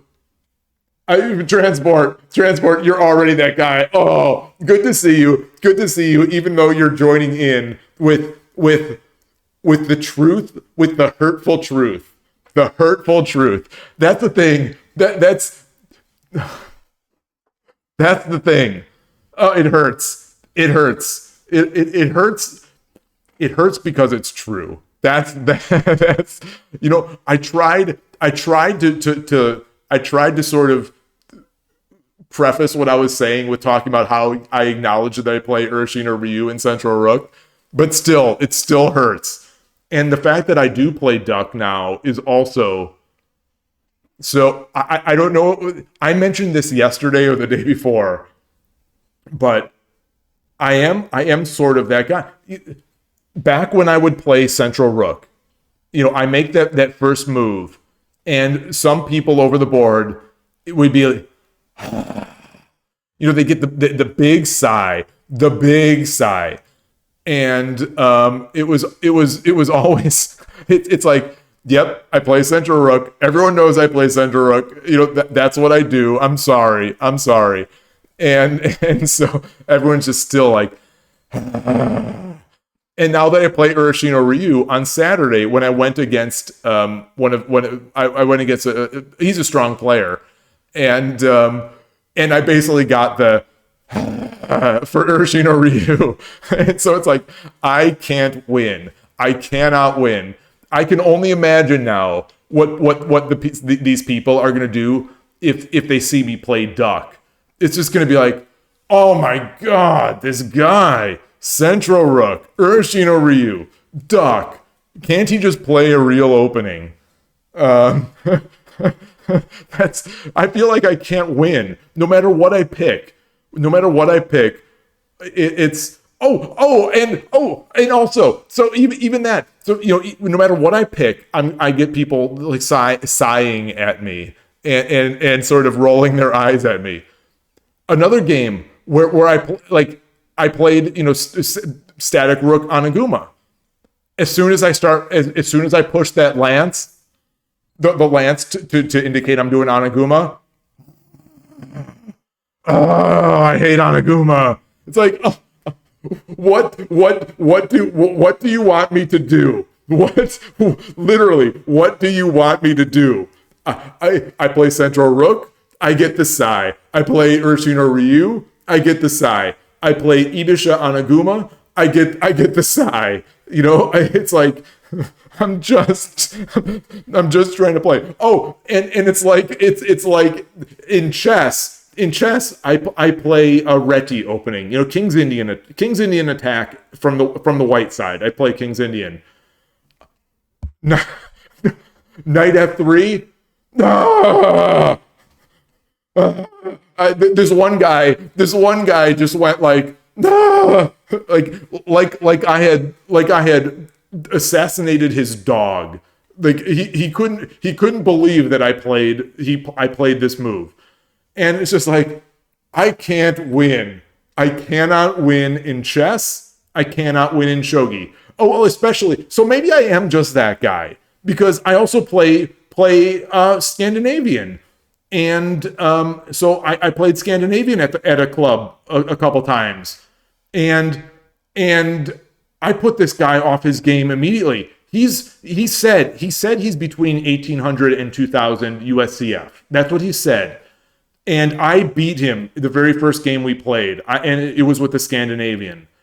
And as soon as I moved the Scandinavian, he leaned forward. He's like, oh, I don't remember this. And it's like, and I'm not going to say, dude, I'm like 1100chess.com. Just play me. Just play me. I do think I'm underrated on chess.com. But anyway, it was, I won that game. And then we played again with the colors reversed. And I did my King's Indian attack. It was a very good game. And he won. But anyway, in chess and shogi, somehow I'm that guy. Or maybe if you do not play, Kakugawari, or you don't play e4, e5, or maybe that's it. If you don't play those, maybe you're just that guy in shogi and in chess. I don't know. I don't know what to make of it, because in chess and in shogi, I get the size as soon as I make my first move. Gotta add Iken Bisha. So I have played Iken Bisha. I've tried after that Manao video where she played against it and then played it. I tried it. Nobody plays into it. I push the pawn. And then I only know how to play it if you push the pawn, the opponent ignores it, and then you move the rook. I don't know how to play it any other way. Like if they also push the pawn, then I don't know what to do.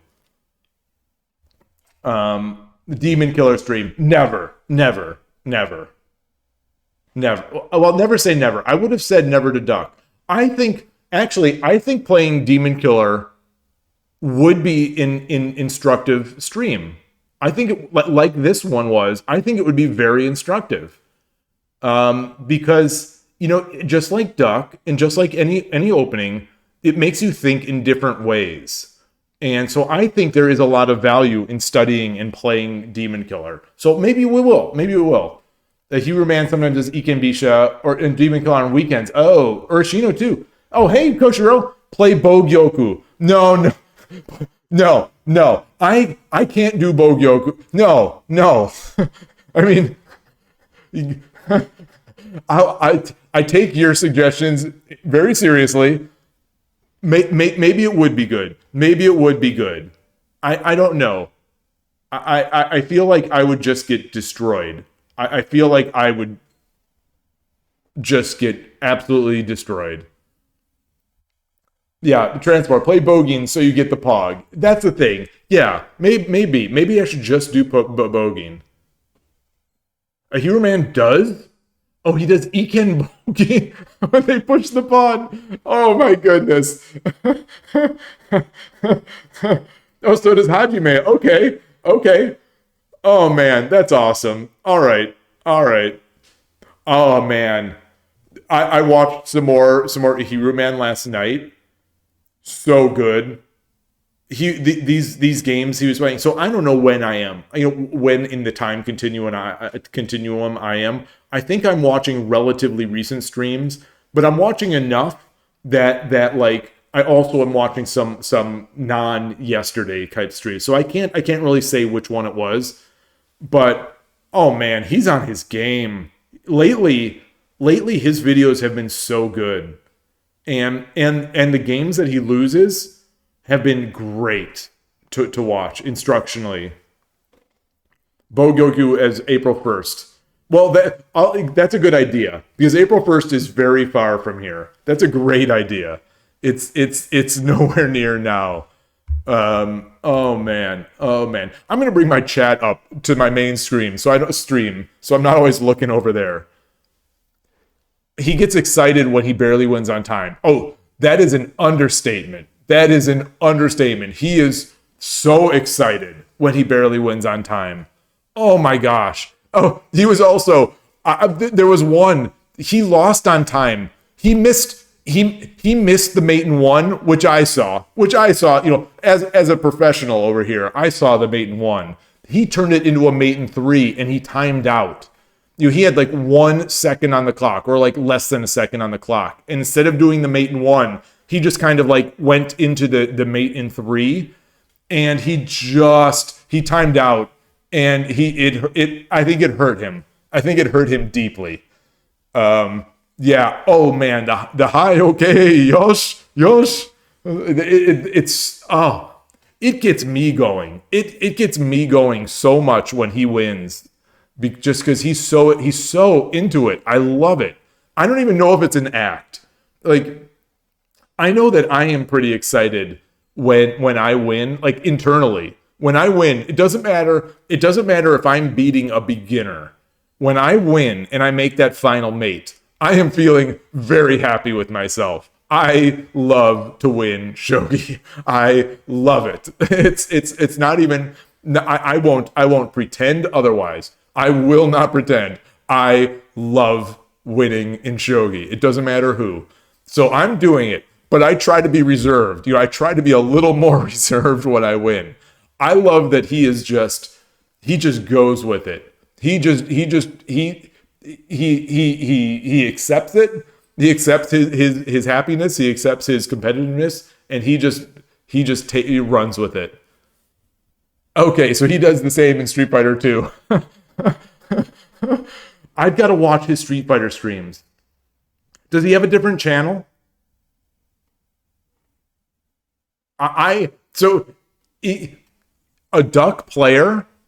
So it seems to me like a duck player in Street Fighter 2 would either be Guile or E Honda. I'm guessing. I am not great at Street Fighter 2 is a game that I've never been really good at. The Street Fighter games that I was good at were Street Fighter 5 and Street Fighter 4. I try to be good at Alpha, but it's Street Fighter 3, but Third Strike, but I've never been good at it, and I've never put in the time. Okay, a Hero-Man _game. I will look at that. Let me just do that right now, because I want to watch those. Man _game. I'll subscribe too. And his on the page, the main thing is a Ken versus Ken, and they're both at full screen playing down back, just down back. That sums up. I think that sums up a Hero-Man. That sums up the Duck Castle. Oh, that's good. It's so funny. All right, I've got to watch these. So good, so good. And he also uses his duck. He also uses his duck thing there. Well, he got a sub. He just got a sub. Actually, yeah. Good times. Oh man, I am so dry. We have been talking 4 hours, 4:20, 4 hours and 20 minutes, 4:20 blazing on this stream. 2 games that I'm not going to apologize. I'm not going to apologize because these were fun. These were good. I won't apologize, at least publicly. If people want to tell me that they hated this, I'll definitely apologize because I understand. I understand if people would rather watch the faster games. That game was literally 2.5 hours. The second game was 2.5 hours of think time. That's amazing. That's the longest game that I have ever played. And let me see. So how was the eval? The eval surely has finished. Oh, it has finished. Okay. So 69 average cent upon loss. Nice. There was one blunder, and it was this move. It was this move. Oh, this is a great spot. What was this? Gold 7-8. Really?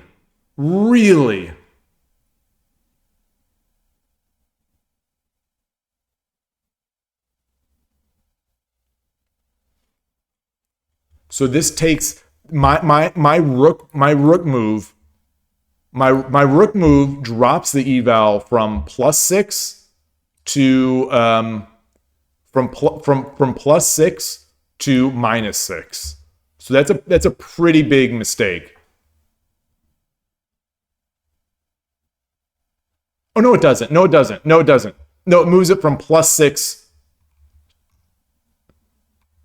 Oh no, I'm in the wrong spot. Here.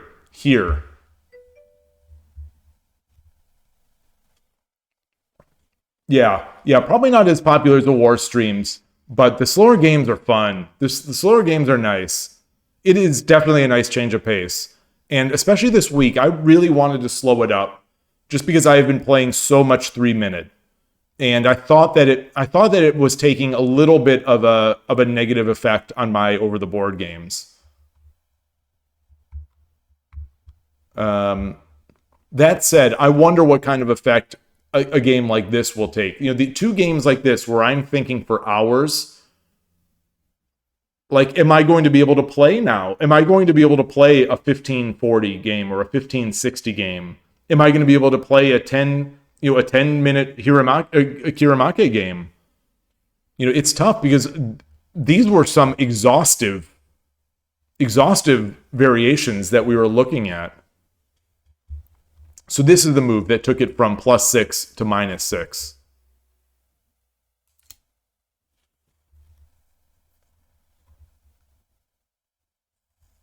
So the problem is that the opponent let me off the hook with gold 4-2. The best move there was bishop take. Whoa.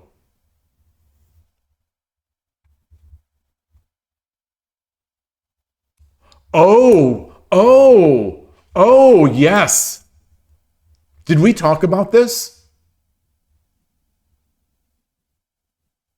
So I would have expected the silver drop here, but I guess that's fine too. Oh man.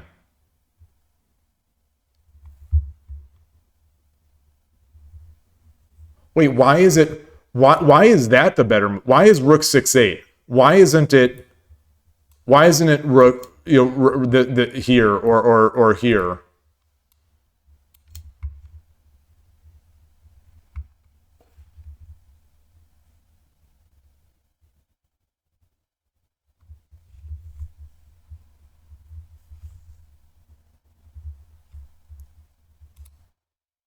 Because if I just drop it here, it's just it's a silver for rook trade.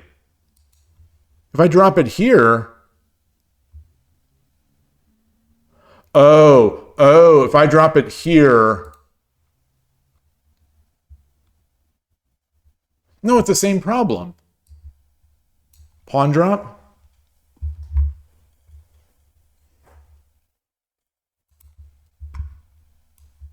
So if I drop here,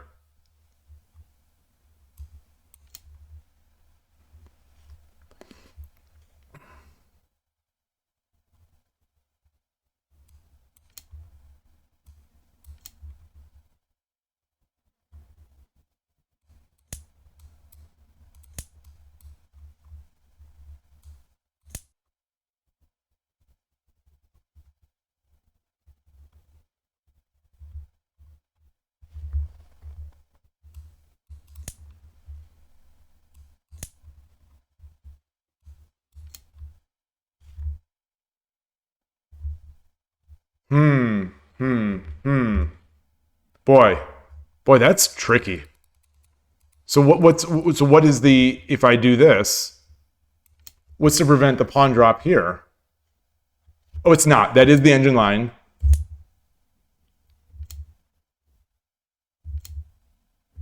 Yikes. Yikes.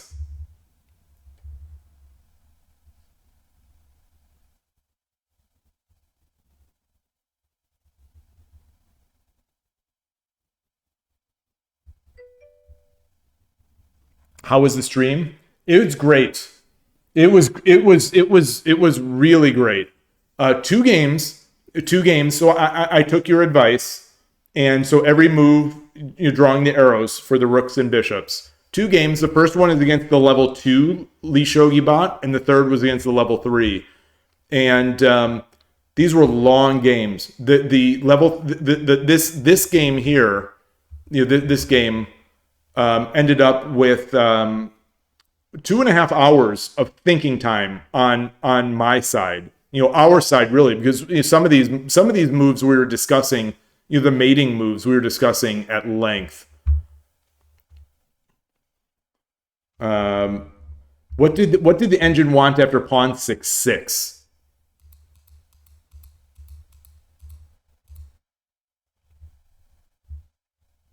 So let me. Okay, so I after pawn 6-6.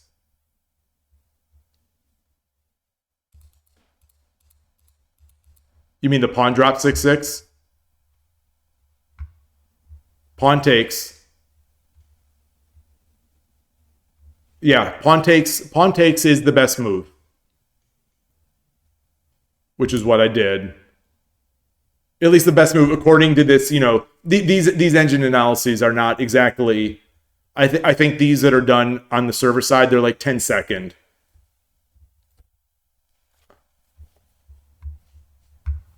Let's see what else. I'm gonna let the in-browser one run. The only move is pawn takes. So the rook 5-3 is, or 5-7 is not. Oh wait, rook takes 5-3. That's not in the top 5. Let me take it. No, it's now down to negative 2.7. The follow-up is take.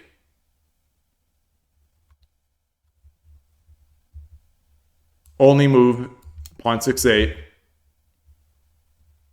Bishop drops 7-5.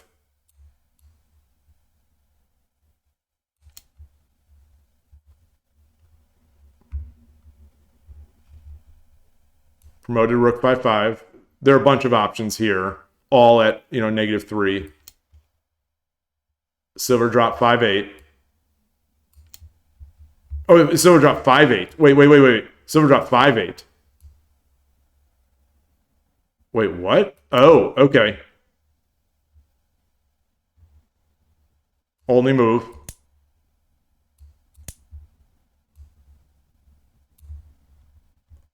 King and rook are basically equal. Wow.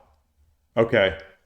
So that's the, I guess that's the end game of the mistake there, is that the bishop is going to be able to tempo that rook and then get that free silver. And it's, by no means losing. It's negative 3, negative 3.1 now. Fascinating.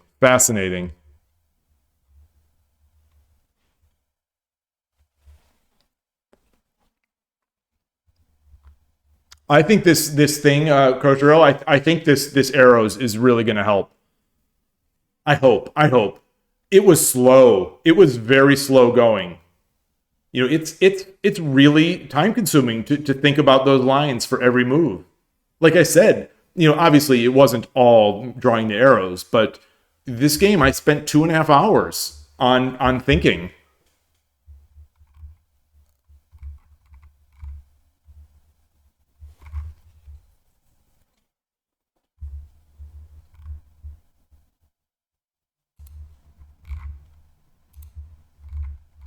Man. So instead of rook 5-8, so I think my first inaccuracy of the game was here at plus 6.1. The eval is plus 6.1. I do rook 5-8, which drops it to plus 2.7. So not a huge mistake, but an inaccuracy. The best is gold 7-8. Oh, wants to take that.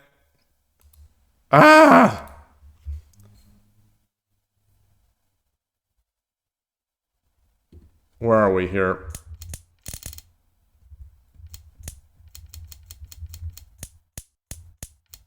Okay.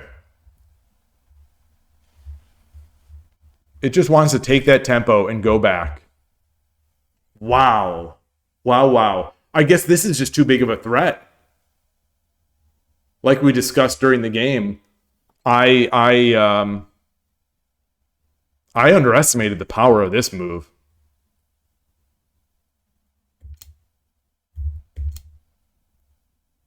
Wow. So I've got the rook and I've got the bishop in hand. So batten the hatches.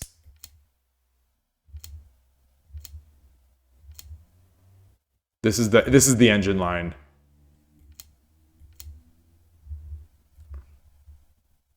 Yikes.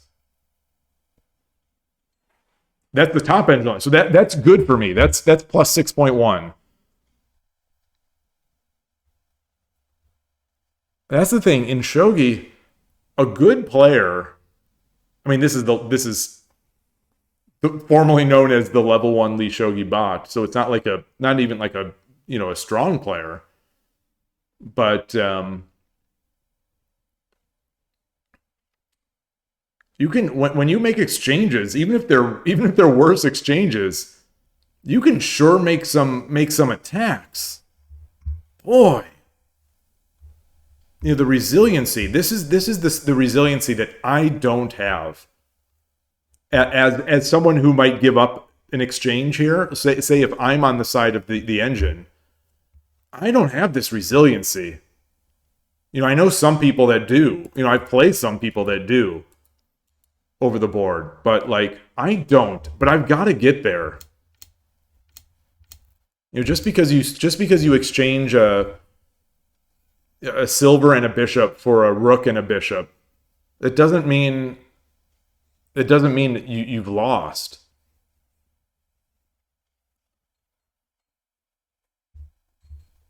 Oof. Oh, there was a move where I dropped a pawn on 5-7, where I could have rook drop 6-1. Oh yeah. Where was that? I think you might be thinking about the one I dropped on 3-3.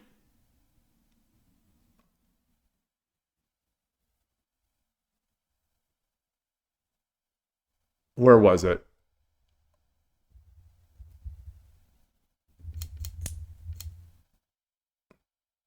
Or, oh, here we go. Yes. Yeah, perfect. I was afraid of the knight drop.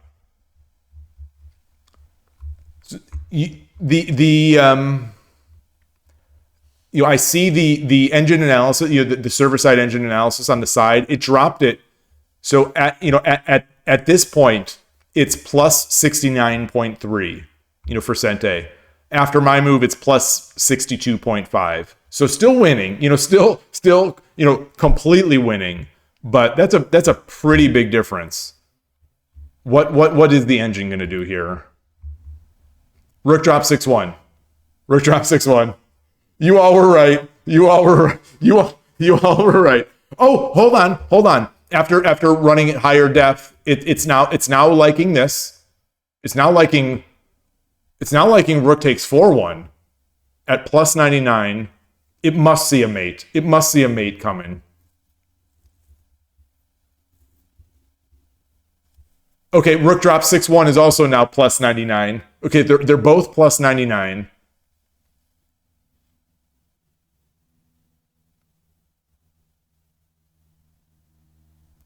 I guess effectively they're the same thing.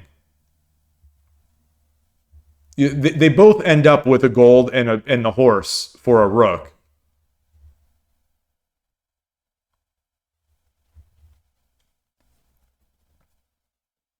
Yeah. So they're both plus 99.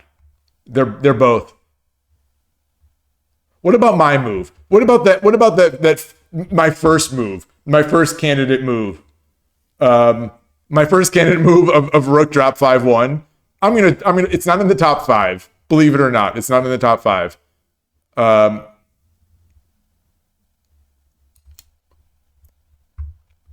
It's still plus 40. It's still plus 40. All right. Plus 44.4. The more time you give this, the more time you give the engine, the more it's going to agree with me. I will be proven correct. 46.2. 46.2. Do I hear a 99?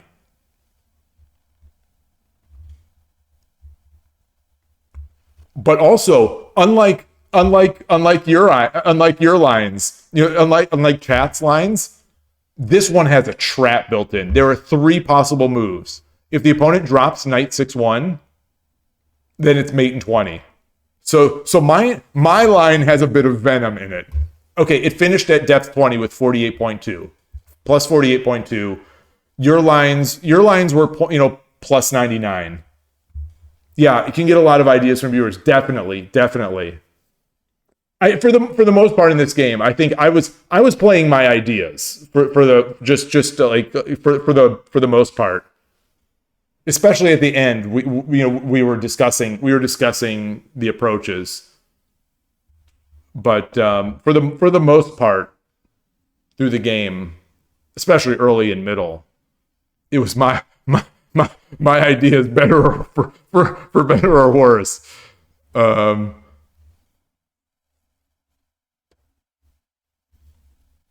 Yeah, it's really good. It is.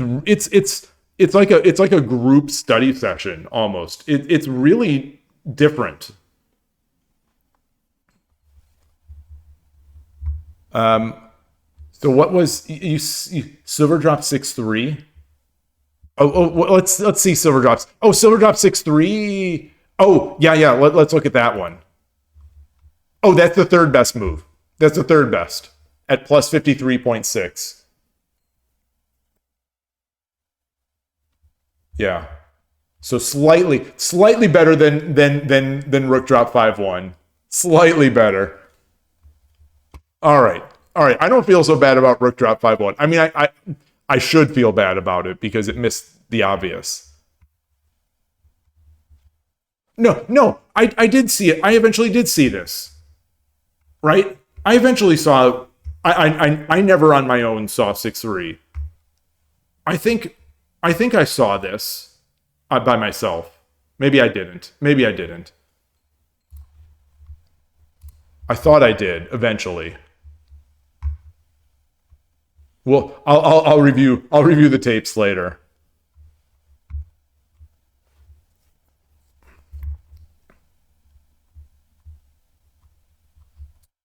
What is the follow up to that though? What is that? I still this is scary to me.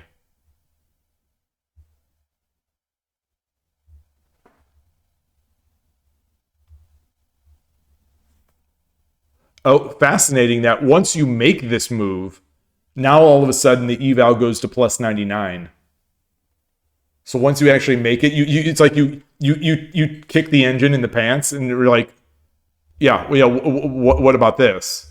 It finds a higher eval than it did prior to making the move. Got a best top move for the engine.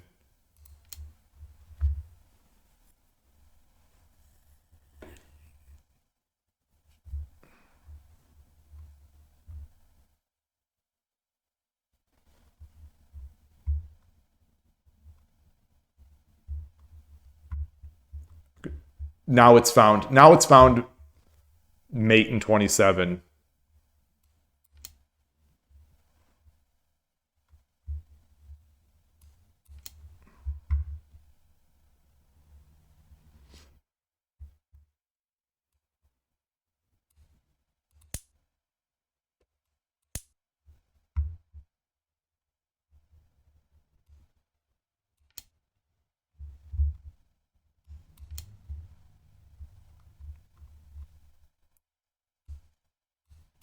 Okay.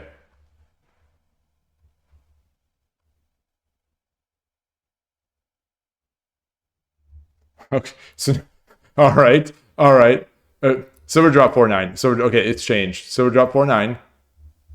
Oh, okay. Rook 4-1 takes 4-2. Silver takes 5-8. Bishop takes.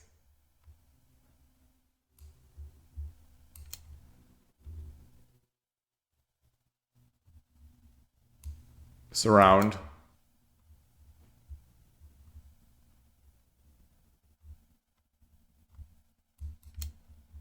Gonna make Anaguma.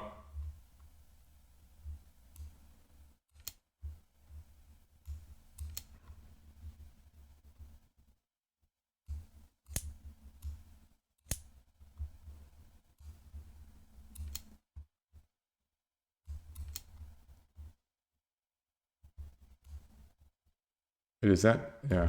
Okay. All right. So that's how to win that game. Interesting.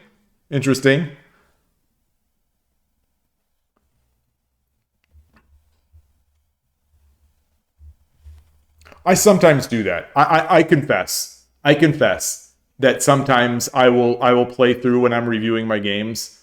I'll do that with the engine. I'll play through the mate. If I am not seeing like in an overwhelming position, let's say like this, where the engine says it's plus 50, I will play it through and see, how the engine surrounds, how the engine tries to make an attack. If I'm not seeing it, I'll try to see it, and then I'll make the move, and then I'll try to see it, and then I'll make the move. You see, after seeing what the engine does. It's slow, but I don't even know if it works. Clearly, my end game is still so weak. Anyway, all right, man. This was fun. I wonder if it's showing. So it is so hot in Northern California these days. I'm gonna guess it's like in the 90s right now. I don't know, but I don't know if you could see. Like I'm sort of sweating. I haven't had water. I think we're closing in on 4 hours and 45 minutes. I don't think I've had a break today. I think it's just been the tea and the water, and I haven't had a drink in like 3 or 4 hours. I haven't had a sip from those in 3 or 4 hours. So I think that's going to be it. Protect my voice a bit. I'm starting to get very dry. Trying to find a move is good enough exercise. Just trying to find, so I try to find those moves, and then I sort of check my work, with like, all right, what is the best move, and then hopefully it's my move, and then we'll move to and then I'll move to the next move, and I'll be like, all right, now what am I going to find? What am I going to do? What's the next move?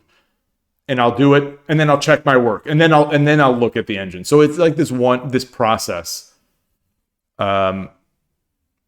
It's fun too, but like it's amazing. It's just amazing how many ideas I don't even consider in these positions. But yeah. All right. I think that's going to be it. Thank you so much for everyone for hanging out and playing and just discussing all this stuff. It's so good. It's so fun. I loved it. I hope people enjoyed it. But again, if you didn't, let me know. And I'll just I'll be back tomorrow. I don't know what I'm going to do. I think I am going to go back for the usual Fast Friday, where it's 10-second Byoyomi games. They're fast games, but there's always Byoyomi to make them sort of there's always Byoyomi to preserve the quality. If Fordun, you say it's important to remember how much you don't see when you feel stuck in a game. Yeah, definitely, because it seems like. It almost seems, maybe this is an oversimplification, but in when I review my games and I bring up the points where I thought I was stuck, it's amazing how there were plenty of ideas. It's rare, like in these games, unless you're like straight up in the opening, the opening sort of Joseki. There are ideas almost all the time. It's amazing, even in the games that feel stuck. And just keeping that in mind, I think helps. On the downside, it makes me spend more time. That's a thing over the board that I notice, is that when I am unwilling to admit that I am stuck and that I think like there has to be a move, and sure enough, the engine later on in review bears out that there were some strong moves. I spend time trying to find those moves and I don't find them. And, part of that is that I still, this is something that we've discussed. I know with Koshiro we've discussed this, but the idea of pruning variations, when you're on the clock and you look at a variation, it's not good, or you've decided it's not good. Don't think about it again. Don't think variation A, throw it out. Variation B, throw it out. Variation C, throw it out. Don't go back to variation A.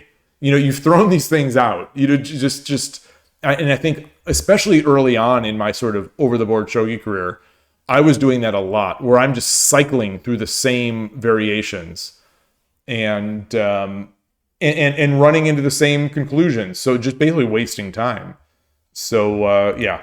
Anyway, shogi's hard. Shogi's hard. Clock management is hard. The meta of shogi, just sort of the externalities of the game, make it tricky. But man, is it fun. It's so fun. So that's going to do it for me. Thank you again. Enjoy your shogi games. I hope everyone can enjoy their games as much as I enjoyed, these streams, and today's stream in particular has been a blast. And thanks. And thank you. I cannot say it enough. Thank you. How much I appreciate the help and just the camaraderie and the fun, the shared enjoyment of the game. So thanks again. Take care. See you soon and have a great remainder of the day. Bye.